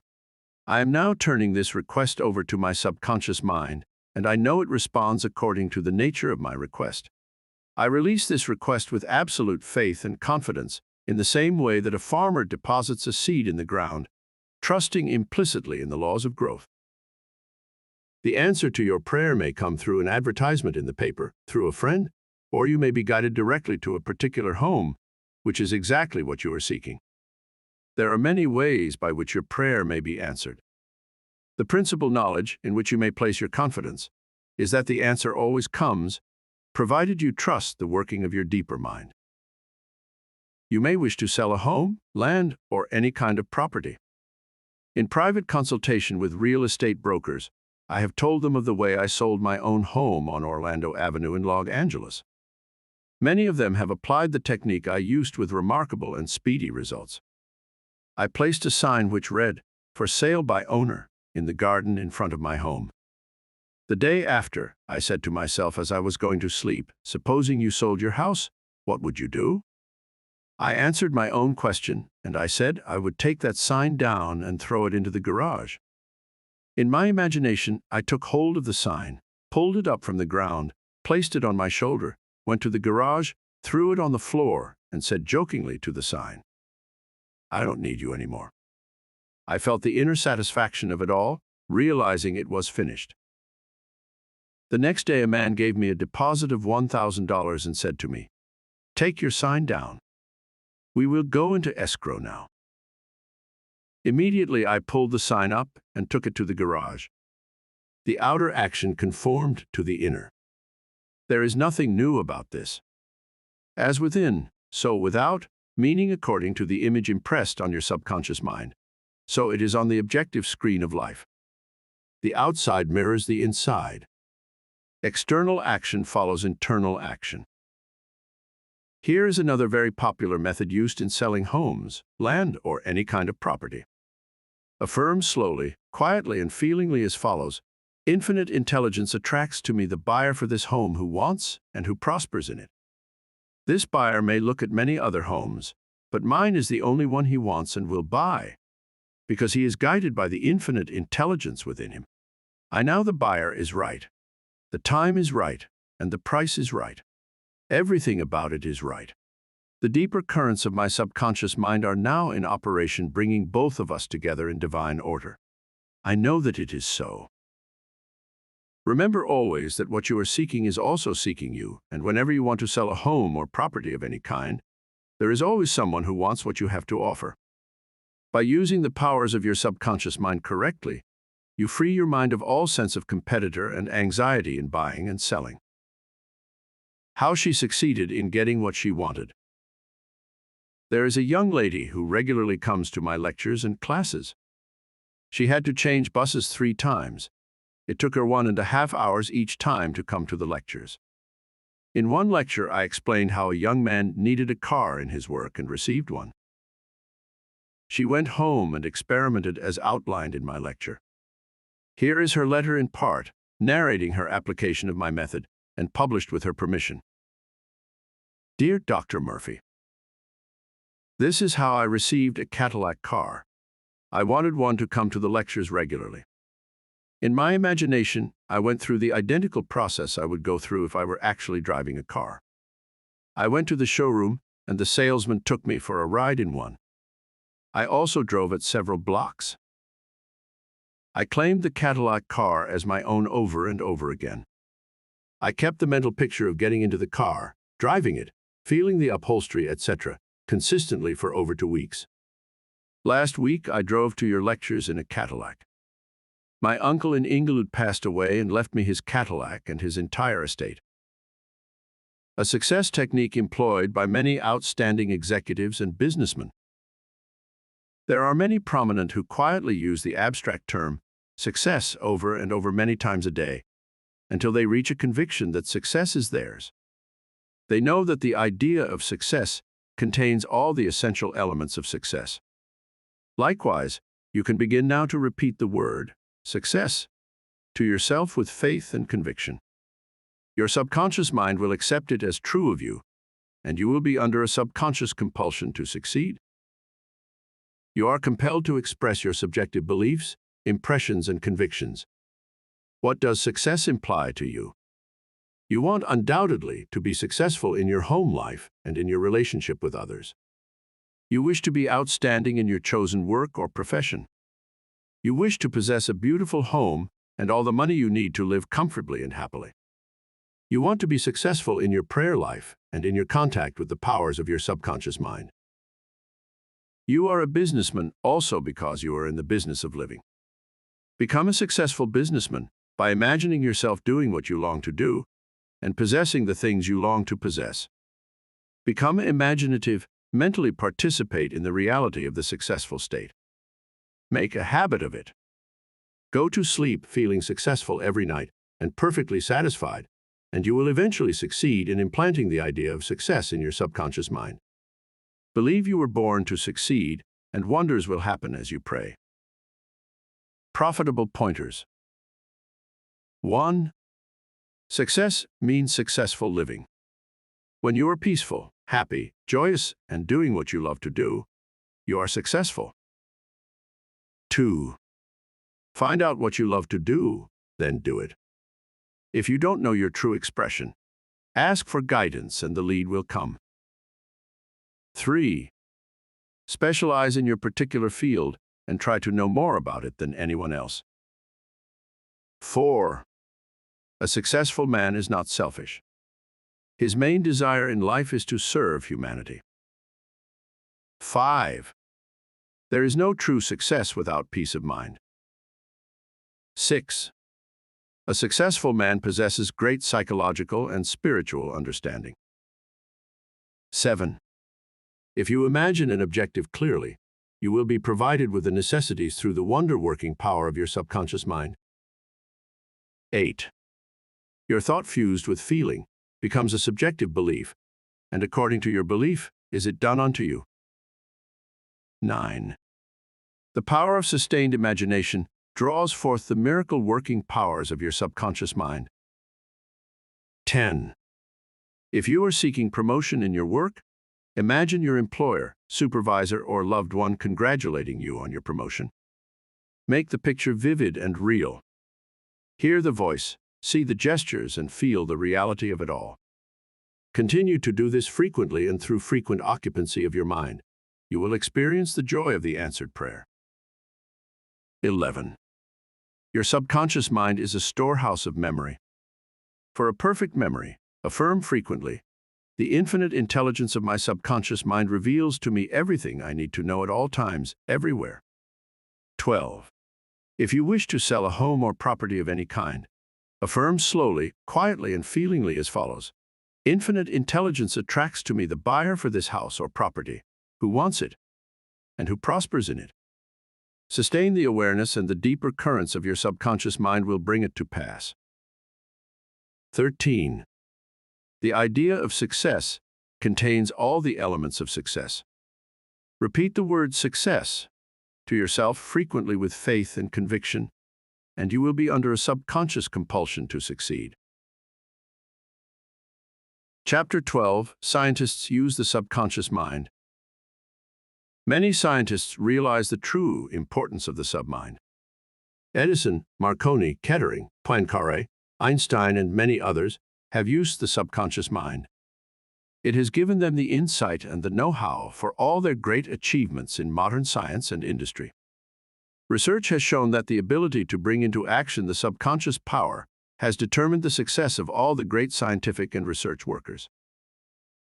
An instance of how a famous chemist, Friedrich von Stradonitz, used his subconscious mind to solve his problem is as follows. He had been working laboriously for a long time trying to rearrange the 6 carbon and the 6 hydrogen atoms on the benzene formula, and he was constantly perplexed and unable to solve the matter.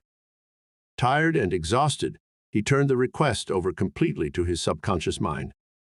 Shortly afterward, as he was about to board a London bus, his subconscious presented his conscious mind with a sudden flash of a snake biting its own tail and turning around like a pinwheel. This answer, from his subconscious mind, gave him the long-sought answer of the circular rearrangement of the atoms that is known as the benzene ring. How a distinguished scientist brought forth his inventions. Nikola Tesla was a brilliant electrical scientist who brought forth the most amazing innovations. When an idea for a new invention came into his mind, he would build it up in his imagination, knowing that his subconscious mind would reconstruct and reveal to his conscious mind all the parts needed for its manufacture in concrete form. Through quietly contemplating every possible improvement, he spent no time in correcting defects and was able to give the technicians the perfect product of his mind. He said, "Invariably, my device works as I imagined it should. In 20 years, there has not been a single exception." How a famous naturalist solved his problem. Professor Agassiz, a distinguished American naturalist, discovered the indefatigable activities of his subconscious mind while he slept. The following has been reported by his widow in her biography of her famous husband. He had been for 2 weeks striving to decipher the somewhat obscure impression of a fossil fish on the stone slab in which it was preserved. Weary and perplexed, he put his work aside at last and tried to dismiss it from his mind. Shortly after, he waked one night persuaded that while asleep, he had seen his fish with all the missing features perfectly restored. But when he tried to hold and make fast the image, it escaped him. Nevertheless, he went early to the Jardin des Plantes, thinking that on looking anew at the impression, he should see something which would put him on the track of his vision. In vain, the blurred record was as black as ever. The next night he saw the fish again, but with no more satisfactory result. When he awoke, it disappeared from his memory as before. Hoping that the same experience might be repeated, on the 3rd night, he placed a pencil and paper beside the bed before going to sleep. Accordingly, toward morning, the fish reappeared in his dream, confusedly at first, but at last with such distinctness that he had no longer any doubt as to its zoological characters. Still half dreaming, in perfect darkness, he traced these characters on the sheet of paper at the bedside. In the morning he was surprised to see in his nocturnal sketch features, which he thought it impossible the fossil itself should reveal. He hastened to the Jardin des Plantes, and with his drawing as a guide, succeeded in chiseling away the surface of the stone under which portions of the fish proved to be hidden. When wholly exposed, it corresponded with his dream and his drawing, and he succeeded in classifying it with ease. An outstanding physician solved the problem of diabetes. Some years ago, I received clipping from a magazine describing the origin of the discovery of insulin. This is the essence of the article as I recall it. About 40 years ago or more, Dr. Frederick Banting, a brilliant Canadian physician and surgeon, was concentrating his attention on the ravages of diabetes. At that time, medical science offered not effective method of arresting the disease. Dr. Banting spent considerable time experimenting and studying the international literature on the subject. One night he was exhausted and fell asleep. While asleep, his subconscious mind instructed him to extract A residue from the degenerated pancreatic duct of dogs. This was the origin of insulin, which has helped millions of people. You will note that Dr. Banting had been consciously dwelling on the problem for some time, seeking a solution, a way out, and his subconscious responded accordingly. It does not follow that you will always get an answer overnight. The answer may not come for some time. Do not be discouraged. Keep on turning the problem over every night to the subconscious mind prior to sleep, as if you had never done it before. One of the reasons for the delay may be that you look upon it as a major problem. You may believe it will take a long time to solve it. Your subconscious mind is timeless and spaceless. Go to sleep believing you have the answer. No, do not postulate the answer in the future. Have an abiding faith in the outcome. Become convinced now as you read this book that there is an answer and a perfect solution for you. How a famous scientist and physicist escaped from a Russian concentration camp.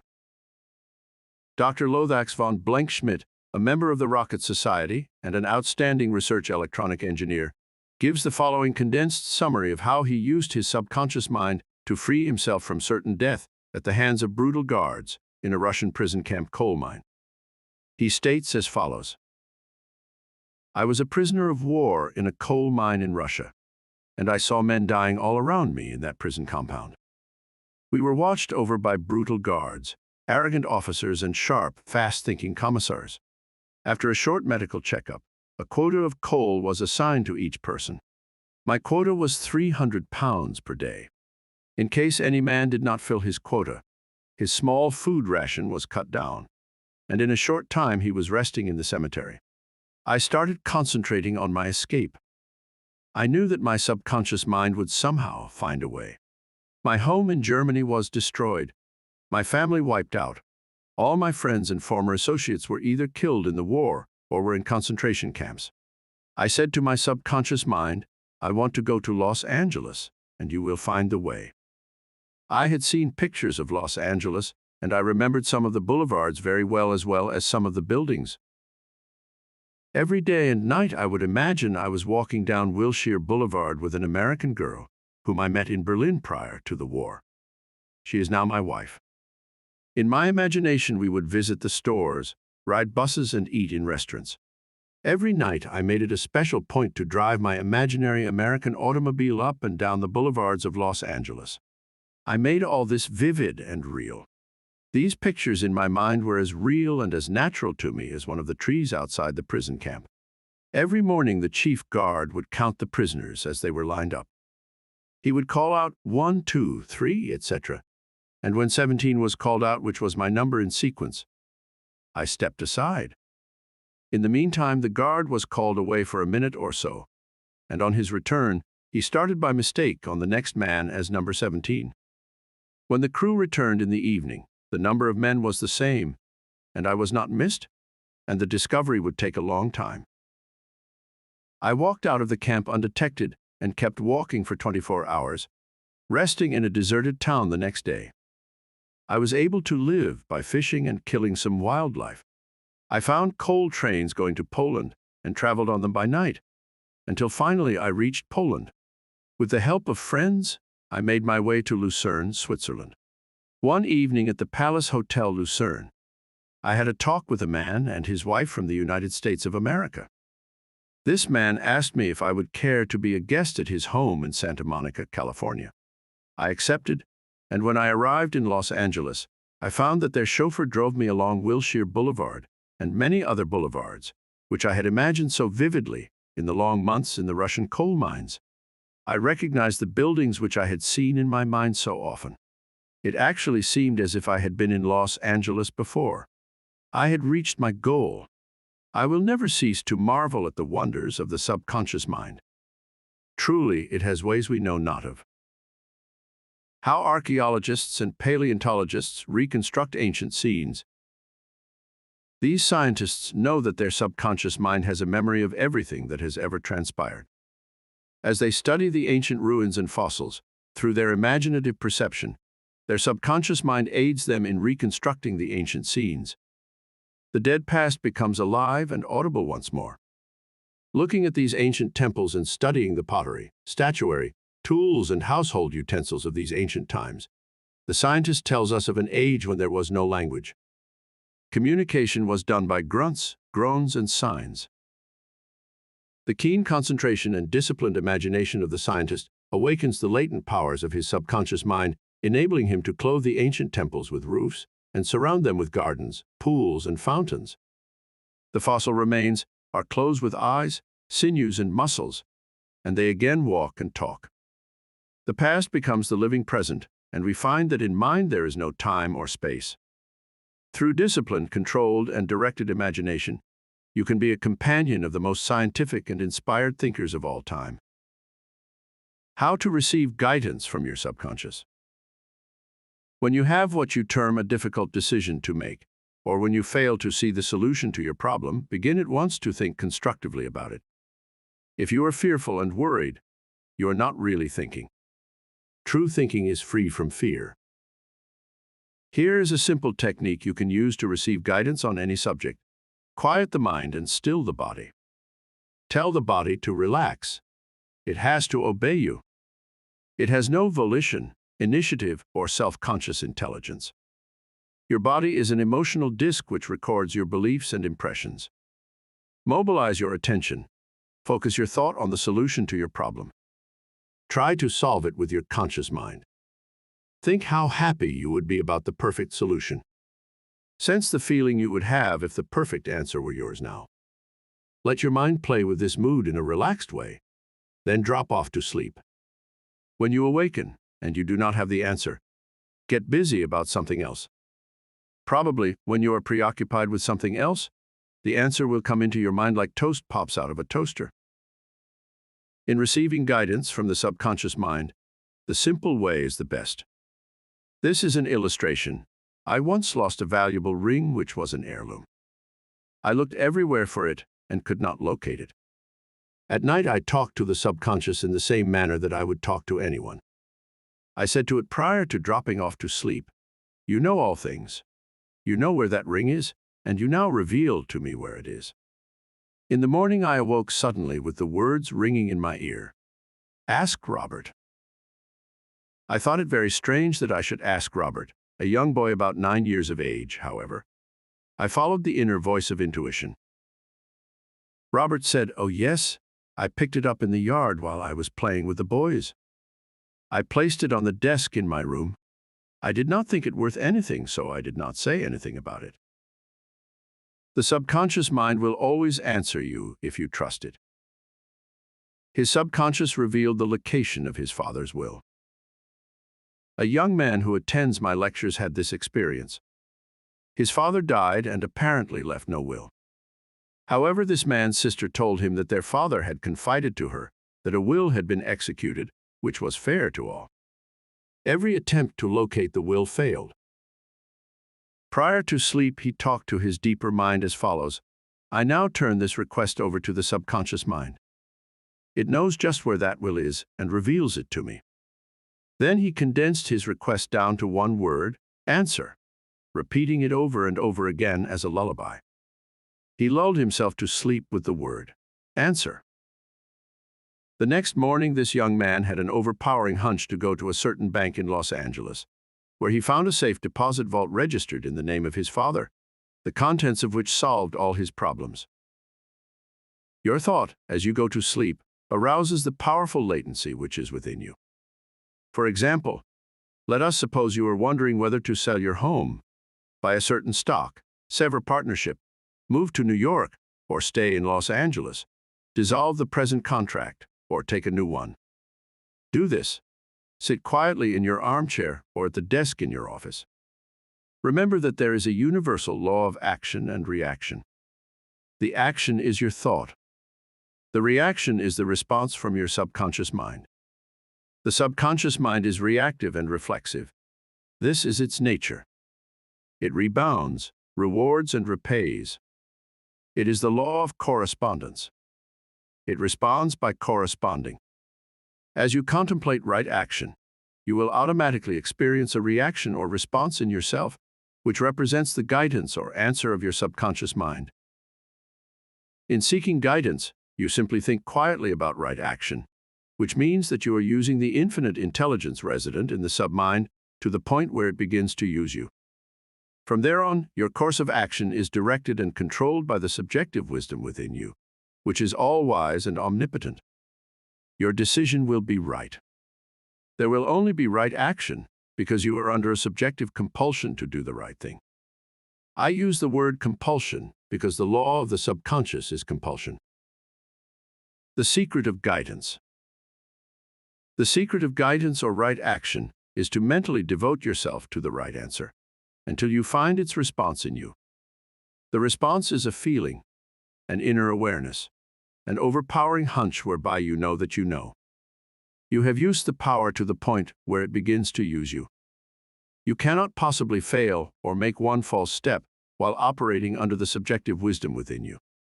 You will find that all your ways are pleasantness and all your paths are peace. Highlights to recall. 1. Remember that the subconscious mind has determined the success and wonderful achievements of all great scientific workers. 2. By giving your conscious attention and devotion to the solution of a perplexing problem, your subconscious mind gathers all the necessary information and presents it full blow to the conscious mind. 3. If you are wondering about the answer to a problem, try to solve it objectively. Get all the information you can from research and also from others. If no answer comes, turn it over to your subconscious mind prior to sleep, and the answer always comes. It never fails. 4. You do not always get the answer overnight. Keep on turning your request over to your subconscious until the day breaks and the shadows flee away. 5. You delay the answer by thinking it will take a long time or that it is a major problem.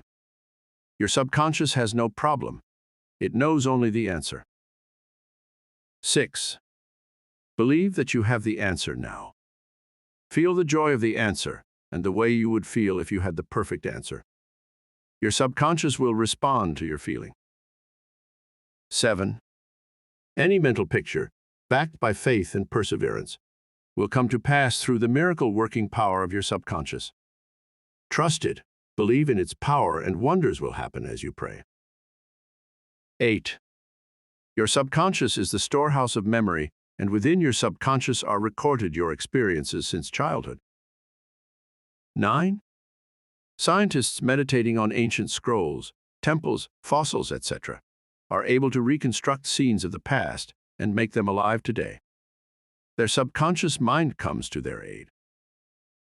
10. Turn over your request for a solution to your subconscious prior to sleep. Trust it and believe in it, and the answer will come. It knows all and sees all, but you must not doubt or question its powers. 11. The action is your thought, and the reaction is the response of your subconscious mind. If your thoughts are wise, your actions and decisions will be wise. 12. Guidance comes as a feeling, an inner awareness, an overpowering hunch whereby you know that you know. It is an inner sense of touch. Follow it. Chapter 13, Your Subconscious and the Wonders of Sleep. You spend about 8 out of every 24 hours, or 1/3 of your entire life, in sleep. This is an inexorable law of life. This also applies to the animal and vegetable kingdoms. Sleep is a divine law, and many answers to our problems come to us when we are sound asleep upon the bed. Many people have advocated the theory that you get tired during the day, that you go to sleep to rest the body, and that a reparative process takes place while you sleep. Nothing rests in sleep. Your heart, lungs, and all your vital organs functions while you are asleep. If you eat prior to sleep, the food is digested and assimilated also. Your skin secretes perspiration, and your nails and hair continue to grow. Your subconscious mind never rests or sleeps. It is always active, controlling all your vital forces. The healing process takes place more rapidly while you are asleep, as there is no interference from your conscious mind.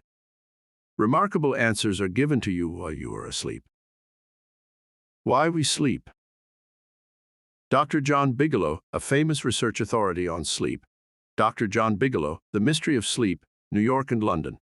Harper Brothers, 1903, demonstrated that at night while asleep, you receive impressions showing that the nerves of the eyes, ears, nose, and taste buds are active during sleep, and also that the nerves of your brain are quite active. He says that the main reason we sleep is because The nobler part of the soul is united by abstraction to our higher nature and becomes a participant in the wisdom and foreknowledge of the gods. Dr. Bigelow states also, the results of my studies have not only strengthened my convictions that the supposed exemption from customary tolls and activities was not the final purpose of sleep, but have also made clearer to my mind the conviction that no part of a man's life deserves to be considered more indispensable to its symmetrical and perfect spiritual development than while he is separated from the phenomenal world in sleep. Prayer, a form of sleep. Your conscious mind gets involved with vexations, strife and contentions of the day, and it is very necessary to withdraw periodically from sense evidence and the objective world, and commune silently with the inner wisdom of your subconscious mind. By claiming guidance, strength, and greater intelligence in all phases of your life, you will be enabled to overcome all difficulties and solve your daily problems. This regular withdrawal from sense evidence and the noise and confusion of everyday living is also a form of sleep. You become asleep to the world of the senses and alive to the wisdom and power of your subconscious mind. Startling effects of sleep deprivation. Lack of sleep can cause you to become irritable, moody, and depressed. Dr. George Stevenson of the National Association for Mental Health says, "I believe it can safely be said that all human beings a minimum of 6 hours sleep to be healthy. Most people need more. Those who think they can get along on less are fooling themselves." Medial research scholars, investigating sleep processes and deprivation of sleep, point out that severe insomnia has preceded psychotic breakdown in some instances. Remember, you are spiritually recharged during sleep, and adequate sleep is essential to produce joy and vitality in life. You need more sleep. Robert O'Brien, in an article, "Maybe You Need More Sleep," in an issue of the Reader's Digest, reports the following experiments on sleep. For the last 3 years, experiments have been in progress at Walter Reed Army Institute of Research in Washington, D.C. Subjects, more than 100 military and civilian volunteers, have been kept awake for as long as 4 days. Thousands of tests have measured the effects on their behavior and personality. Results of these tests have given scientists astonishingly new insights into the mysteries of sleep. They now know that the tired brain apparently craves sleep so hungrily that it will sacrifice anything to get it. After only a few hours of sleep loss, fleeting stolen naps called lapses, or microsleep, occurred at the rate of 3 or 4 an hour. As in real sleep, eyelids dropped and heartbeat slowed. Each lapse lasted just a fraction of a second. Sometimes the lapses were periods of blankness. Sometimes they were filled with images, wisps of dreams. As hours of sleep loss mounted, the lapses took place more often and lasted longer, perhaps 2 or 3 seconds. Even if the subjects had been piloting an airliner in a thunderstorm, they still couldn't have resisted micro-sleeps for those few priceless seconds. And it can happen to you, as many who have fallen asleep at the wheel of a car can testify. Another startling effect of sleep deprivation was its attack on human memory and perception. Many sleep-deprived subjects were unable to retain information long enough to relate it to the task they were supposed to perform. They were totally befuddled in situations requiring them to hold several factors in mind and act on them, as a pilot must when he skillfully integrates wind direction, airspeed, altitude, and glide path to make a safe landing. Sleep brings counsel. A young lady in Los Angeles who listens to my morning radio talks told me that she had been offered a lucrative position in New York City at twice her present salary. She was wondering whether to accept or not and prayed prior to sleep as follows: "The creative intelligence of my subconscious mind knows what is best for me. Its tendency is always lifeward, and it reveals to me the right decision which blesses me and all concerned. I give thanks for the answer which I know will come to me."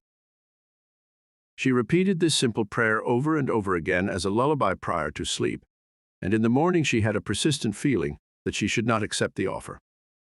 She rejected the offer, and subsequent events verified that her inward sense of knowing, because the company went bankrupt a few months following their offer of employment to her.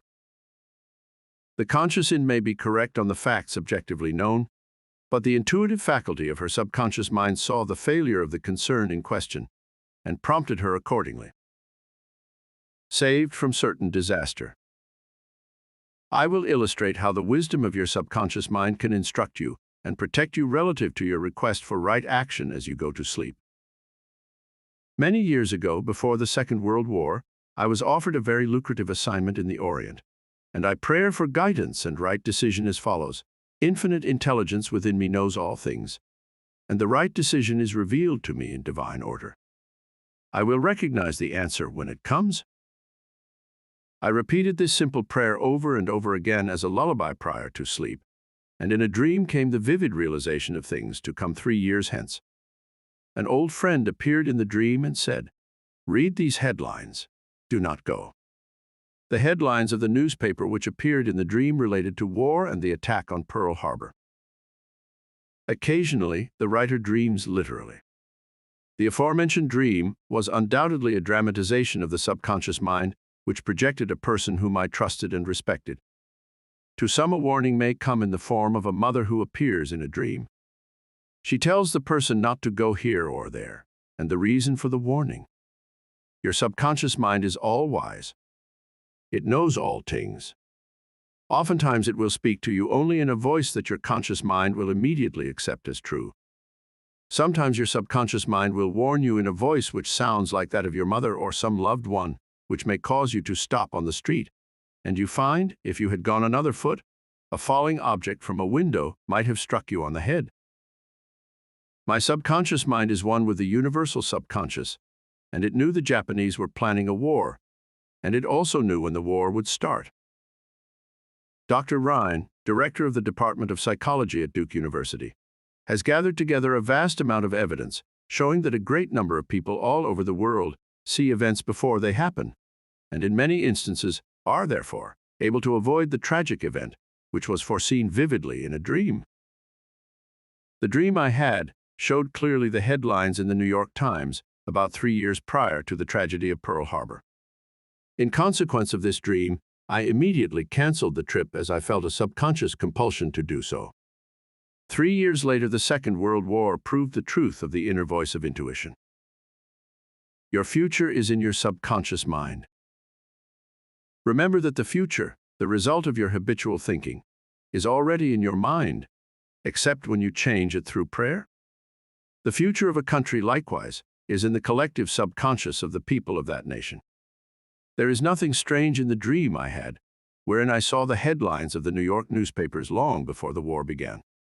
The war had already taken place in mind, and all the plans of attack were already engraved on that great recording instrument, the subconscious mind or collective unconscious of the universal mind. Tomorrow's events are in your subconscious mind, so are next week's and next month's, and they may be seen by a highly psychic or clairvoyant person. No disaster or tragedy can happen to you if you decide to pray. Nothing is predetermined or foreordained. Your mental attitude, i.e. the way you think, feel, and believe, determines your destiny. You can, through scientific prayer, which is explained in a previous chapter, mold, fashion, and create your own future. Whatsoever a man soweth, that shall he also reap. A catnap nets him $15,000. One of my students mailed me a newspaper clipping 3 or 4 years ago about a man called Ray Hammerstrom, a roller at the steel works in Pittsburgh, operated by Jones and Laughlin Steel Corporation. He received $15,000 for his dream. According to the article, the engineers could not fix a faulty switch in a newly installed bar mill which controlled the delivery of straight bars to the cooling beds. The engineers worked on the switch about 11 or 12 times to no avail. Hammerstrom thought a lot about the problem and tried to figure out a new design which might work. Nothing worked. One afternoon, he lay down for a nap, and prior to sleep, he began to think about the answer to the switch problem. He had a dream in which the perfect design for the switch was portrayed. When he awoke, he sketched his new design according to the outline of his dream. This visionary catnap won Hammerstrom a check for $15,000, the largest award the firm ever gave an employee for a new idea. How a famous professor solved his problem in sleep. Dr. H. Helprecht, professor of Assyrian at the University of Pennsylvania, wrote as follows: "One Saturday evening, I had been wearying myself in the vain attempt to decipher 2 small fragments of agate which were supposed to belong to the finger rings of some Babylonians. About midnight, weary and exhausted, I went to bed and dreamed the following remarkable dream. A tall, thin priest of Nippur, about 40 years of age, led me to the treasure chamber of the temple, a small, low-ceilinged room without windows, with scraps of agate and lapis lazuli scattered on the floor.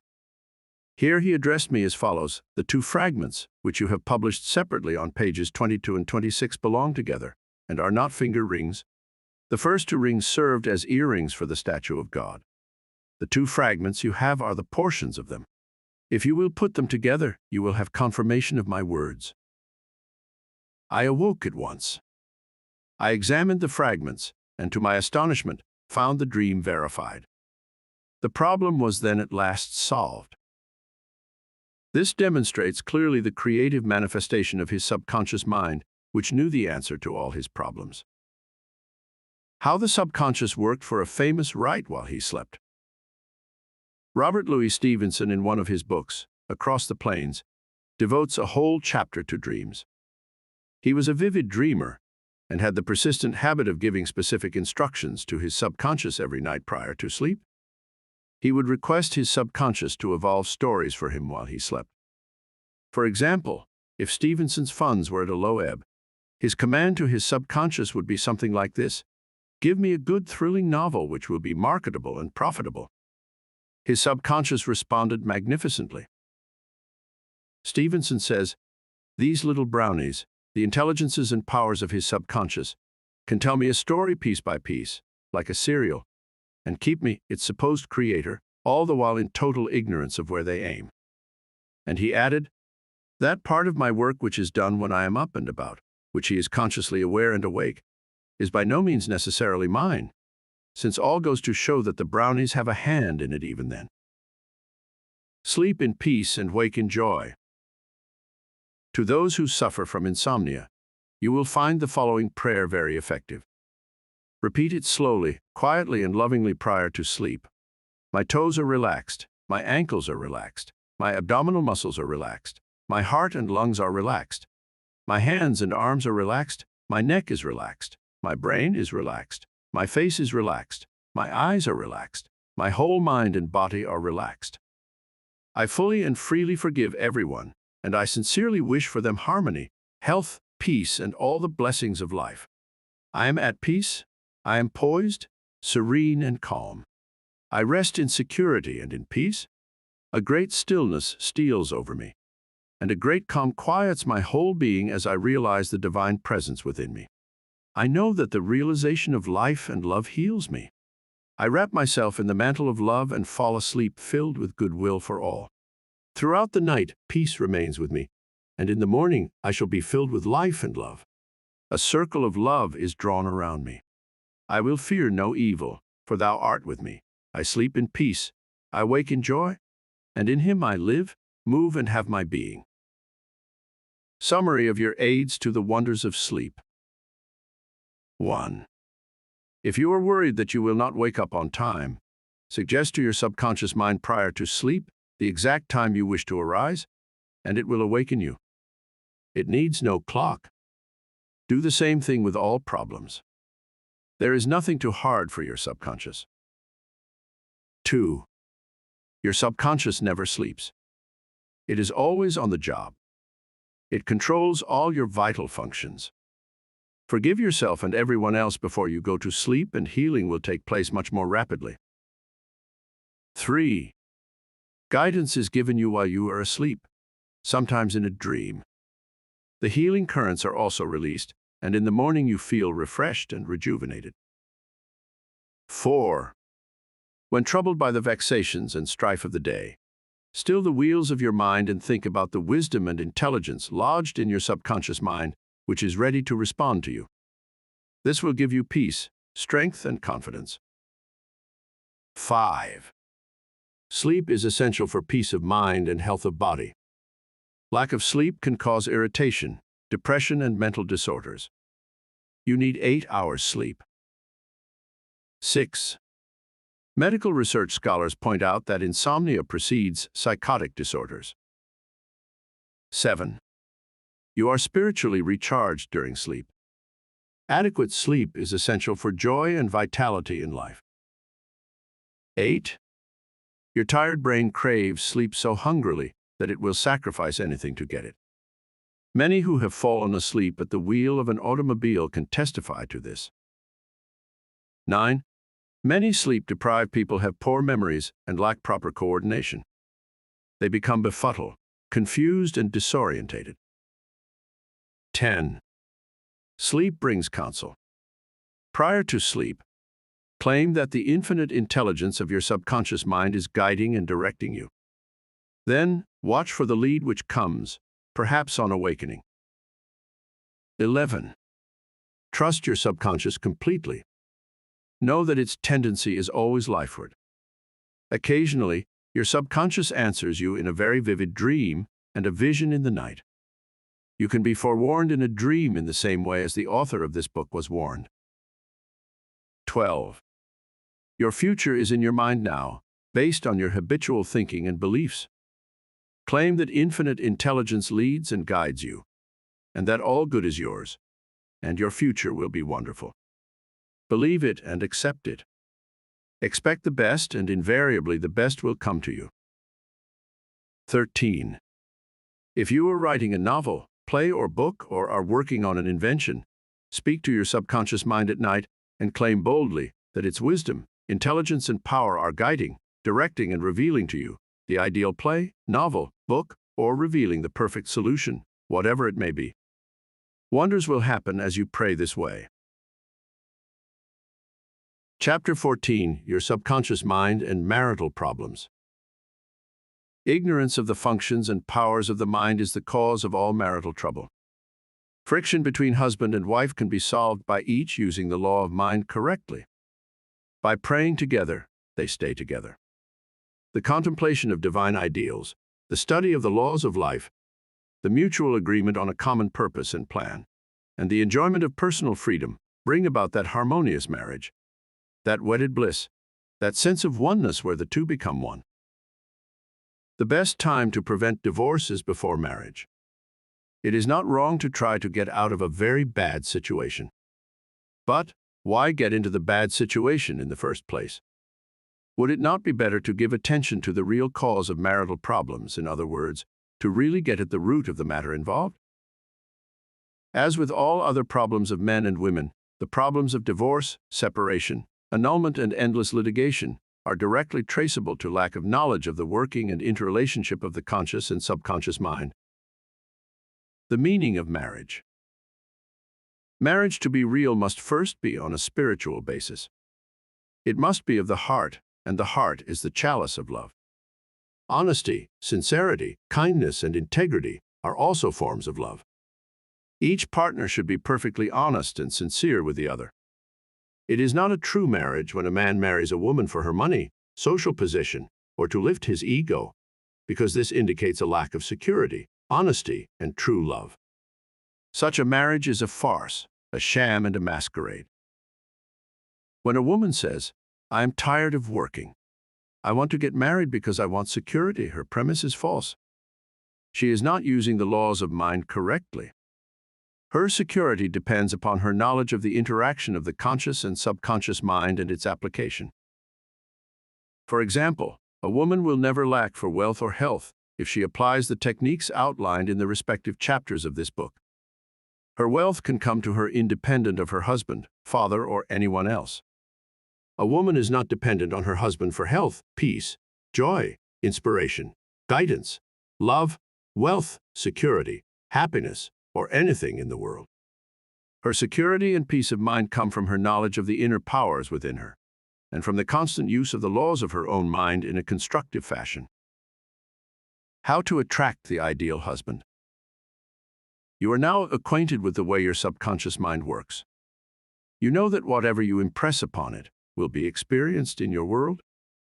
Begin now to impress your subconscious mind with the qualities and characteristics you desire in a man.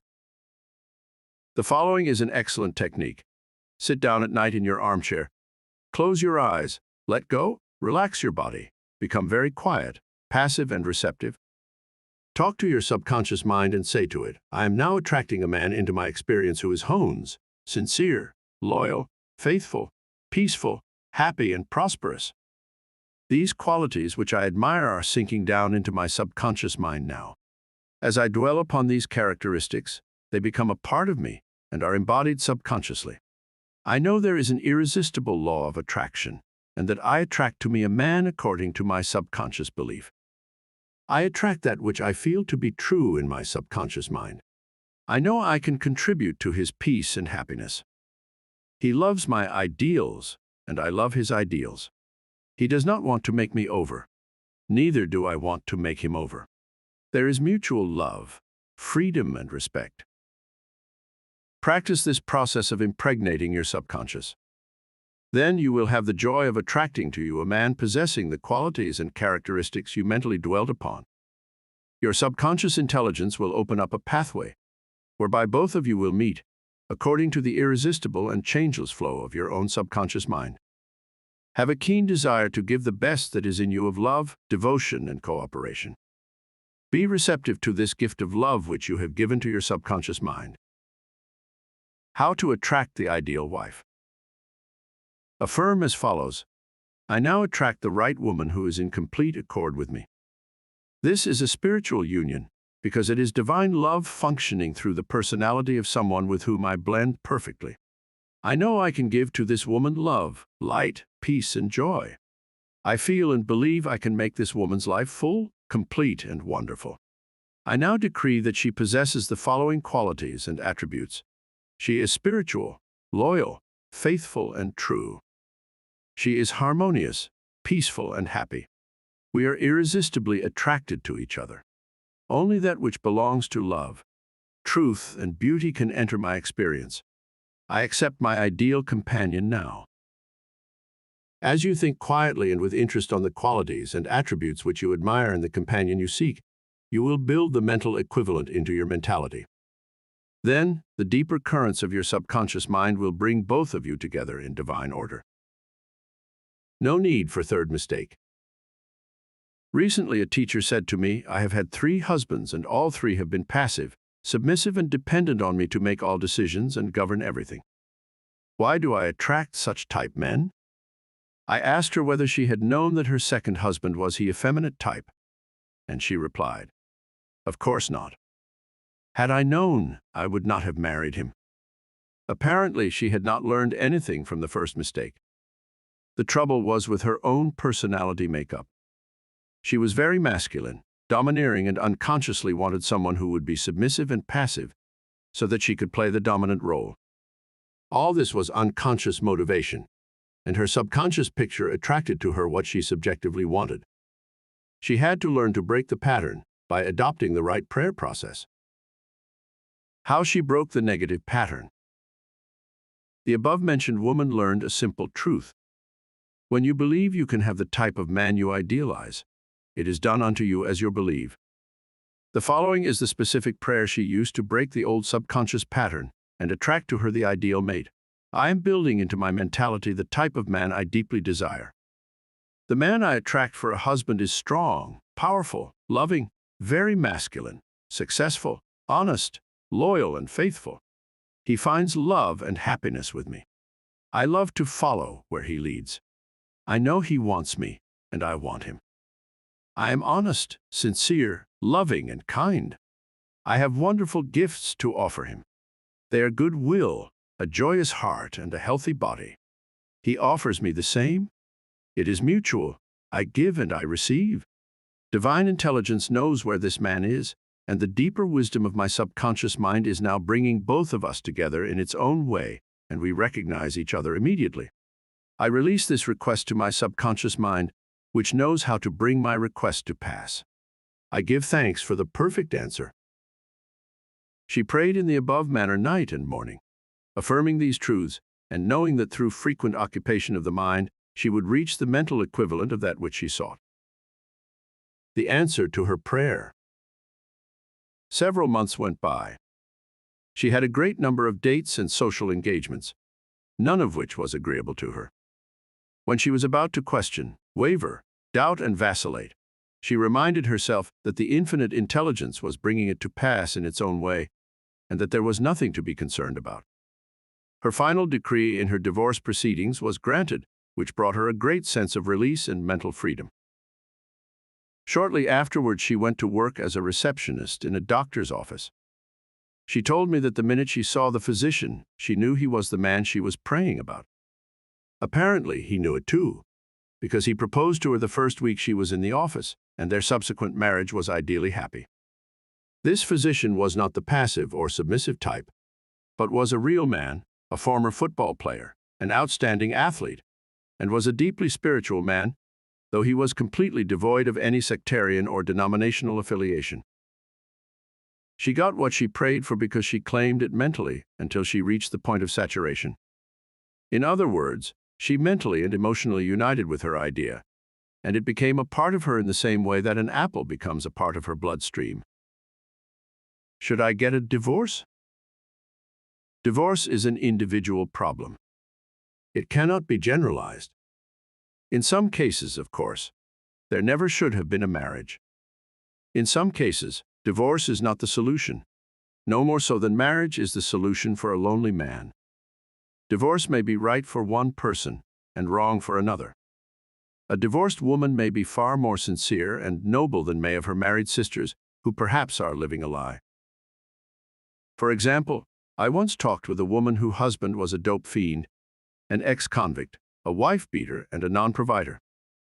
She had been told it was wrong to get a divorce. I explained to her that marriage is of the heart. If two hearts blend harmoniously, lovingly, and sincerely, that is the ideal marriage. The pure action of the heart is love. Following this explanation, she knew what to do. She knew in her heart that there is no divine law which compelled her to be browbeaten, intimidated, and beaten because someone said, "I pronounce you man and wife." If you are in doubt as to what to do, ask for guidance, knowing that there is always an answer, and you will receive it. Follow the lead that comes to you in the silence of your soul. It speaks to you in peace. Drifting into divorce. Recently, a young couple, married only for a few months, were seeking a divorce. I discovered that the young man had a constant fear that his wife would leave him. He expected rejection, and he believed that she would be unfaithful. These thoughts haunted his mind and became an obsession with him. His mental attitude was one of separation and suspicion. She felt unresponsive to him. It was his own feeling or atmosphere of loss and separation operating through them. This brought about a condition or action in accordance with the mental pattern behind it. There is a law of action and reaction, or cause and effect. The thought is the action, and the response of the subconscious mind is the reaction. His wife left home and asked for a divorce, which is what he feared and believed she would do. Divorce begins in the mind. Divorce takes place first in the mind. The legal proceedings follow after. These two young people were full of resentment, fear, suspicion, and anger. These attitudes weaken, exhaust, and debilitate the whole being. They learned that hate divides and that love unites. They began to realize what they had been doing with their minds. Neither one of them knew the law of mental action, and they were misusing their minds and bringing on chaos and misery. These two people went back together at my suggestion and experimented with prayer therapy. They began to radiate love, peace, and goodwill to each other. Each one practiced radiating harmony, health, peace, and love to the other, and they alternated in the reading of the Psalms every night. Their marriage is growing more beautiful every day. The nagging wife. Many times the reason the wife nags is because she gets no attention. Oftentimes it is a craving for love and affection. Give your wife attention and show your appreciation. Praise and exalt all her many good points. There is also the nagging type of woman who wants to make the man conform to her particular pattern. This is about the quickest way in the world to get rid of a man. The wife and the husband must cease being scavengers, always looking at the petty faults or errors in each other. Let each give attention and praise for the constructive and wonderful qualities in the other.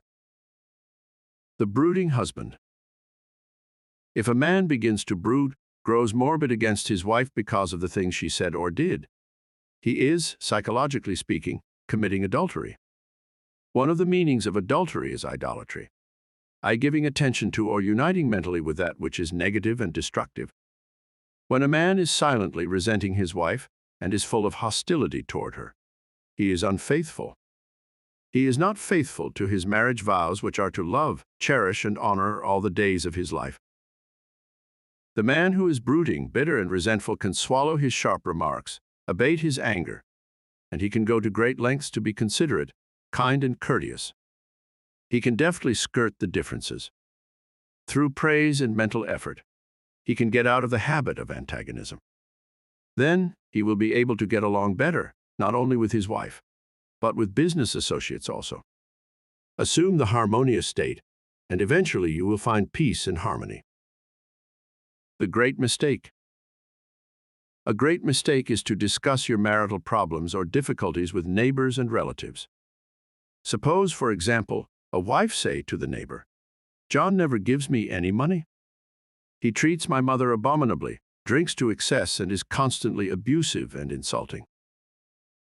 Now this wife is degrading and belittling her husband in the eyes of all the neighbors and relatives.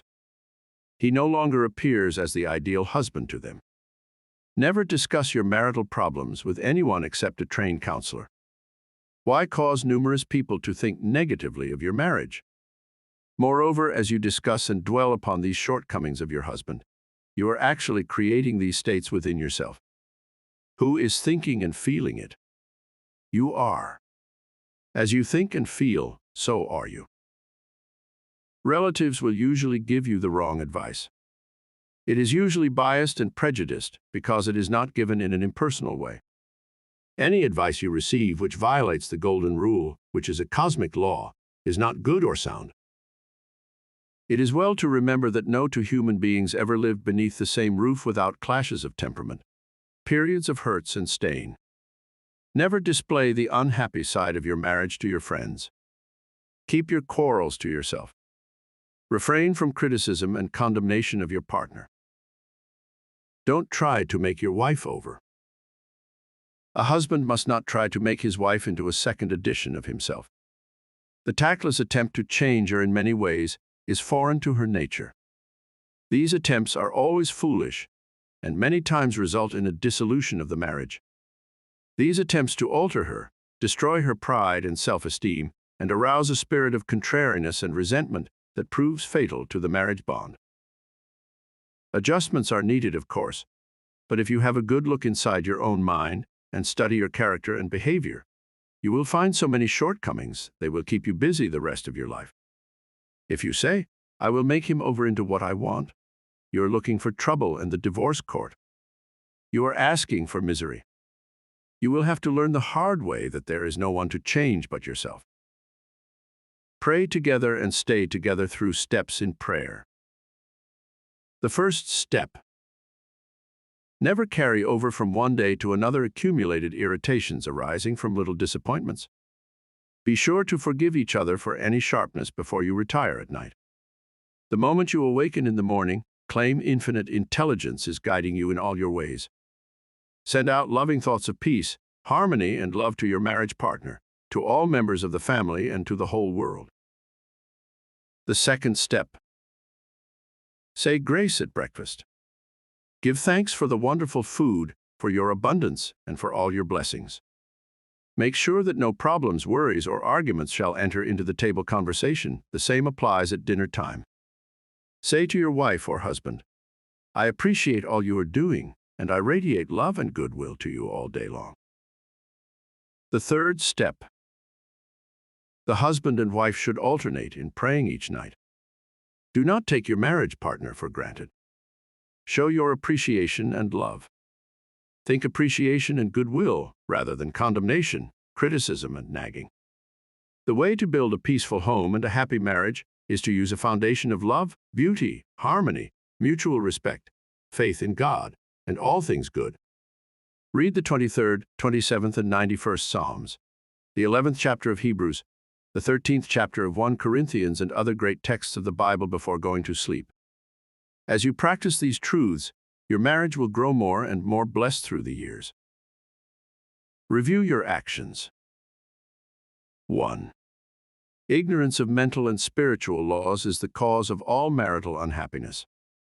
By praying scientifically together, you stay together. 2. The best time to prevent divorce is before marriage. If you learn how to pray in the right way, you will attract the right mate for you. 3. Marriage is the union of a man and woman who are bound together by love. Their hearts beat as one, and they move onward, upward, and Godward. 4.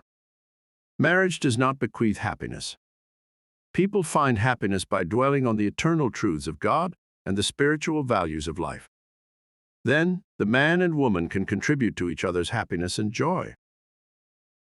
5. You attract the right mate by dwelling on the qualities and characteristics you admire in a woman or a man, and then your subconscious mind will bring you together in divine order. 6. You must build into your mentality the mental equivalent of what you want in a marriage partner. If you want to attract an honest, sincere, and loving partner in life, you must be honest, sincere, and loving yourself. 7. You do not have to repeat mistakes in marriage. When you really believe you can have the type of man or woman you idealize, it is done unto you as you believe. To believe is to accept something as true. Accept your ideal companion now mentally. 8. Do not wonder how, why, or where you will meet that mate you are praying for. Trust implicitly the wisdom of your subconscious mind. It has the know-how, and you don't have to assist it. 9. You are mentally divorced when you indulge in peeves, grudges, ill will, and hostility toward your marriage partner. You are mentally dwelling with error in the bed of your mind. Adhere to your marriage vows. I promise to cherish, love, and honor him, her all the days of my life. 10. Cease projecting fear patterns to your marriage partner. Project love, peace, harmony, and goodwill, and your marriage will grow more beautiful and more wonderful through the years. 11. Radiate love, peace, and goodwill to each other. These vibrations are picked up by the subconscious mind, resulting in mutual trust, affection, and respect. 12. A nagging wife is usually seeking attention and appreciation. She is craving for love and affection. Praise and exalt her many good points. Show her that you love her and appreciate her. 13. A man who loves his wife does not do anything unloving or unkind in word, manner, or action. Love is what love does. 14. In marital problems, always seek expert advice. You would not go to a carpenter to pull a tooth, neither should you discuss your marriage problems with relatives or friends. You should go to a trained person for counsel. 15. Never try to make your wife or husband over. These attempts are always foolish and tend to destroy the pride and self-esteem of the other. Moreover, it arouses a spirit of resentment that proves fatal to the marriage bond. Cease trying to make the other a second edition of yourself. 16. Pray together and you will stay together. Scientific prayer solves all problems. Mentally picture your wife as she ought to be, joyous, happy, healthy, and beautiful. See your husband as he ought to be, strong, powerful, loving, harmonious, and kind. Maintain this mental picture and you will experience the marriage made in heaven, which is harmony and peace. Chapter 15, Your Subconscious Mind and Happiness. William James, father of American psychology, said that the greatest discovery of the 19th century was not in the realm of physical science. The greatest discovery was the power of the subconscious touched by faith. In every human being is that limitless reservoir of power which can overcome any problem in the world. True and lasting happiness will come into your life the day you get the clear realization that you can overcome any weakness, the day you realize that your subconscious can solve your problems, heal your body, and prosper you beyond your fondest dream. You might have felt very happy when your child was born, when you got married, when you graduated from college, or when you won a great victory or a prize. You might have been very happy when you became engaged to the loveliest girl or the most handsome man. You could go on and list innumerable experiences which have made you happy. However, no matter how marvelous these experiences are, they do not give real lasting happiness. They are transitory. The book of Proverbs gives the answer, "Whosoever trusteth in the Lord, happy is he." When you trust in the Lord, the power and wisdom of your subconscious mind to lead, guide, govern, and direct all your ways, you will become poised, serene, and relaxed. As you radiate love, peace, and goodwill to all, you are building a superstructure of happiness for all the days of your life. You must choose happiness. Happiness is a state of mind. There is a phrase in the Bible which says, "Choose ye this day whom ye will serve." You have the freedom to choose happiness. This may seem extraordinarily simple, and it is. Perhaps this is why people stumble over the way to happiness. They do not see the simplicity of the key to happiness. The great things of life are simple, dynamic, and creative. They produce well-being and happiness. St. Paul reveals to you how you can think your way into a life of dynamic power and happiness in these words. "Finally, brethren, whatsoever things are true, whatsoever things are honest, whatsoever things are just, whatsoever things are pure, whatsoever things are lovely, whatsoever things are of good report, if there be any virtue, and if there be any praise, think on these things." Phil 4:8. How to choose happiness.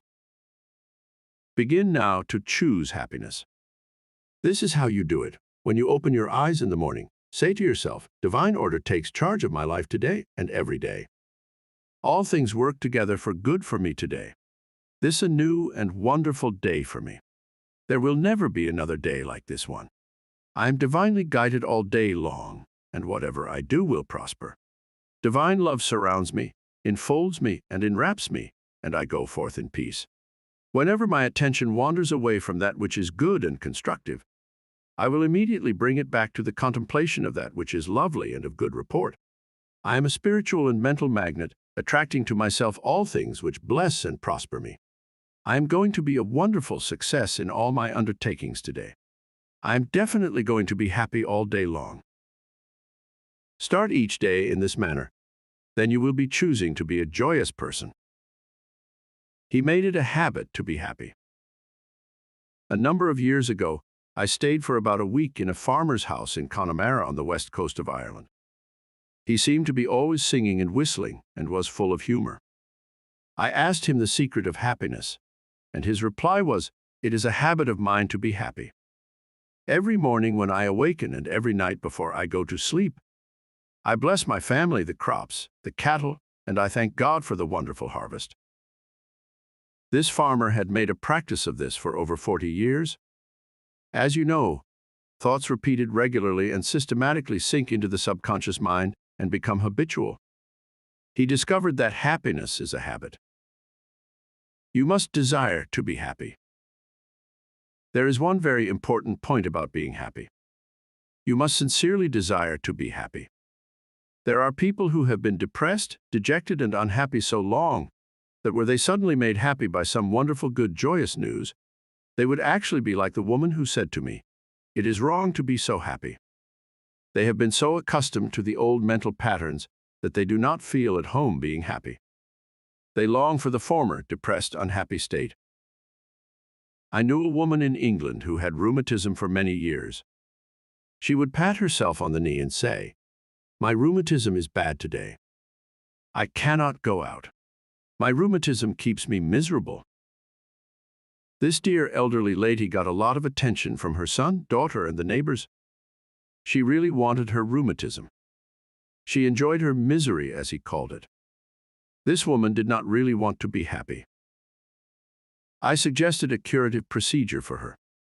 I wrote down some biblical verses and told her that if she gave attention to these truths, her mental attitude would undoubtedly change and would result in her faith and confidence being restored to health. She was not interested. There seems to be a peculiar mental morbid streak in many people, whereby they seem to enjoy being miserable and sad. Why choose unhappiness? Many people choose unhappiness by entertaining these ideas. Today is a black day. Everything is going to be wrong. I am not going to succeed. Everyone is against me. Business is bad, and it is going to get worse. I'm always late. I never get the breaks. He can, but I can't. If you have this attitude of mind first thing in the morning, you will attract all these experiences to you, and you will be very unhappy. Begin to realize that the world you live in is determined by what goes on in your mind. Marcus Aurelius, the great Roman philosopher and sage, said, "A man's life is what his thoughts make of it." Emerson, America's foremost philosopher, said, "A man is what he thinks all day long." The thoughts you habitually entertain in your mind have the tendency to actualize themselves in physical conditions. Make certain you do not indulge in negative thoughts, defeatist thoughts, or unkind, depressing thoughts. Recall frequently to your mind that you can experience nothing outside your own mentality. If I had $1 million, I would be happy. I have visited many men in mental institutions who were millionaires, but they insisted they were penniless and destitute. They were incarcerated because of psychotic, paranoid, and manic depressive tendencies. Wealth in and of itself will not make you happy. On the other hand, it is not a deterrent to happiness. Today, there are many people trying to buy happiness through the purchase of radios, television sets, automobiles, a home in the country, a private yacht, and a swimming pool, but happiness cannot be purchased or procured in that way. The kingdom of happiness is in your thought and feeling. Too many people have the idea that it takes something artificial to produce happiness. Some say, if I were elected mayor, made president of the organization, promoted to general manager of the corporation, I would be happy. The truth is that happiness is a mental state. None of these positions mentioned will necessarily bequeath happiness. Your strength, joy, and happiness consist in finding out the law of divine order and right action lodged in your subconscious mind, and by applying these principles in all phases of your life. He found happiness to be the harvest of a quiet mind. Lecturing in San Francisco some years ago, I interviewed a man who was very unhappy and dejected over the way his business was going. He was the general manager. His heart was filled with resentment toward the vice president and the president of the organization. He claimed that they opposed him. Because of this internal strife, business was declining. He was receiving no dividends or stock bonuses. This is how he solved his business problem. The first thing in the morning he affirmed quietly as follows: all those working in our corporation are honest, sincere, cooperative, faithful, and full of goodwill to all. They are mental and spiritual links in the chain of this corporation's growth, welfare, and prosperity. I radiate love, peace, and goodwill in my thoughts, words, and deeds to my two associates, and to all those in the company. The president and the vice president of our company are divinely guided in all their undertakings. The infinite intelligence of my subconscious mind makes all decisions through me. There is only right action in all our business transactions and in our relationship with each other. I send the messengers of peace, love, and goodwill before me to the office. Peace and harmony reign supreme in the minds and hearts of all those in the company, including myself. I now go forth into a new day, full of faith, confidence, and trust. This business executive repeated the above meditation slowly 3 times in the morning, feeling the truth of what he affirmed. When fearful or angry thoughts came into his mind during the day, Hugh would say to himself, "Peace, harmony, and poise govern my mind at all times." As he continued disciplining his mind in this manner, all the harmful thoughts ceased to come, and peace came into his mind. He reaped the harvest. Subsequently, he wrote me to the effect that at the end of about 2 weeks of reordering his mind, the president and vice president called him into the office, praised his operations and his new constructive ideas, and remarked how fortunate they were in having him as a general manager. He was very happy in discovering that man finds happiness within himself. The block or stump is not really there. I read a newspaper article some years ago which told about a horse who had shied when he came to a stump on the road. Subsequently, every time the horse came to that same stump, he shied. The farmer dug the stump out, burned it, and leveled the old road. Yet, for 25 years, every time the horse passed the place where the former stump was, he shied. The horse was shying at the memory of a stump. There is no block to your happiness save in your own thought life and mental imagery. Are fear or worry holding you back? Fear is a thought in your mind. You can dig it up this very moment by supplanting it with faith in success, achievement, and victory over all problems. I knew a man who failed in business. He said to me, "I made mistakes. I've learned a lot. I'm going back into business, and I will be a tremendous success." He faced up to that stump in his mind. He did not whine or complain, but he tore up the stump of failure, and through believing in his inner powers to back him up, he banished all fear thoughts and old depressions. Believe in yourself and you will succeed and be happy. The happiest people. The happiest man is he who constantly brings forth and practices what is best in him. Happiness and virtue complement each other. The best are not only the happiest, but the happiest are usually the best in the art of living life successfully. God is the highest and best in you. Express more of God's love, light, truth, and beauty, and you will become one of the happiest persons in the world today. Epictetus, the Greek Stoic philosopher, said, "There is but one way to tranquility of mind and happiness. Let this, therefore, be always ready at hand with thee, both when thou wakest early in the morning, and all day long, and when thou goest too late to sleep, to account no external things thine own, but commit all these to God."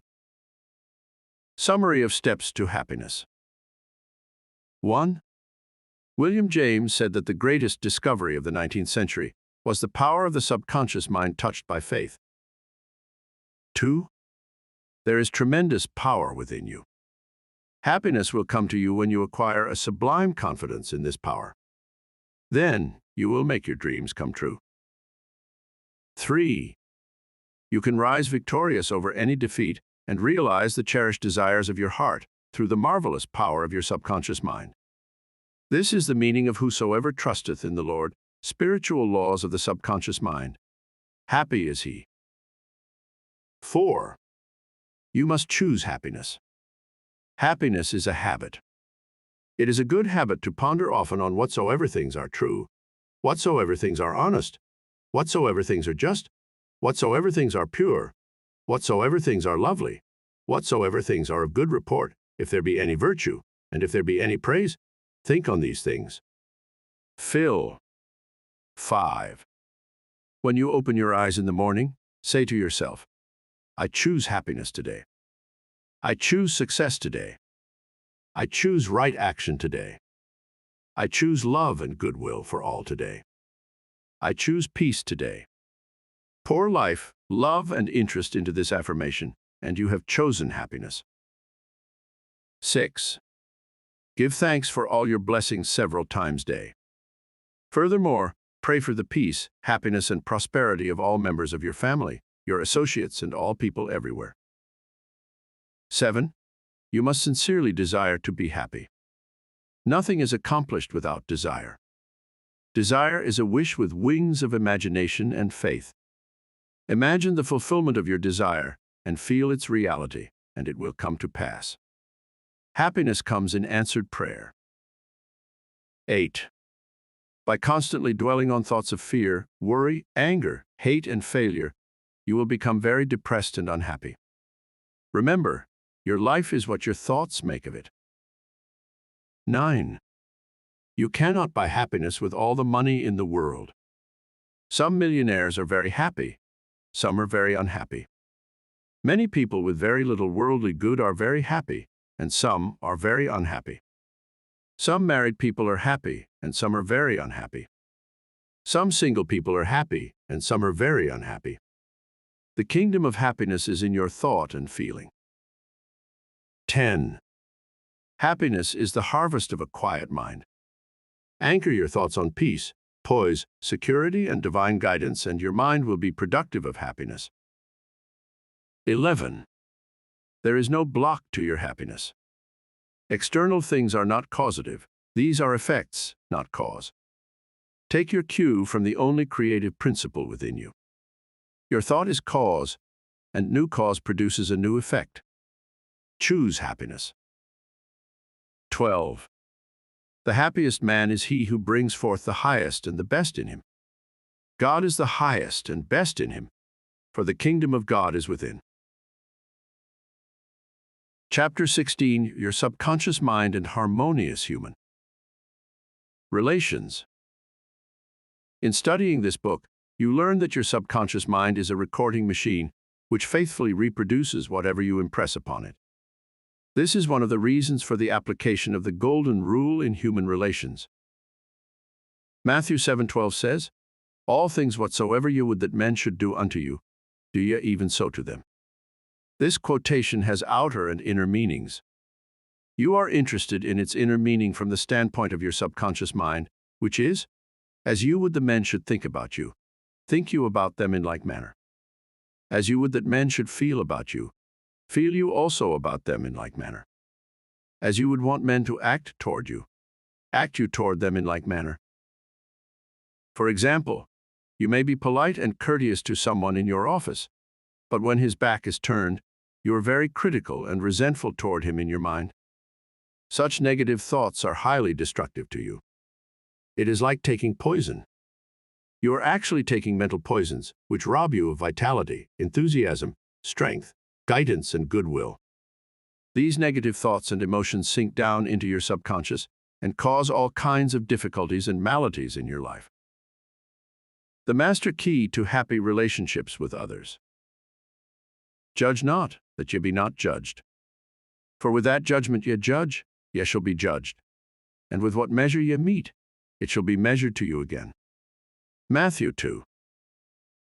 A study of these verses and the application of the inner truths therein contained represent the real key to harmonious relations. To judge is to think, to arrive at a mental verdict or conclusion in your mind. The thought you have about the other person is your thought, because you are thinking it. Your thoughts are creative, therefore. You actually create in our own experience what you think and feel about the other person. It is also true that the suggestion you give to another, you give to yourself, because your mind is the creative medium. This is why it is said, "For with what judgment ye judge, ye shall be judged." When you know this law and the way your subconscious mind works, you are careful to think, feel, and act right toward the other.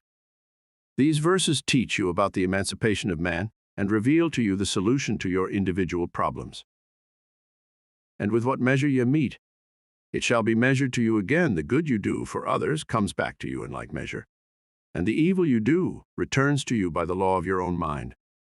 If a man cheats and deceives another, he is actually cheating and deceiving himself. His sense of guilt and mood of loss inevitably will attract loss to him in some way at some time. His subconscious records his mental act and reacts according to the mental intention or motivation. Your subconscious mind is impersonal and unchanging, neither considering persons nor respecting religious affiliations or institutions of any kind. It is neither compassionate nor vindictive. The way you think, feel, and act toward others returns at least upon yourself. The daily headlines made him sick. Begin now to observe yourself. Observe your reactions to people, conditions, and circumstances. How do you respond to the events and news of the day? It makes not difference if all the other people were wrong and you alone were right. If the news disturbs you, it is your evil, because your negative emotions robbed you of peace and harmony. A woman wrote me about her husband, saying that he goes into a rage when he reads what certain newspaper columnists write in the newspaper. She added that his constant reaction of anger and suppressed rage on his part brought on bleeding ulcers, and his physician recommended an emotional reconditioning. I invited this man to see me, and I explained to him the way his mind functions, indicating how emotionally immature it was to get angry when others write articles with which he disapproves or disagrees. He began to realize that he should give the newspaperman freedom to express himself, even though the latter disagreed with him politically, religiously, or in any other way. In the same manner, the journalist would give him freedom to write a letter to the newspaper disagreeing with his published statements. He learned that he could disagree without being disagreeable. He awakened to the simple truth that it is never what a person says or does that affects him. It is his reaction to what is said or done that matters. This explanation was the cure for this man, and he realized that with a little practice he could master his morning tantrums. His wife told me, subsequently, that he laughed at himself and also at what the columnists say. They no longer have power to disturb, annoy, or irritate him. His ulcers have disappeared due to his emotional poise and serenity. I hate women, but I like men. A private secretary was very bitter towards some of the girls in her office because they were gossiping about her, and as he said, spreading vicious lies about her. She admitted that she did not like women. She said, "I hate women, but I like men." I discovered also that she spoke to the girls who were under her in the office in a very haughty, imperious, and irritable tone of voice. She pointed out that they took delight in making things difficult for her. There was a certain pomposity in her way of speaking, and I could see where her tone of voice would affect some people unpleasantly. If all the people in the office of factory annoy you, isn't it a possibility that the vibration, annoyance, and turmoil may be due to some subconscious pattern or mental projection from you? We know that a dog will react ferociously if you hate or fear dogs. Animals pick up your subconscious vibrations and react accordingly. Many undisciplined human beings are just as sensitive as dogs, cats, and other animals. I suggested a process of prayer to this private secretary who hated women, explaining to her that when she began to identify herself with spiritual virtues and commenced to affirm the truths of life, her voice, mannerisms, and hatred of women would completely disappear. She was surprised to know that the emotion of hatred shows up in a person's speech, actions, in his writings, and in all phases of his life. She ceased reacting in the typical resentful and angry way. She established a pattern of prayer, which she practiced regularly, systematically, and conscientiously in the office. The prayer was as follows: I think, speak, and act lovingly, quietly, and peacefully. I now radiate love, peace, tolerance, and kindness to all the girls who criticized me and gossiped about me. I anchor my thoughts on peace, harmony, and goodwill to all. Whenever I am about to react negatively, say firmly to myself, I am going to think, speak, and act from the standpoint of the principle of harmony, health, and peace within myself. Creative intelligence leads, rules, and guides me in all my ways. The practice of this prayer transformed her life, and she found that all criticism and annoyance ceased. The girls became co-workers and friends along life's journey. She discovered that there is no one to change but myself. His inner speech held back his promotion. One day a salesman came to see me and described his difficulties in working with the sales manager of his organization. He had been with the company 10 years and had received no promotion or recognition of any kind. He showed me his sales figures, which were greater proportionately than the other men in the territory. He said that his sales manager did not like him, that he was unjustly treated, and that at conferences the manager was rude to him and at times ridiculed his suggestions. I explained that undoubtedly the cause was to a great degree within himself, and that his concept and belief about his superior bore witness to the reaction of this man. The measure we meet shall be measured to us again. His mental measure or concept of the sales manager was that he was mean and cantankerous. He was filled with bitterness and hostility toward the executive. On his way to work, he conducted a vigorous conversation with himself filled with criticism, mental arguments, recriminations, and denunciations of his sales manager. What he gave out mentally, he was inevitably bound to get back. This salesman realized that his inner speech was highly destructive because of the intensity and force of his silent thoughts and emotions, and personally conducted mental condemnation and vilification of the sales manager entered into his own subconscious mind. This brought about the negative response from his boss, as well as creating many other personal, physical, and emotional disorders.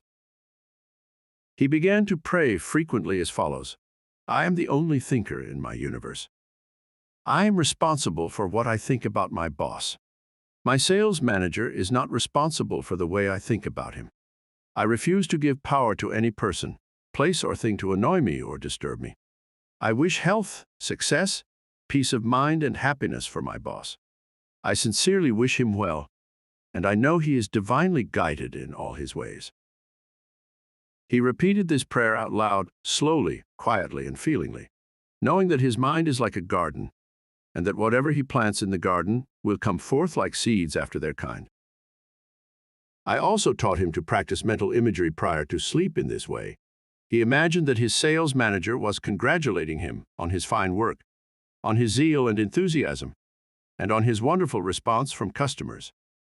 He felt the reality of all this, felt his hand shake, heard the tone of his voice, and saw him smile. He made a real mental movie, dramatizing it to the best of his ability. Night after night, he conducted this mental move, knowing that his subconscious mind was the receptive plate on which his conscious imagery would be impressed. Gradually, by a process of what may be termed mental and spiritual osmosis, the impression was made on his subconscious mind, and the expression automatically came forth. The sales manager subsequently called him up to San Francisco, congratulated him, and gave him a new assignment as division sales manager over 100 men, with a big increase in salary. He changed his concept and estimate of his boss, and the latter responded accordingly. Becoming emotionally mature. What the other person says or does cannot really annoy or irritate you, except you permit him to disturb you. The only way he can annoy you is through your own thought. For example, if you get angry, you have to go through 4 stages in your mind. You begin to think about what he said. You decide to get angry and generate an emotion of rage. Then you decide to act. Perhaps you talk back and react in kind. You see that the thought, emotion, reaction, and action all take place in your mind. When you become emotionally mature, you do not respond negatively to the criticism and resentment of others. To do so would mean that you had descended to that state of low mental vibration and become one with the negative atmosphere of the other. Identify yourself with your aim in life and do not permit any person, place, or thing to deflect you from your inner sense of peace, tranquility, and radiant health. The meaning of love in harmonious human relations. Sigmund Freud, the Austrian founder of psychoanalysis, said that unless the personality has love, it sickens and dies. Love includes understanding, goodwill, and respect for the divinity in the other person. The more love and goodwill you emanate and exude, the more comes back to you. If you puncture the other fellow's ego and would his estimate of himself, you cannot gain his goodwill. Recognize that every man wants to be loved and appreciated and made to feel important in the world. Realize that the other man is conscious of his true worth and that, like yourself, he feels the dignity of being an expression of the one life principle animating all men. As you do this consciously and knowingly, you build the other person up, and he returns your love and goodwill. He hated audiences. An actor told me that the audience booed and hissed him on his first appearance on the stage.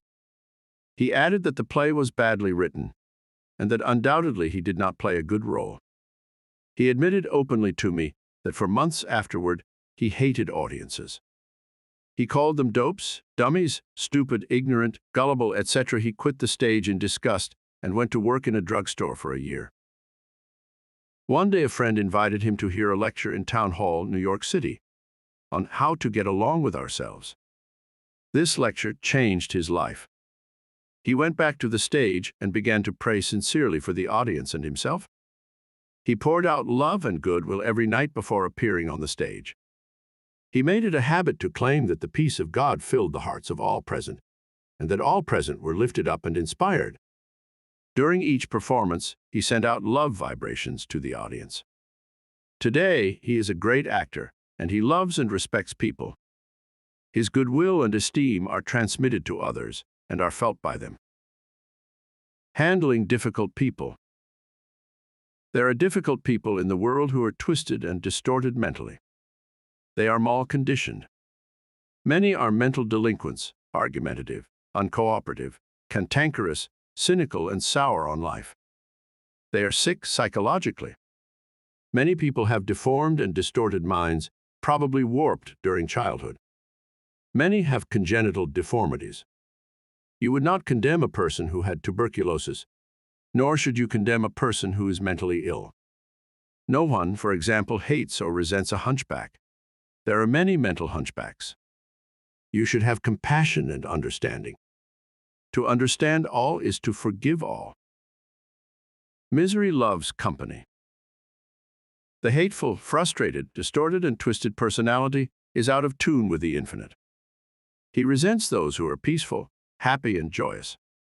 Usually he criticizes, condemns, and vilifies those who have been very good and kind to him.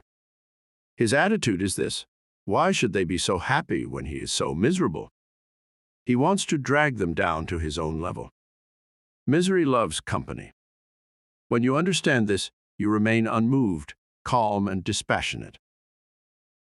The practice of empathy in human relations.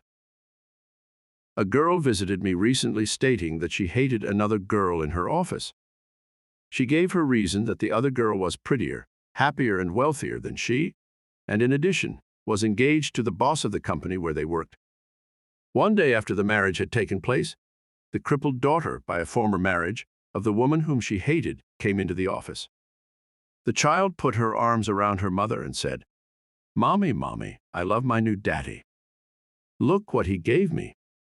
She showed her mother a wonderful new toy. She said to me, "My heart went out to that little girl, and I knew how happy she must feel. I got a vision of how happy this woman was. All of a sudden, I felt love for her, and I went into the office, wished her all the happiness in the world, and I meant it." In psychological circles today, this is called empathy, which simply means the imaginative projection of your mental attitude into that of another. She projected her mental mood or the feeling of her heart into that of the other woman, and began to think and look out through the other woman's brain. She was actually thinking and feeling as the other woman, and also as the child, because she likewise had projected herself into the mind of the child. She was looking out from that vantage point on the child's mother. If tempted to injure or think ill of another, project yourself mentally into the mind of Moses, and think from the standpoint of the 10 Commandments. If you are prone to be envious, jealous, or angry, project yourself into the mind of Jesus, and think from that standpoint, and you will feel the truth of the words, "Love ye one another." Appeasement never wins. Do not permit people to take advantage of you and gain the point by temper tantrums, crying jags, or so-called heart attacks. These people are dictators who try to enslave you and make you do their bidding. Be firm but kind, and refuse to yield. Appeasement never wins. Refuse to contribute to their delinquency, selfishness, and possessiveness. Remember, do that which is right. You are here to fulfill your ideal and remain true to the eternal verities and spiritual values of life, which are eternal. Give no one in all the world the power to deflect you from your goal, your aim in life, which is to express your hidden talents to the world, to serve humanity, and to reveal more and more of God's wisdom, truth, and beauty to all people in the world. Remain true to your ideal. Know definitely and absolutely that whatever contributes to your peace, happiness, and fulfillment must of necessity bless all men who walk the earth. The harmony of the part is the harmony of the whole, for the whole is in the part, and the part is in the whole. All you owe the other, as Paul says, is love, and love is the fulfilling of the law of health, happiness, and peace of mind. Profitable pointers in human relations. 1. Your subconscious mind is a recording machine which reproduces your habitual thinking. Think good of the other, and you are actually thinking good about yourself. 2. A hateful or resentful thought is a mental poison. Do not think ill of another, for to do so is to think ill of yourself. You are the only thinker in your universe, and your thoughts are creative. 3. Your mind is a creative medium, therefore, what you think and feel about the other, you are bringing to pass in your own experience. This is the psychological meaning of the golden rule. As you that man should think about you, think you about them in the same manner. 4. To cheat, rob, or defraud another brings lack, loss, and limitation to yourself. Your subconscious mind records your inner motivations, thoughts, and feelings. These being of a negative nature, loss, limitation, and trouble come to you in countless ways. Actually, what you'll do to the other, you're doing to yourself. 5.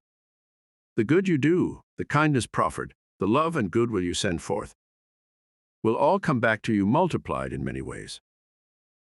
6. You are the only thinker in your world. You are responsible for the way you think about the other. Remember, the other person is not responsible for the way you think about him. Your thoughts are reproduced. What are you thinking about the other fellow? 7. Become emotionally mature and permit other people to differ from you. They have a perfect right to disagree with you, and you have the same freedom to disagree with them. You can disagree without being disagreeable. 8. Animals pick up your fear vibrations and snap at you. If you love animals, they will never attack you. Many undisciplined human beings are just as sensitive as dogs, cats, and other animals. 9. Your inner speech, representing your silent thoughts and feelings, is experienced in the reactions of others toward you. 10. Wish for the other what you wish for yourself. This is the key to harmonious human relations. 11. Change your concept and estimate of your employer. Feel and know he is practicing the golden rule and the law of love, and he will respond accordingly. 12. The other person cannot annoy you or irritate you except you permit him. Your thought is creative.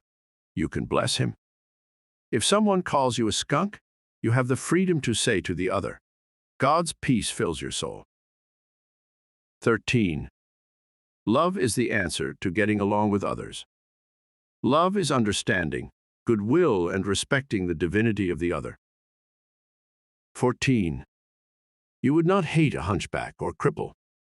You would have compassion. Have compassion and understanding for mental hunchbacks who have been conditioned negatively. To understand all is to forgive all.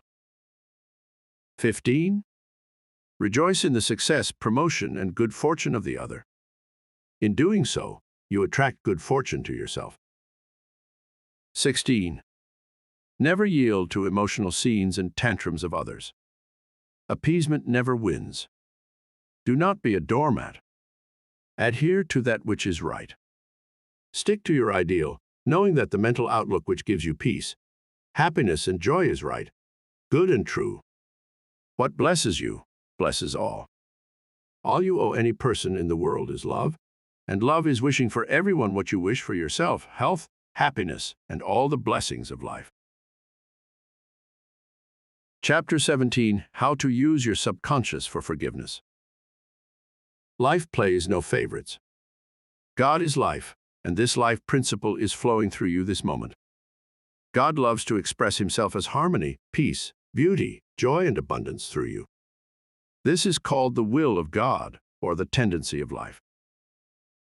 If you set up resistance in your mind to the flow of life through you, this emotional congestion will get snarled up in your subconscious mind and cause all kinds of negative conditions. God has nothing to do with unhappy or chaotic conditions in the world. All these conditions are brought about by man's negative and destructive thinking. Therefore, it is silly to blame God for your trouble or sickness. Many persons habitually set up mental resistance to the flow of life by accusing and reproaching God for the sin, sickness, and suffering of mankind. Others cast blame on God for their pains, aches, loss of loved ones, personal tragedies, and accidents. They are angry at God, and they believe he is responsible for their misery. As long as people entertain such negative concepts about God, they will experience the automatic negative reactions from their subconscious minds. Actually, such people do not know that they are punishing themselves. They must see the truth, find release, and give up all condemnation, resentment, and anger against anyone or any power outside themselves. Otherwise, they cannot go forward into a healthy, happy, or creative activity. The minute these people entertain a God of love in their minds and hearts, and when they believe that God is the loving Father who watches over them, cares for them, guides them, sustains and strengthens them, this concept and belief about God, or the life principle, will be accepted by their subconscious mind, and they will find themselves blessed in countless ways. Life always forgives you. Life forgives you when you cut your finger. The subconscious intelligence within you sets about immediately to repair it. New cells build bridges over the cut.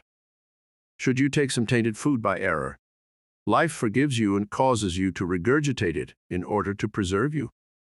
If you burn your hand, the life principle reduces the edema and congestion and gives you new skin, tissue, and cells. Life holds no grudges against you, and it is always forgiving you.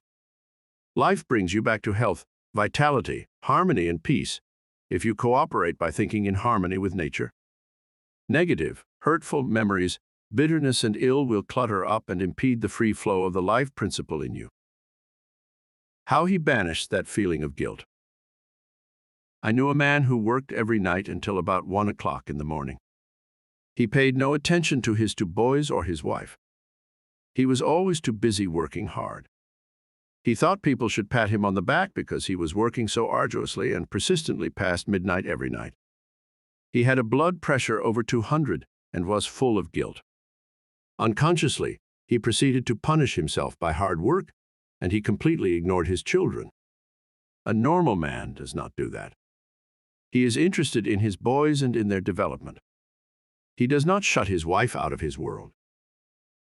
I explained to him why he was working so arduously. There is something eating you inside, otherwise you would not act this way. You are punishing yourself, and you have to learn to forgive yourself. He did have a deep sense of guilt. It was toward a brother. I explained to him that God was not punishing him, but that he was punishing himself. For example, if you misuse the laws of life, you will suffer accordingly. If you put your hand on a naked charged wire, you will get burned. The forces in nature are not evil. It is your use of them that determines whether they have a good or evil effect. Electricity is not evil. It depends on how you use it, whether to burn down a structure or light up a home. The only sin is ignorance of the law, and the only punishment is the automatic reaction of man's misuse of the law. If you misuse the principle of chemistry, you may blow up the office or the factory. If you strike your hand on a board, you may cause your hand to bleed. The board is not for that purpose. Its purpose may be to lean upon or to support your feet. This man realized that God does not condemn or punish anyone, and that all his suffering was due to the reaction of his submind to his own negative and destructive thinking. He had cheated his brother at one time, and the brother had now passed on. Still, he was full of remorse and guilt. I asked him, "Would you cheat your brother now?" He said, "No." "Did you feel you were justified at the time?" His reply was, "Yes." "But you would not do it now?" he added. "No, I am helping others to know how to live." I added the following comment: "You have a greater reason and understanding now. Forgiveness is to forgive yourself. Forgiveness is getting your thoughts in line with the divine law of harmony. Self-condemnation is called hell, bondage and restriction. Forgiveness is called heaven, harmony and peace." The burden of guilt and self-condemnation was lifted from his mind, and he had a complete healing. The doctor tested his blood pressure, and it had become normal. The explanation was the cure. A murderer learned to forgive himself. A man who murdered his brother in Europe visited me many years ago. He was suffering from great mental anguish and torture, believing that God must punish him. He explained that his brother had been having an affair with his wife, and that he had shot him on the spur of the moment. This had happened about 15 years previous to his interview with me. In the meantime, this man had married an American girl and had been blessed with 3 lovely children. He was in a position where he helped many people, and he was a transformed man. My explanation to him was that physically and psychologically, he was not the same man who shot his brother, since scientists inform us that every cell of our bodies changes every 11 months. Moreover, mentally and spiritually, he was a new man. He was now full of love and goodwill for humanity. The old man who committed the crime 15 years before was mentally and spiritually dead. Actually, he was condemning an innocent man. This explanation had a profound effect upon him, and he said it was as if a great weight had been lifted from his mind. He realized the significance of the following truth in the Bible: "Come now, Let us reason together, saith the Lord. Though your sins be as scarlet, they shall be as white as snow. Though they be red like crimson, they shall be as wool. Isaiah 1:18. Criticism cannot hurt you without your consent. A school teacher told me that one of her associates criticized a speech she had given, saying to her that she spoke too fast, she swallowed some of her words, she couldn't be heard, her diction was poor, and her speech ineffective. This teacher was furious and full of resentment toward her critic. She admitted to me that the criticisms were just. Her first reaction was really childish, and she agreed that the letter was really a blessing and a marvelous corrective. She proceeded immediately to supplement her deficiencies in her speech by enrolling in a course in public speaking at City College. She wrote and thanked the writer of the note for her interest, expressing appreciation for her conclusions and findings, which enabled the teacher to correct the matter at once. How to be compassionate. Suppose none of the things mentioned in the letter had been true of the teacher. The latter would have realized that her class material had upset the prejudices, superstitions, or narrow sectarian beliefs of the writer of the note, and that a psychologically ill person was simply pouring forth her resentment because a psychological boil had been hurt. To understand this fact is to be compassionate. The next logical step would be to pray for the other person's peace, harmony, and understanding. You cannot be hurt when you know that you are master of your thoughts, reactions, and emotions. Emotions follow thoughts, and you have the power to reject all thoughts which may disturb or upset you. Left at the altar. Some years ago, I visited a church to perform a marriage ceremony.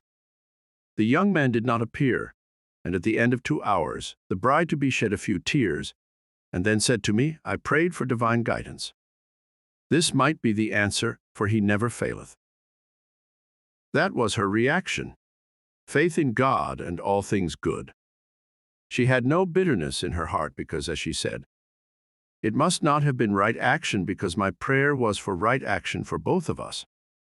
Someone else having a similar experience would have gone into a tantrum, have had an emotional fit, required sedation, and perhaps needed hospitalization. Tune in with the infinite intelligence within your subconscious depths, trusting the answer in the same way that you trusted your mother when she held you in her arms. This is how you can acquire poise and mental and emotional health.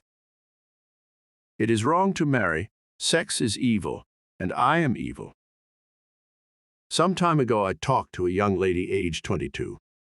She was taught that it was a sin to dance, to play cards, to swim, and to go out with men. She was threatened by her mother, who told her she would burn eternally in hellfire if she disobeyed her will and her religious teachings. This girl wore a black dress and black stockings. She wore no rouge, lipstick, or any form of makeup because her mother said that these things were sinful. Her mother told her that all men were evil and that sex was of the devil and simply diabolic debauchery. This girl had to learn how to forgive herself as she was full of guilt.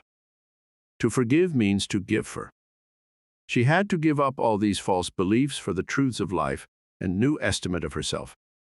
When she went out with young men in the office where she worked, she had a deep sense of guilt and thought that God would punish her. Several eligible young men proposed to her, but she said to me, it is wrong to marry. Sex is evil, and I am evil. This was her conscience of early conditioning speaking. She came to me once weekly for about 10 weeks, and I taught her the workings of the conscious and subconscious mind set forth in this book. This young girl gradually came to see that she had been completely brainwashed, mesmerized, and conditioned by an ignorant, superstitious, bigoted, and frustrated mother. She broke away completely from her family and started to live a wonderful life. At my suggestion, she dressed up and had her hair attended to.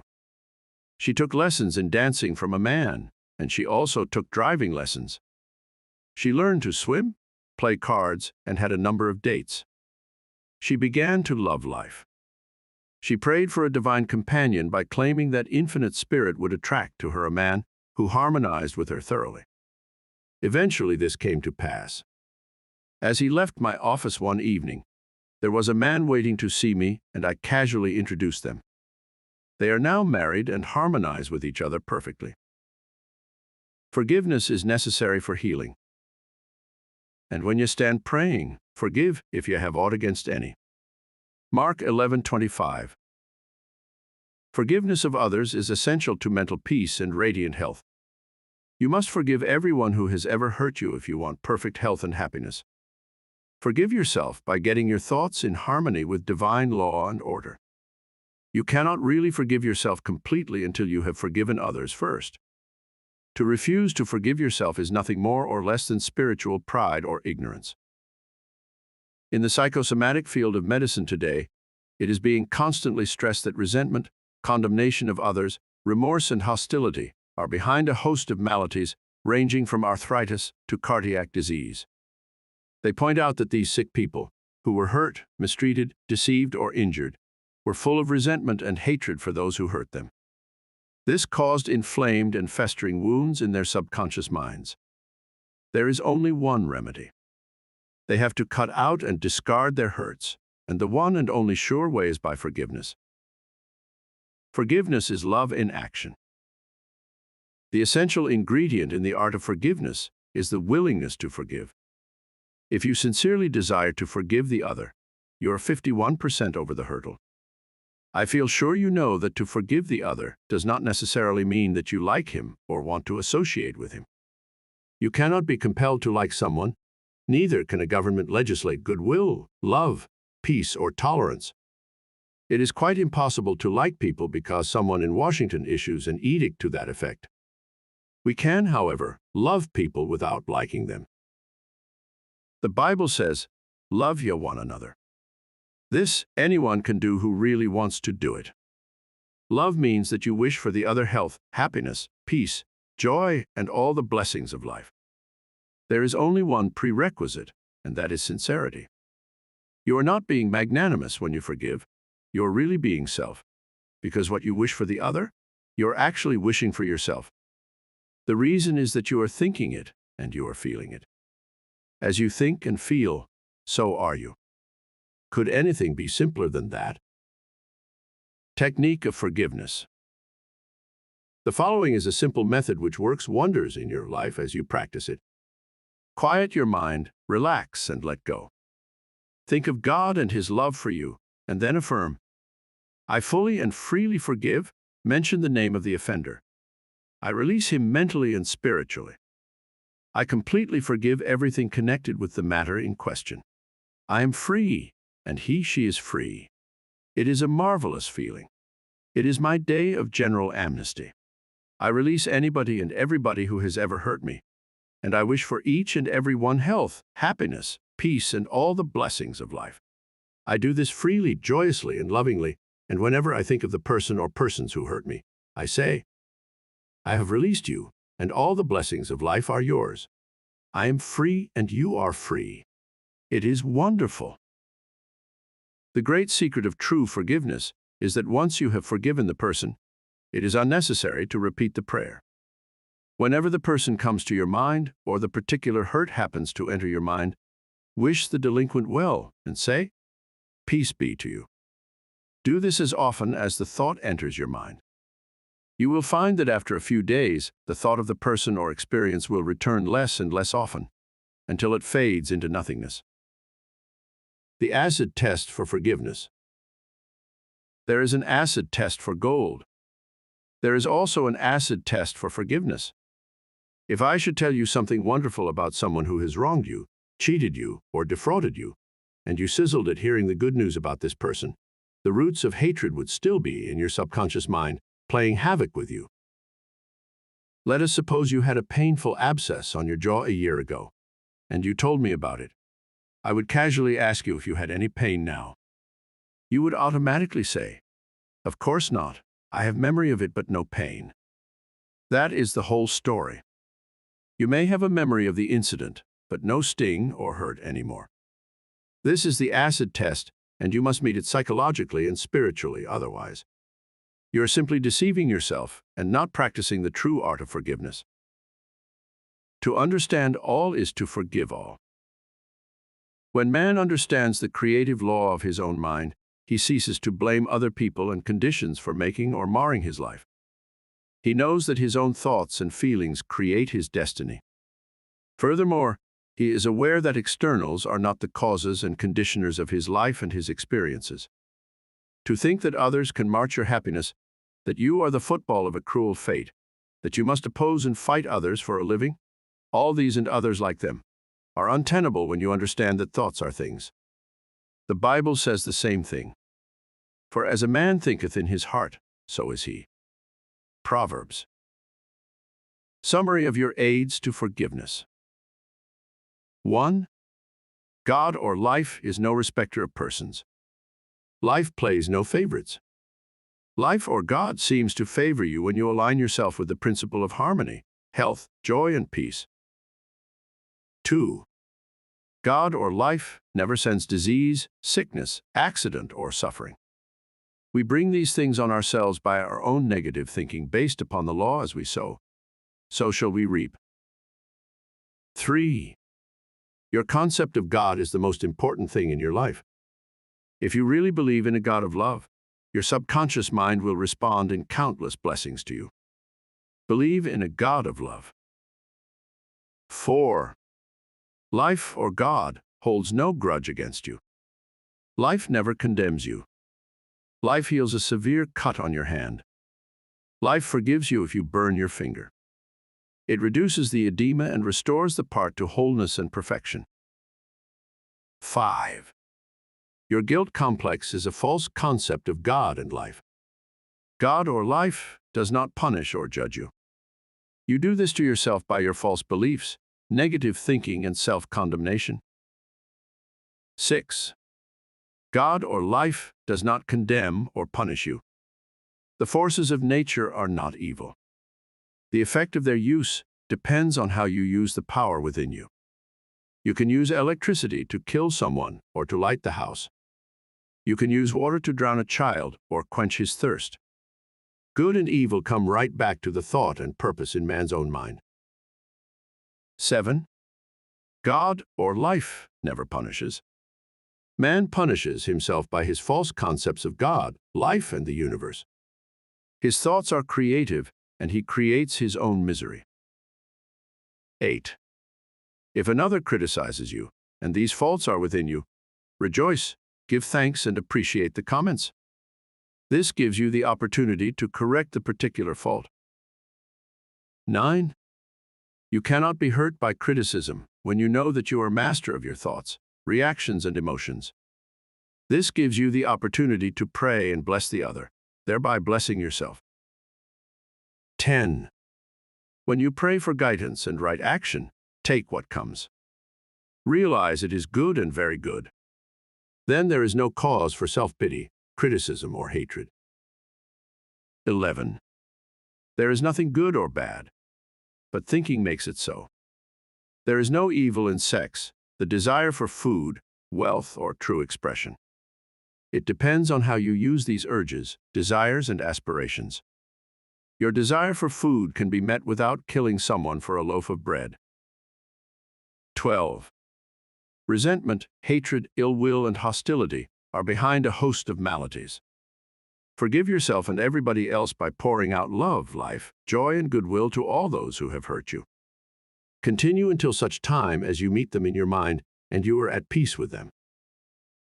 13. To forgive is to give something for.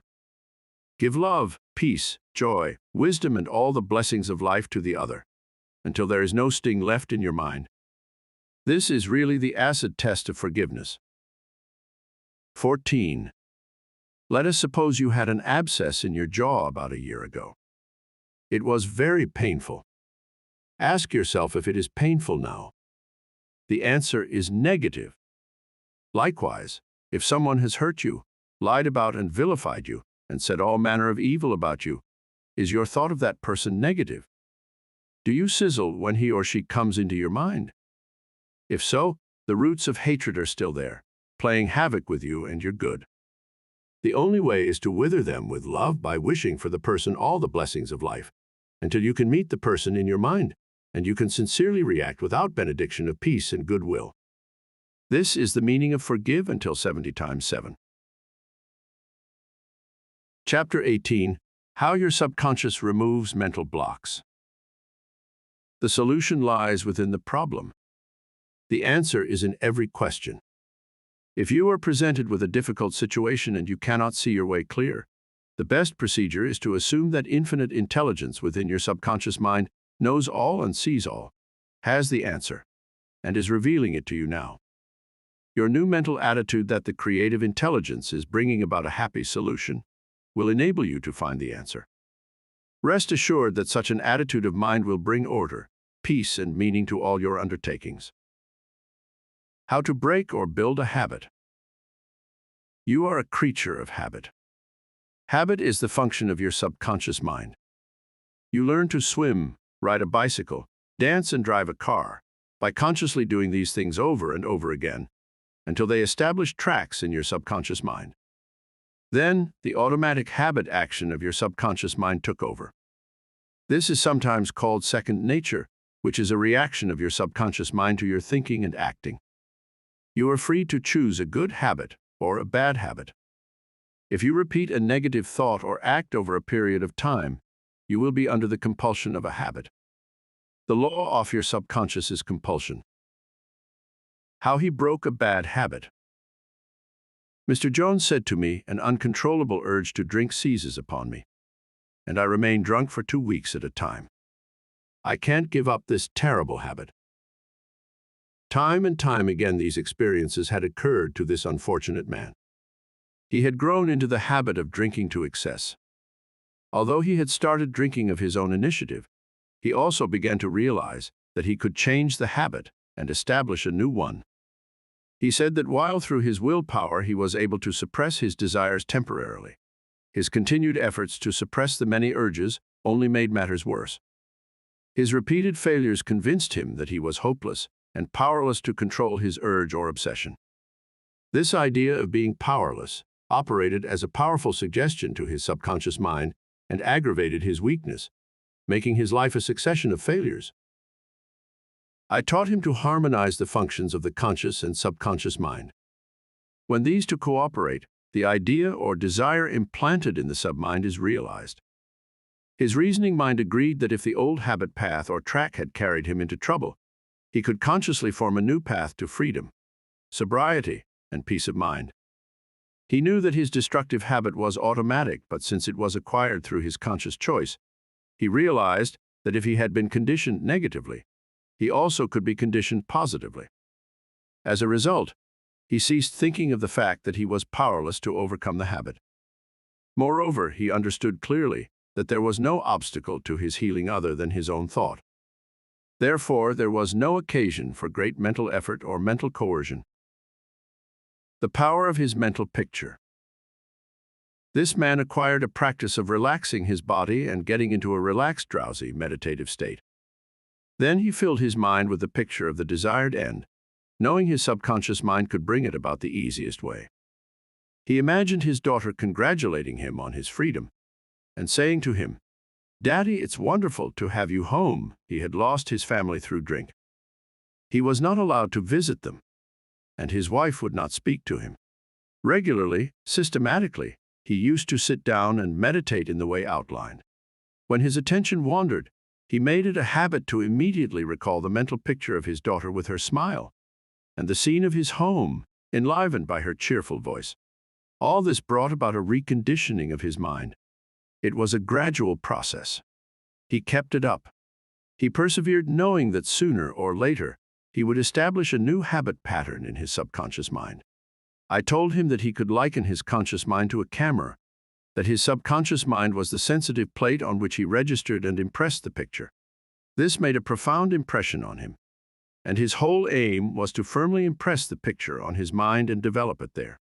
Films are developed in the dark. Likewise, mental pictures are developed in the darkroom of the subconscious mind. Focused attention. Realizing that his conscious mind was simply a camera, he used no effort. There was no mental struggle. He quietly adjusted his thoughts and focused his attention on the scene before him, until he gradually became identified with the picture. He became absorbed in the mental atmosphere, repeating the mental movie frequently. There was no room for doubt that a healing would follow. When there was any temptation to drink, he would switch his imagination from any reveries of drinking bouts to the feeling of being at home with his family. He was successful because he confidently expected to experience the picture he was developing in his mind. Today, he is president of a multi-million-dollar concern and is radiantly happy. He said a jinx was following him. Mr. Block said that he had been making an annual income of $20,000, but for the past 3 months, all doors seemed to jam tightly. He brought clients up to the point where they were about to sign on the dotted line. And then at the 11th hour, the door closed. He added that perhaps a jinx was following him. In discussing the matter with Mr. Block, I discovered that 3 months previously, he had become very irritated, annoyed, and resentful toward a dentist who, after he had promised to sign a contract, had withdrawn at the last moment. He began to live in the unconscious fear that other clients would do the same, thereby setting up a history of frustration, hostility, and obstacles. He gradually built up in his mind a belief in obstruction and last-minute cancellations until a vicious circle had been established. What I fear most has come upon me. Mr. Block realized that the trouble was in his own mind and that it was essential to change his mental attitude. His run of so-called misfortune was broken in the following way. I realize I am one with the infinite intelligence of my subconscious mind, which knows no obstacle, difficulty, or delay. I live in the joyous expectancy of the best. My deeper mind responds to my thoughts. I know that the work of the infinite power of my subconscious cannot be hindered. Infinite intelligence always finishes successfully whatever it begins. Creative wisdom works through me, bringing all my plans and purposes to completion. Whatever I start, I bring to a successful conclusion. My aim in life is to give wonderful service, and all those whom I contact are blessed by what I have to offer. All my work comes to full fruition in divine order. He repeated this prayer every morning before going to call on his customers, and he also prayed each night prior to sleep. In a short time, he had established a new habit pattern in his subconscious mind, and he was back in his old accustomed stride as a successful salesman. How much do you want what you want? A young man asked Socrates how he could get wisdom. Socrates replied, "Come with me." He took the lad to a river, pushed the boy's head under the water, held it there until the boy was gasping for air, then relaxed and released his head. When the boy regained his composure, he asked him, "What did you desire most when you were underwater?" "I wanted air," said the boy. Socrates said to him, "When you want wisdom as much as you wanted air when you were immersed in the water, you will receive it." Likewise, when you really have an intense desire to overcome any block in your life, and you come to a clear-cut decision that there is a way out and that is the course you wish to follow, then victory and triumph are assured. If you really want peace of mind and inner calm, you will get it regardless of how unjustly you have been treated, or how unfair the boss has been, or what a mean scoundrel someone has proved to be. All this makes no difference to you when you awaken to your mental and spiritual powers. You know what you want, and you will definitely refuse to let the thieves' thoughts of hatred, anger, hostility, and ill will rob you of peace, harmony, health, and happiness. You cease to become upset by people, conditions, news, and events by identifying your thoughts immediately with your aim in life. Your aim is peace, health, inspiration, harmony, and abundance. Feel a river of peace flowing through you now. Your thought is the immaterial and invisible power, and you choose to let it bless, inspire, and give you peace. Why he could not be healed. This is a case history of a married man with 4 children who was supporting and secretly living with another woman during his business trips. He was ill, nervous, irritable, and cantankerous, and he could not sleep without drugs. The doctor's medicine failed to bring down his high blood pressure of over 200. He had pains in numerous organs of his body, which doctors could not diagnose or relieve. To make matters worse, he was drinking heavily. The cause of all this was a deep unconscious sense of guilt. He had violated the marriage vows, and this troubled him. The religious creed he was brought up on was deeply lodged in his subconscious mind, and he drank excessively to heal the wound of guilt. Some invalids take morphine and codeine for severe pains. He was talking alcohol for the pain or wound in his mind. It was the old story of adding fuel to the fire. The explanation and the cure. He listened to the explanation of how his mind worked. He faced his problem, looked at it, and gave up his dual role. He knew that his drinking was an unconscious attempt to escape. The hidden cause lodged in his subconscious mind had to be eradicated. Then the healing would follow. He began to impress his subconscious mind 3 or 4 times a day by using the following prayer. My mind is full of peace, poise, balance, and equilibrium. The infinite lies stretched in smiling repose within me. I am not afraid of anything in the past, the present, or the future. The infinite intelligence of my subconscious mind leads, guides, and directs me in all ways. I now meet every situation with faith, poise, calmness, and confidence. I am now completely free from the habit. My mind is full of inner peace, freedom, and joy. I forgive myself, then I am forgiven. Peace, sobriety, and confidence reign supreme in my mind. He repeated this prayer frequently as outlined, being fully aware of what he was doing and why he was doing it. Knowing what he was doing gave him the necessary faith and confidence. I explained to him that as he spoke these statements out loud, slowly, lovingly, and meaningfully, they would gradually sink down into his subconscious mind. Like seeds, they would grow after their kind. These truths on which he concentrated went in through his eyes. His ears heard the sound, and the healing vibrations of these words reached his subconscious mind and obliterated all the negative mental patterns which caused all the trouble. Light dispels darkness. The constructive thought destroys the negative thought. He became a transformed man within a month. Refusing to admit it. If you are an alcoholic or drug addict, admit it. Do not dodge the issue. Many people remain alcoholics because they refuse to admit it. Your disease is an instability and inner fear. You are refusing to face life, and so you try to escape your responsibilities through the bottle. As an alcoholic, you have no free will, although you think have, and you may even boast about your willpower. If you are a habitual drunkard and say bravely, I will not touch it anymore, you have no power to make this assertion come true, because you do not know where to locate the power. You are living in a psychological prison of your own making, and you are bound by your beliefs, opinions, training, and environmental influences. Like most people, you are a creature of habit.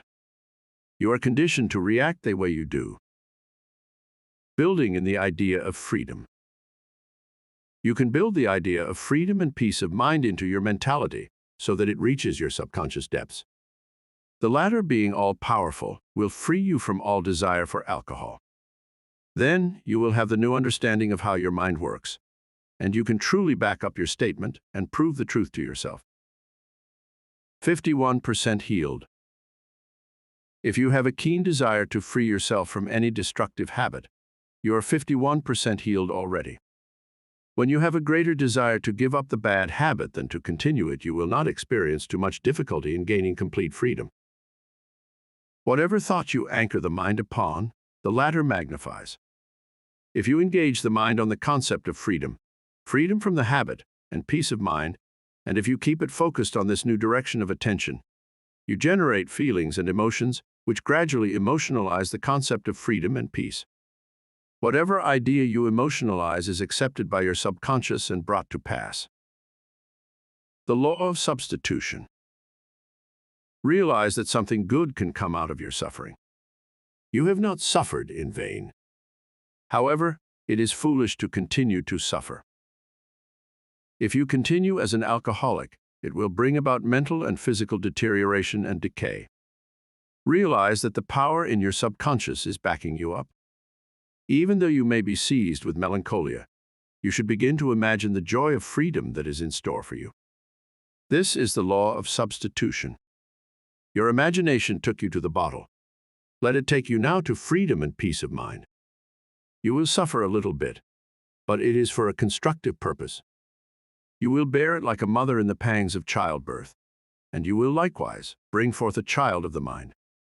Your subconscious will give birth to sobriety. Cause of alcoholism. The real cause of alcoholism is negative and destructive thinking, for as a man thinketh, so is he. The alcoholic has a deep sense of inferiority, inadequacy, defeat, and frustration, usually accompanied by a deep inner hostility. He has countless alibis as to his reason for drinking, but the sole reason is in his thought life. 3 magic steps. The first step: get still, quiet the wheels of the mind. Enter into a sleepy, drowsy state. In this relaxed, peaceful, receptive state, you are preparing for the second step. The second step: take a brief phrase which can readily be graven on the memory and repeat it over and over as a lullaby. Use the phrase, "Sobriety and peace of mind are mine now, and I give thanks." To prevent the mind from wandering, repeat it aloud or sketch its pronunciation with the lips and tongue as you say it mentally. This helps its entry into the subconscious mind. Do this for 5 minutes or more.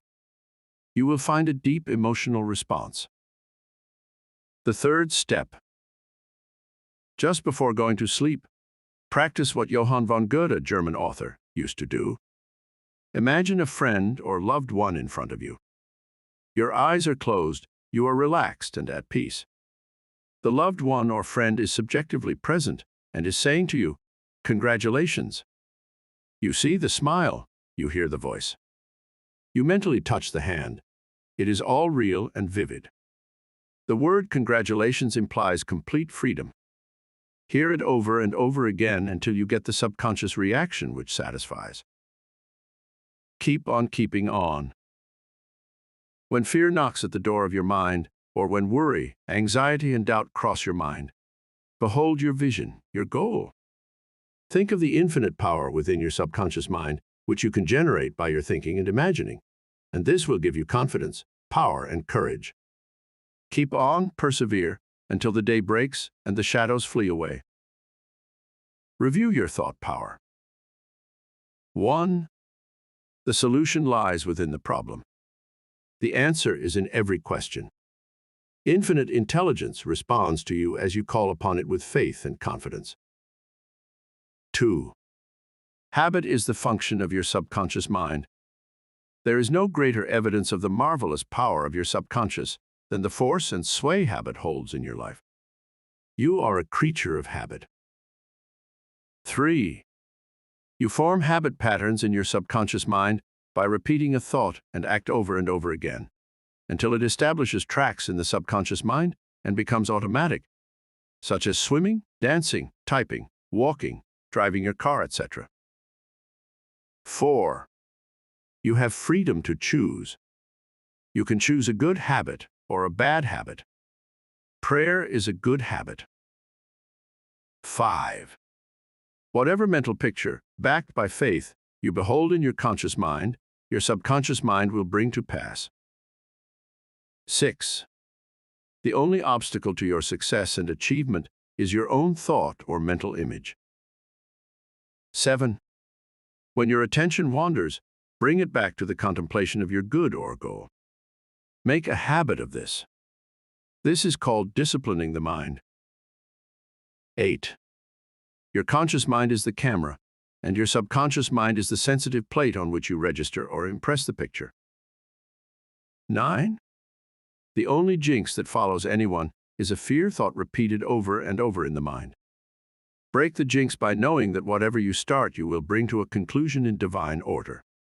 Picture the happy ending and sustain it with confidence. 10. To form a new habit, you must be convinced that it is desirable. When your desire to give up the bad habit is greater than your desire to continue, you are 51% healed already.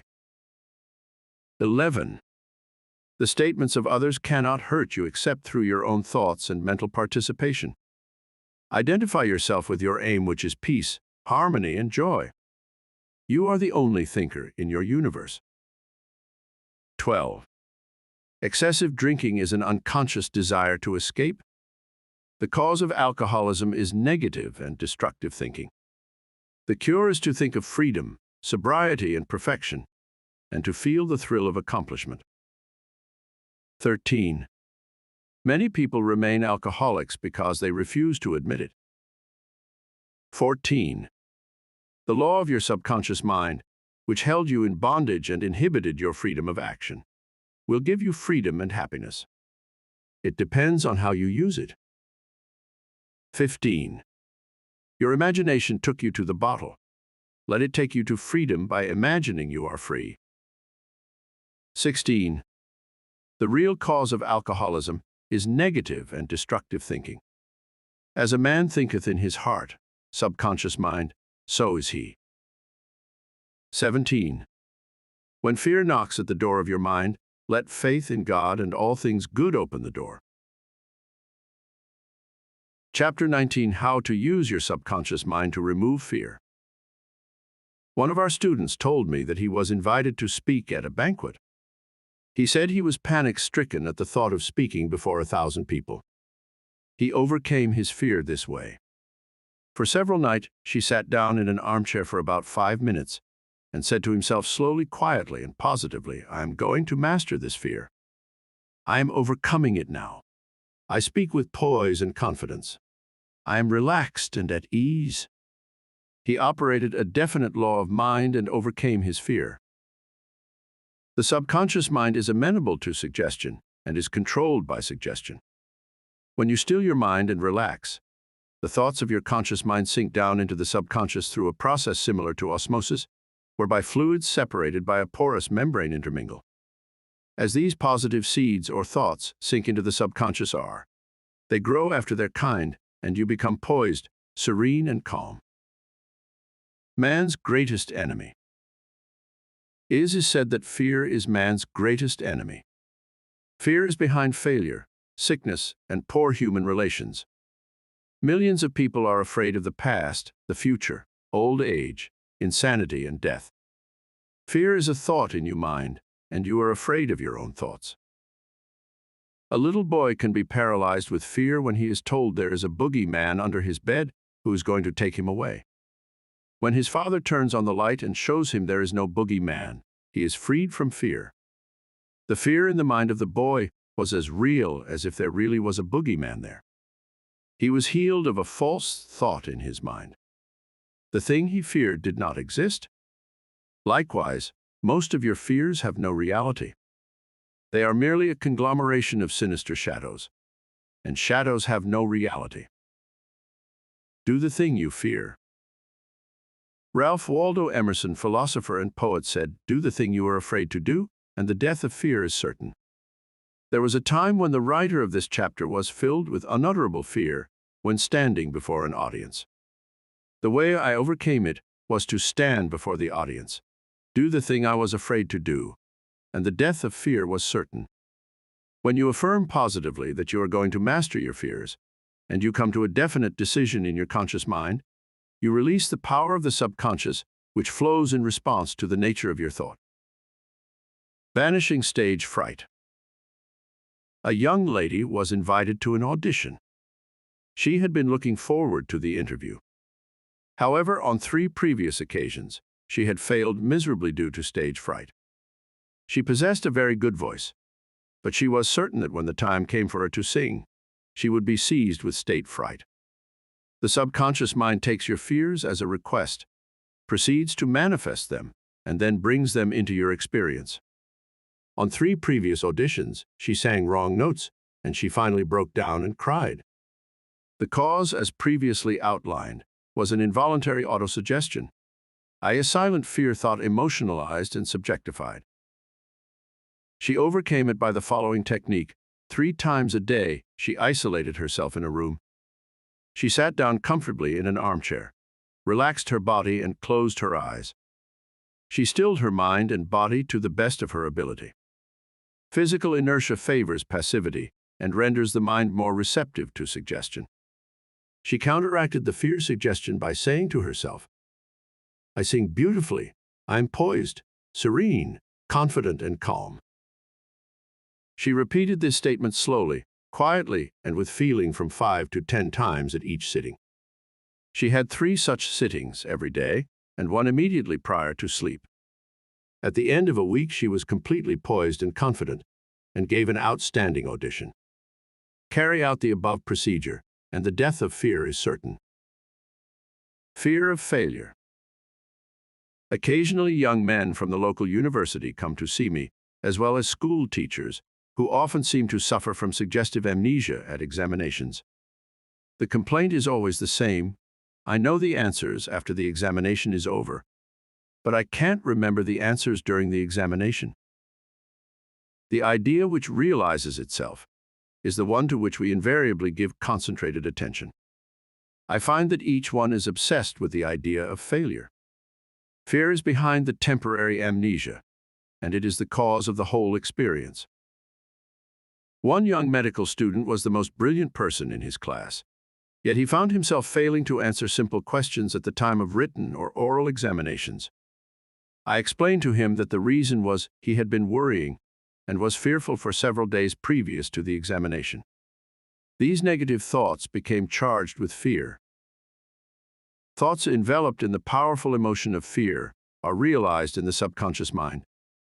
In other words, this young man was requesting his subconscious mind to see to it that he failed, and that is exactly what it did. On the day of the examination, he found himself stricken with what is called in psychological circles suggestive amnesia. How to overcome fear?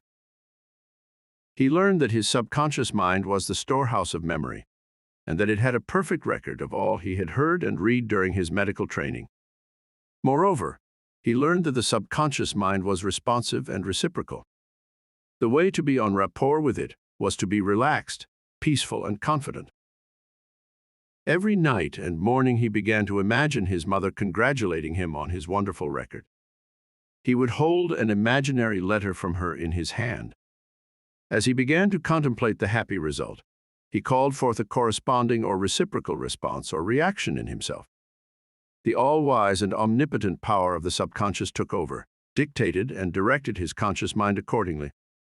He imagined the end, thereby willing the means to the realization of the end. Following this procedure, he had no trouble passing subsequent examinations. In other words, the subjective wisdom took over, compelling him to give an excellent account of himself. Fear of water, mountains, closed places, etc. There are many people who are afraid to go into an elevator, climb mountains, or even swim in the water. It may well be that the individual had unpleasant experiences in the water in his youth, such as having been thrown forcibly into the water without being able to swim. He might have been forcibly detained in an elevator which failed to function properly, causing resultant fear of closed places. I had an experience when I was about 10 years of age. I accidentally fell into a pool and went down 3 times. I can still remember the dark water engulfing my herd, and my gasping for air until another boy pulled me out at the last moment. This experience sank into my subconscious mind, and for years I feared the water. An elderly psychologist said to me, "Go down to the swimming pool, look at the water, and say out loud in strong tones, 'I'm going to master you. I can dominate you.' Then go into the water, take lessons, and overcome it." This I did, and I mastered the water. Do not permit water to master you. Remember, you are the master of the water. When I assumed a new attitude of mind, the omnipotent power of the subconscious responded, giving me strength, faith, and confidence, and enabling me to overcome my fear. Master technique for overcoming any particular fear. The following is a process and technique for overcoming fear, which I teach from the platform. It works like a charm. Try it. Suppose you are afraid of the water, a mountain, an interview, an audition, or you fear closed places. If you are afraid of swimming, begin now to sit still for 5 or 10 minutes 3 or 4 times a day, and imagine you are swimming. Actually, you are swimming in your mind. It is a subjective experience. Mentally, you have projected yourself into the water. You feel the chill of the water and the movement of your arms and legs. It is all real, vivid, and a joyous activity of the mind.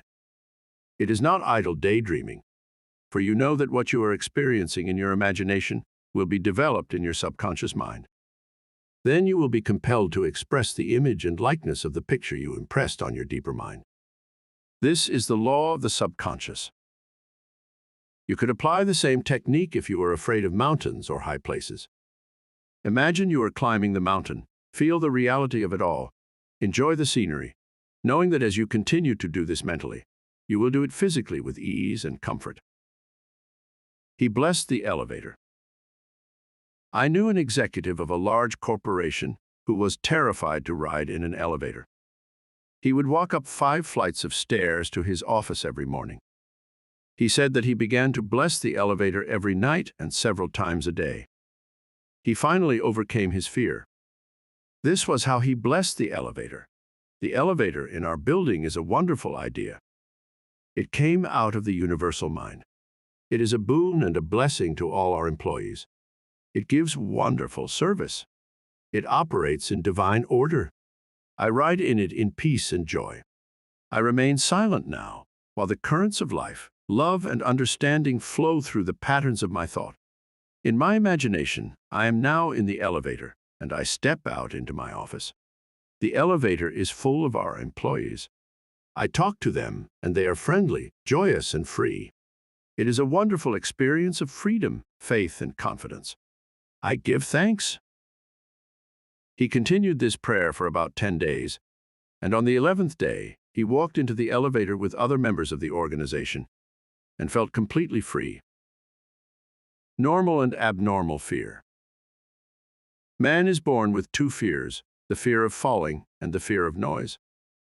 These are a sort of alarm system given you by nature as a means of self-preservation. Normal fear is good. You hear an automobile coming down the road, and you step aside to survive. The momentary fear of being run over is overcome by your action. All other fears were given to you by parents, relatives, teachers, and all those who influenced your early years. Abnormal fear. Abnormal fear takes place when man lets his imagination run riot. I knew a woman who was invited to go on a trip around the world by plane. She began to cut out of the newspapers all reports of airplane catastrophes. She pictured herself going down in the ocean, being drowned, etc. This is abnormal fear. Had she persisted in this, she would undoubtedly have attracted what she feared most. Another example of abnormal fear is that of a businessman in New York who was very prosperous and successful. He had his own private mental motion picture of which he was the director. He would run this mental movie of failure, bankruptcy, empty shelves, and no bank balance until he sank into a deep depression. He refused to stop this morbid imagery and kept reminding his wife that this can't last. There will be a recession. I feel sure we will go bankrupt, etc.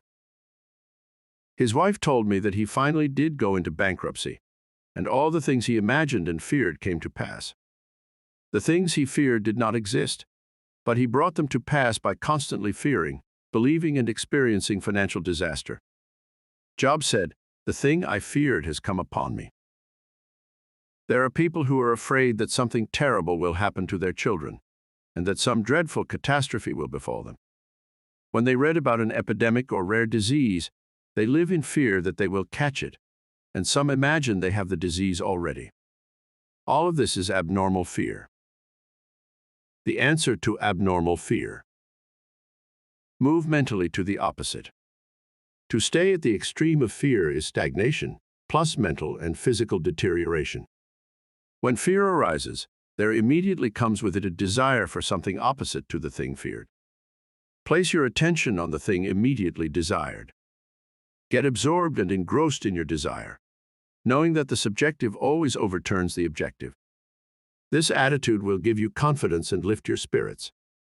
The infinite power of your subconscious mind is moving on your behalf, and it cannot fail. Therefore, peace and assurance is yours. Examine your fears. The president of a large organization told me that when he was a salesman, he used to walk around the block 5 or 6 times before he called on a customer. The sales manager came along one day and said to him, "Don't be afraid of the boogeyman behind the door. There is no boogeyman. It is a false belief." The manager told him that whenever he looked at his own fears, he stared them in the face and stood up to them, looking them straight in the eye. Then they faded and shrank into insignificance. He landed in the jungle. A chaplain told me of his experiences in the Second World War. He had to parachute from a damaged plane and land in the jungle. He said he was frightened, but he knew there were two kinds of fear, normal and abnormal, which we have previously pointed out. He decided to do something about the fear immediately, and he began to talk to himself saying, "John, you can't surrender to your fear. Your fear is a desire for safety and security and a way out." He began to claim, "Infinite intelligence which guides the planets in their courses is now leading and guiding me out of the jungle." He kept saying this out loud to himself for 10 minutes or more. Then, he added, something began to stir inside me. A mood of confidence began to seize me, and I began to walk. After a few days, I miraculously came out of the jungle and was picked up by a rescue plane. His changed mental attitude saved him. His confidence and trust in the subjective wisdom and power within him was the solution to his problem. He said, "Had I begun to bemoan my fate and indulge my fears, I would have succumbed to the monster fear and probably would have died of fear and starvation." He dismissed himself. The general manager of an organization told me that for 3 years he feared he would lose his position. He was always imagining failure. The thing he feared did not exist, save as a morbid, anxious thought in his own mind. His vivid imagination dramatized the loss of his job until he became nervous and neurotic. Finally, he was asked to resign. Actually, he dismissed himself. His constant negative imagery and fear suggestions to his subconscious mind caused the latter to respond and react accordingly. It caused him to make mistakes and foolish decisions, which resulted in his failure as a general manager. His dismissal would never have happened if he had immediately moved to the opposite in his mind. They plotted against him. During a recent World Lecture tour, I had a 2-hour conversation with a prominent government official. He had a deep sense of inner peace and serenity. He said that all the abuse he receives politically from newspapers and the opposition party never disturb him. His practice is to sit still for 15 minutes in the morning and realize that in the center of himself is a deep, still ocean of peace. Meditating in this way, he generates tremendous power which overcomes all manner of difficulties and fears. Sometime previously, a colleague called him at midnight and told him a group of people were plotting against him. This is what he said to his colleague: "I'm going to sleep now in perfect peace. You can discuss it with me at 10 a.m. tomorrow." He said to me, "I know that no negative thought can ever manifest except if emotionalize the thought and accept it mentally. I refuse to entertain their suggestion of fear. Therefore, no harm can come to me." Notice how calm he was, how cool, how peaceful. He did not start getting excited, tearing his hair, or wringing his hands. At his center he found the still water, an inner peace, and there was a great calm. Deliver yourself from all your fears. Use this perfect formula for casting out fear. I sought the Lord, and he heard me, and delivered me from all my fears. Psalm. The Lord is ancient word meaning law, the power of your subconscious mind. Learn the wonders of your subconscious and how it works and functions. Master the techniques given to you in this chapter. Put them into practice now, today. Your subconscious will respond, and you will be free of all fears. I sought the Lord, and he heard me and delivered me from all my fears. Step this way to freedom from fear. 1. Do the thing you are afraid to do, and the death of fear is certain. Say to yourself and mean it, "I'm going to master this fear," and you will. 2. Fear is a negative thought in your mind. Supplant it with a constructive thought. Fear has killed millions. Confidence is greater than fear. Nothing is more powerful than faith in God and the good. 3. Fear is man's greatest enemy. It is behind failure, sickness, and bad human relations. Love casts out fear. Love is an emotional attachment to the good things in life. Fall in love with honesty, integrity, justice, goodwill, and success. Live in the joyous expectancy of the best, and invariably the best will come to you. 4. Counteract the fear suggestions with the opposite, such as, I sing beautifully, I am poised, serene, and calm. It will pay fabulous dividends. 5. Fear is behind amnesia at oral and written examination time. You can overcome this by affirming frequently, I have a perfect memory for everything I need to know, or you can imagine a friend congratulating you on your brilliant success on the examination. Persevere, and you will win. 6. If you are afraid of the water, in your imagination swim freely and joyously. Project yourself into the water mentally. Feel the chill and thrill of swimming across the pool. Make it vivid. As you do this subjectively, you will be compelled to go into the water and conquer it. This is the law of your mind. 7. If you are afraid of closed places, such as elevators, lecture halls, etc., mentally ride in an elevator blessing all its parts and functions. You will be amazed how quickly the fear will be dissipated. 8. You were born with only 2 fears, the fear of falling and the fear of noise.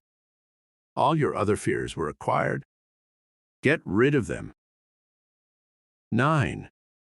Normal fear is good. Abnormal fear is very bad and destructive. To constantly indulge in fear thoughts results in abnormal fear, obsessions, and complexes. To fear something persistently causes a sense of panic and terror. 10. You can overcome abnormal fear when you know the power of your subconscious mind can change conditions and bring to pass the cherished desires of your heart. Give your immediate attention and devotion to your desire, which is the opposite of your fear. This is the love that casts out fear. 11. If you are afraid of failure, give your attention to success. If you are afraid of sickness, dwell on your perfect health.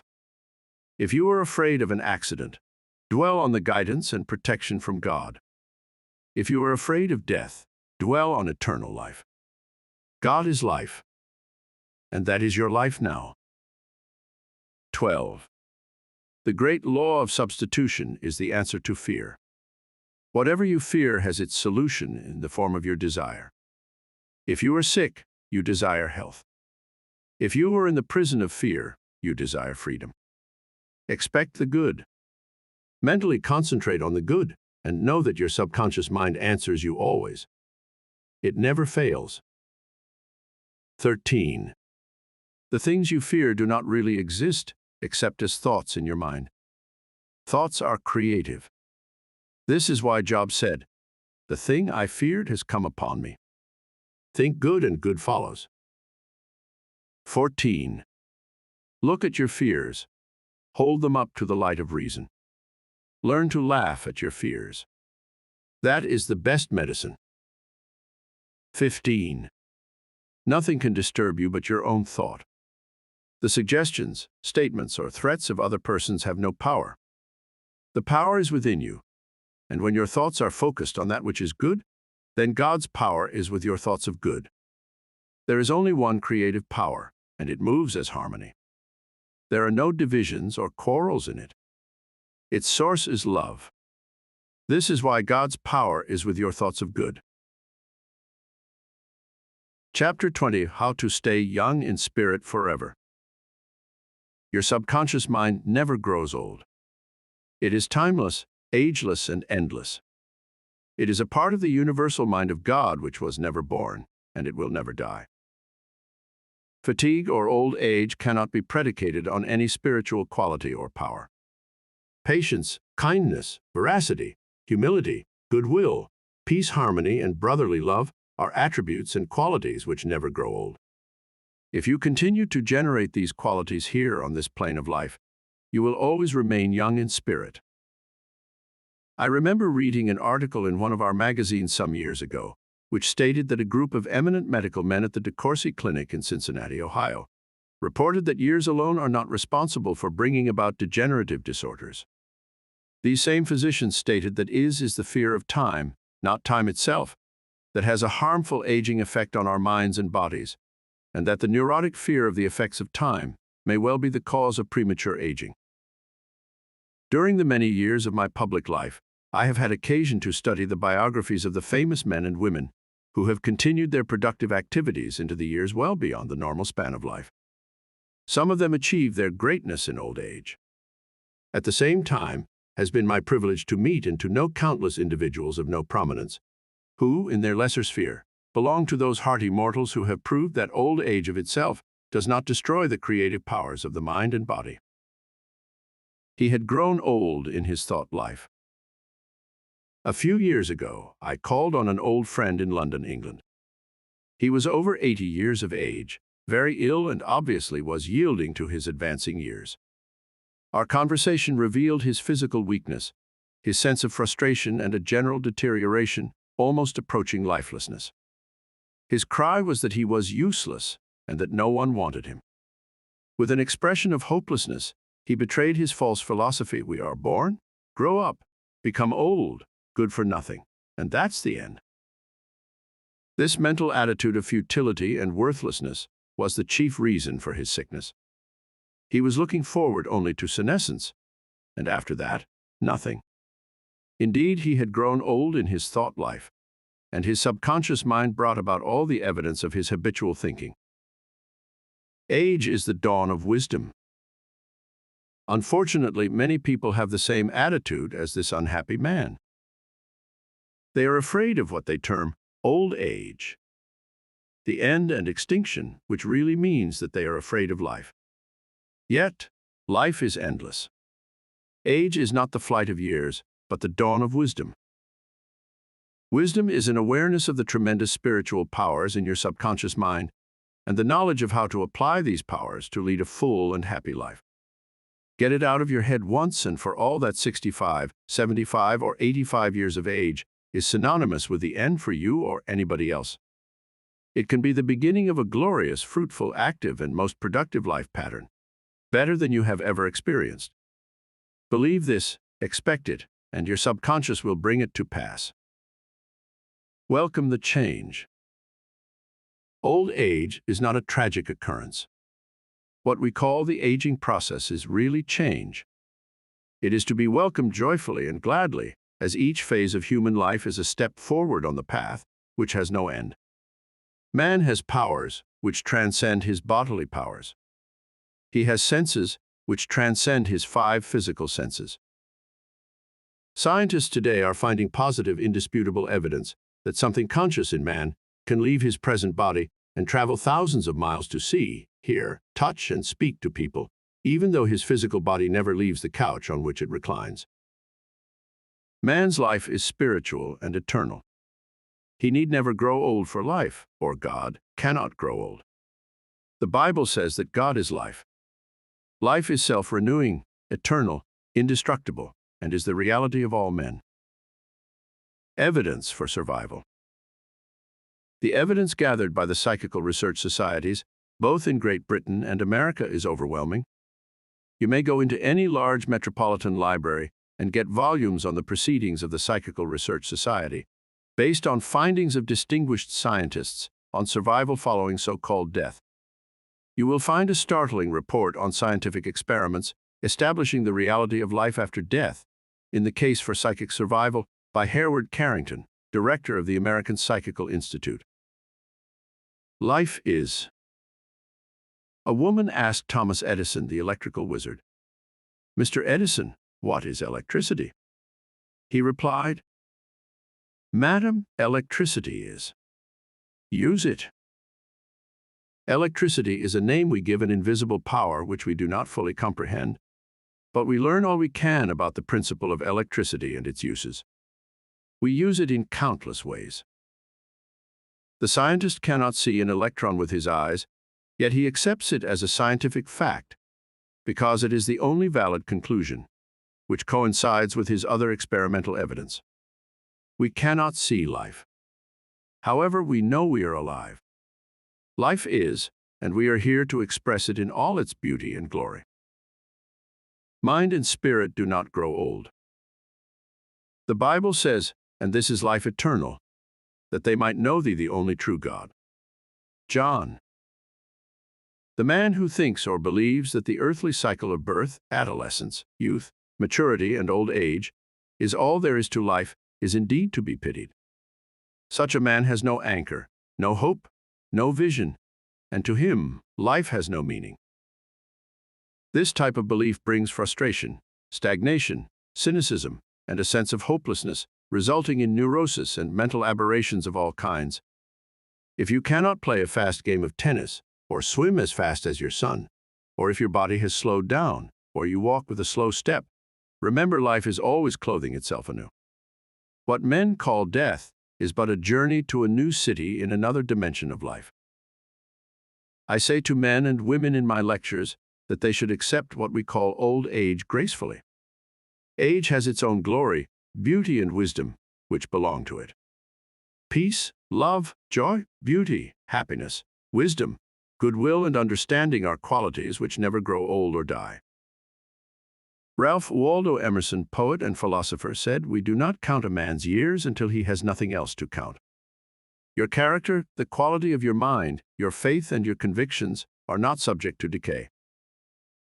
You are as young as you think you are. I give public lectures in Caxton Hall, London, England, every few years, and following one of these lectures, a surgeon said to me, "I am 84 years of age. I operate every morning, visit patients in the afternoons, and I write for medical and other scientific journals in the evening." His attitude was that he was as useful as he believed himself to be, and that he was as young as his thoughts. He said to me, "It's true what you said. Man is as strong as he thinks he is, and as valuable as he thinks he is." This surgeon has not surrendered to advancing years. He knows that he is immortal. His final comment to me was, "If I should pass on tomorrow, I would be operating on people in the next dimension, not with a surgeon's scalpel, but with mental and spiritual surgery." Your gray hairs are an asset. Don't ever quit a job and say, "I'm retired, I am old, I am finished." That would be stagnation, death, and you would be finished. Some men are old at 30, while others are young at 80. The mind is the master weaver, the architect, the designer, and the sculptor. George Bernard Shaw is active at 90, and the artistic quality of his mind had not relaxed from active duty.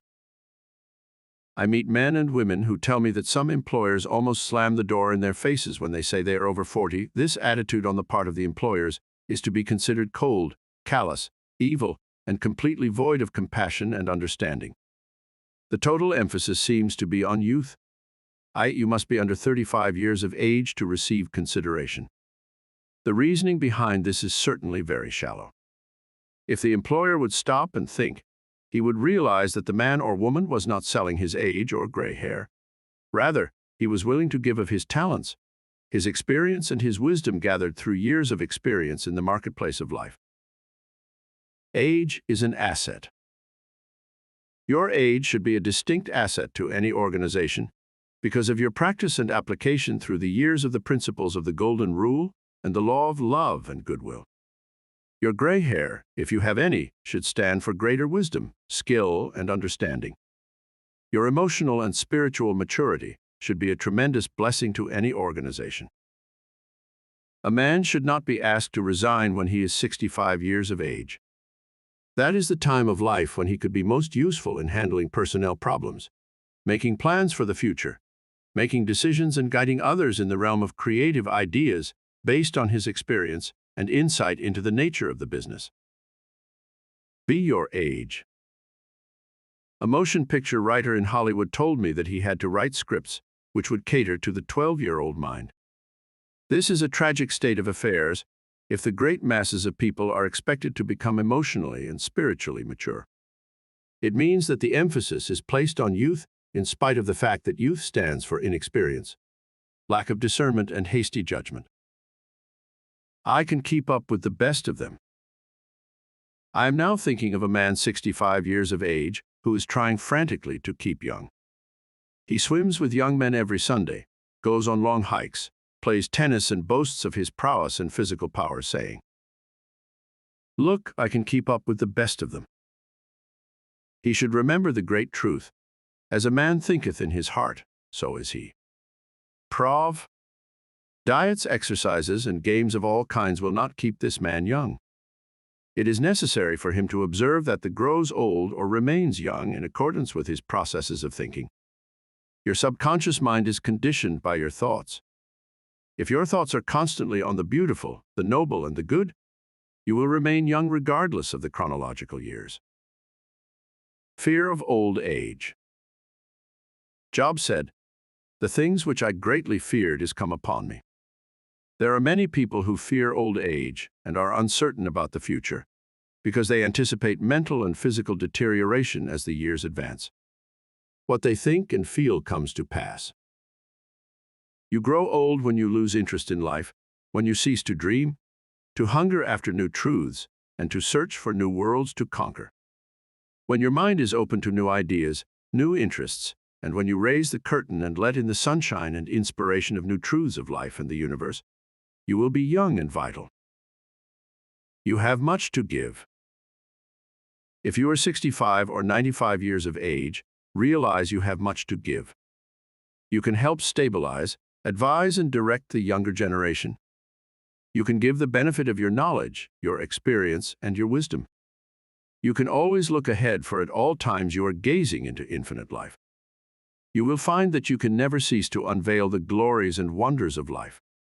Try to learn something new every moment of the day, and you will find your mind will always be young. 110 years old. Some years ago, while lecturing in Bombay, India, I was introduced to a man who said he was 110 years old.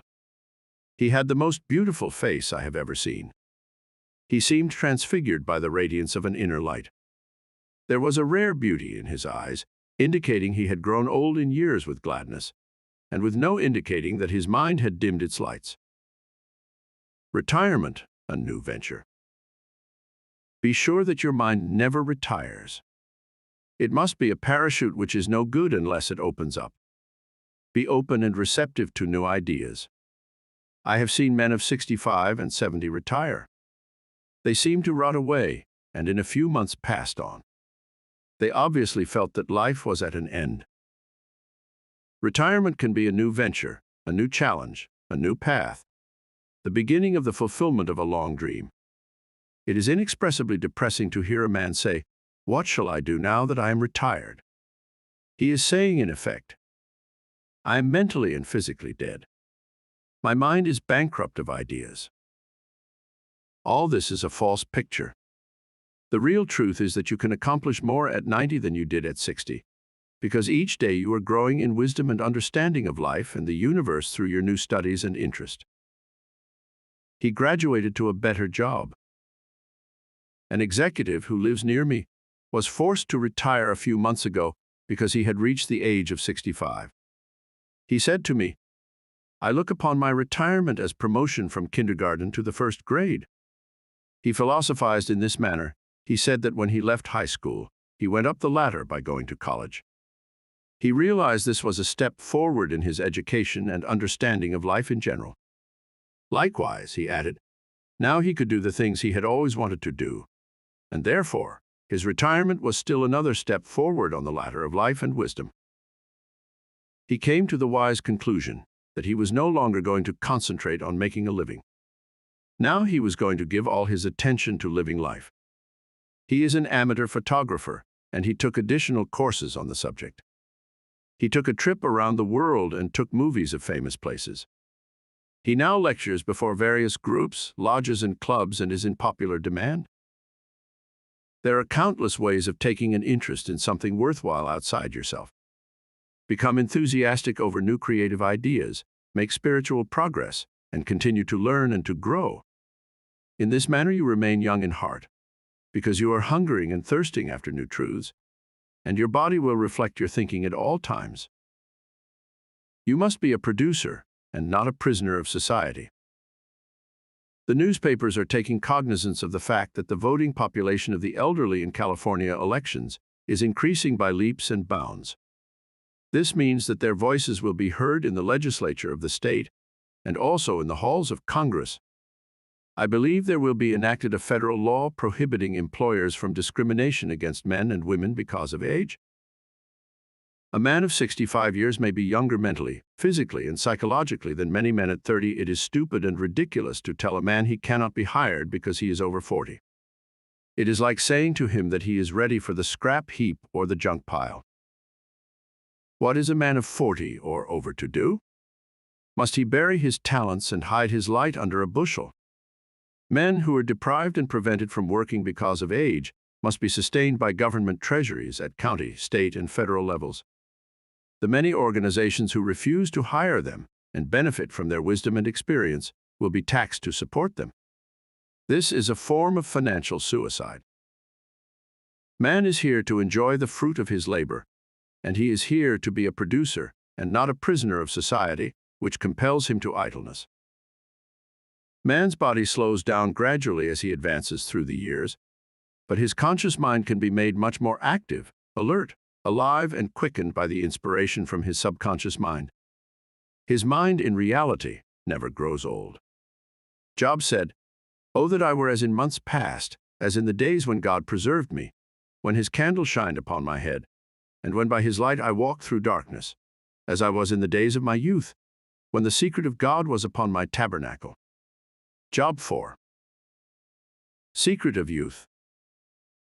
To recapture the days of your youth, feel the miraculous, healing, self-renewing power of your subconscious mind moving through your whole being. Know and feel that you are inspired, lifted up, rejuvenated, revitalized, and recharged spiritually. You can bubble over with enthusiasm and joy, as in the days of your youth, for the simple reason that you can always mentally and emotionally recapture the joyous state. The candle which shines upon your head is divine intelligence and reveals to you everything you need to know. It enables you to affirm the presence of your good, regardless of appearances. You walk by the guidance of your subconscious mind because you know that the dawn appears and the shadows flee away. Get a vision. Instead of saying, "I am old," say, "I am wise in the way of the divine life." Don't let the corporation, newspapers, or statistics hold a picture before you of old age, declining years, decrepitude, senility, and uselessness. Reject it, for it is a lie. Refuse to be hypnotized by such propaganda. Affirm life, not death. Get a vision of yourself as happy, radiant, successful, serene, and powerful. Your mind does not grow old. Former President Herbert Hoover, now 88 years old, is very active and is performing monumental work. I interviewed him a few years ago in his suite at the Waldorf Astoria, New York City. I found him healthy, happy, vigorous, and full of life and enthusiasm. He was keeping several secretaries busy handling his correspondence, and was himself writing books of a political and historical nature.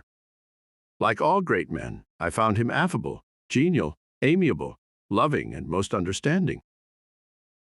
His mental acumen and sagacity gave me the thrill of a lifetime. He is a deeply religious man and is full of faith in God and in the triumph of the eternal truth of life.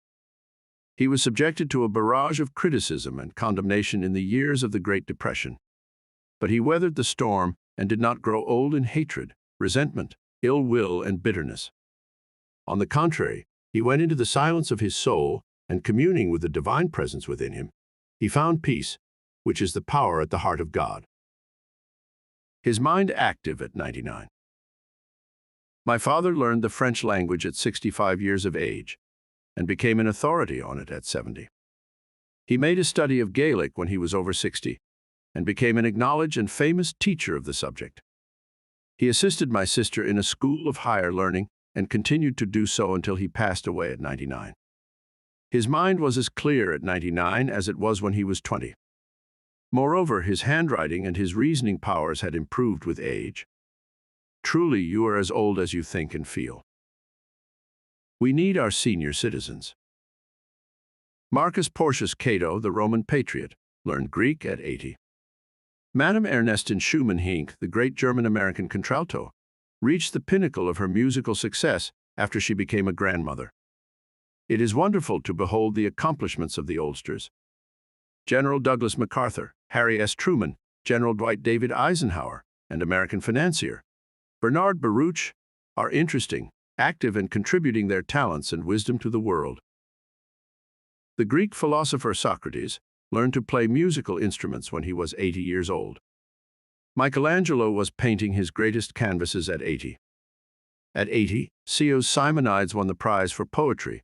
Johann von Goethe finished Faust, and Leopold von Ranke commenced his History of the World, which he finished at 92. Alfred Tennyson wrote a magnificent poem, Crossing the Bar, at 83. Isaac Newton was hard at work close to 85. At 88, John Wesley was directing, preaching, and guiding Methodism. We have several men of 95 years who come to my lectures, and they tell me they are in better health now than they were at 20. Let us place our senior citizens in high places and give them every opportunity to bring forth the flowers of paradise. If you are retired, get interested in the laws of life and the wonders of your subconscious mind. Do something you have always wanted to do. Study new subject and investigate new ideas. Pray as follows. As the hart panteth after the water brooks, so panteth my soul after thee, O God. Psalm 42:1. The fruits of old age. His flesh shall be fresher than a child's. He shall return to the days of his youth. Job 33:25. Old age really means the contemplation of the truths of God from the highest standpoint. Realize that you are on an endless journey, a series of important steps in the ceaseless, tireless, endless ocean of life. Then, with the psalmist, you will say, they shall bring forth fruit in old age. They shall be fat and flourishing. Psalm 90:14. But the fruit of the Spirit is love, joy, peace, patience, gentleness, goodness, faith, meekness, temperance. Against such there is no law. Galatians 5:20-23. You are a child of infinite life, which knows no end, and you are a child of eternity. Profitable pointers. 1. Patience, kindness, love, goodwill, joy, happiness, wisdom, and understanding are qualities which never grow old. Cultivate them and express them and remain young in mind and body. 2. Some research physicians say that the neurotic fear of the effects of time may well be the cause of premature aging. 3. Age is not the flight of years. It is the dawn of wisdom in the mind of man. 4. The most productive years of your life can be from 65 to 95. 5. Welcome the advancing years. It means you are moving higher on the path of life, which has no end. 6. God is life, and that is your life now. Life is self-renewing, eternal and indestructible, and is the reality of all men. You live forever because your life is God's life. 7.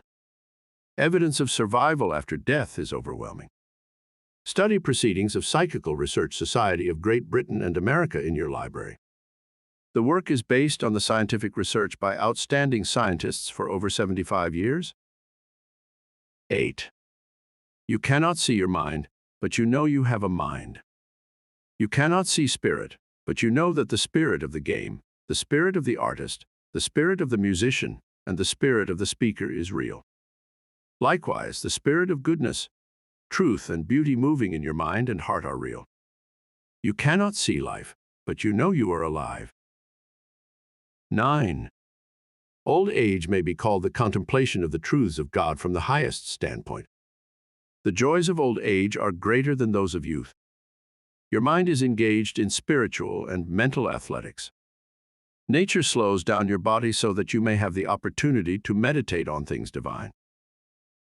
10. We do not count a man's years until he has nothing else to count. Your faith and convictions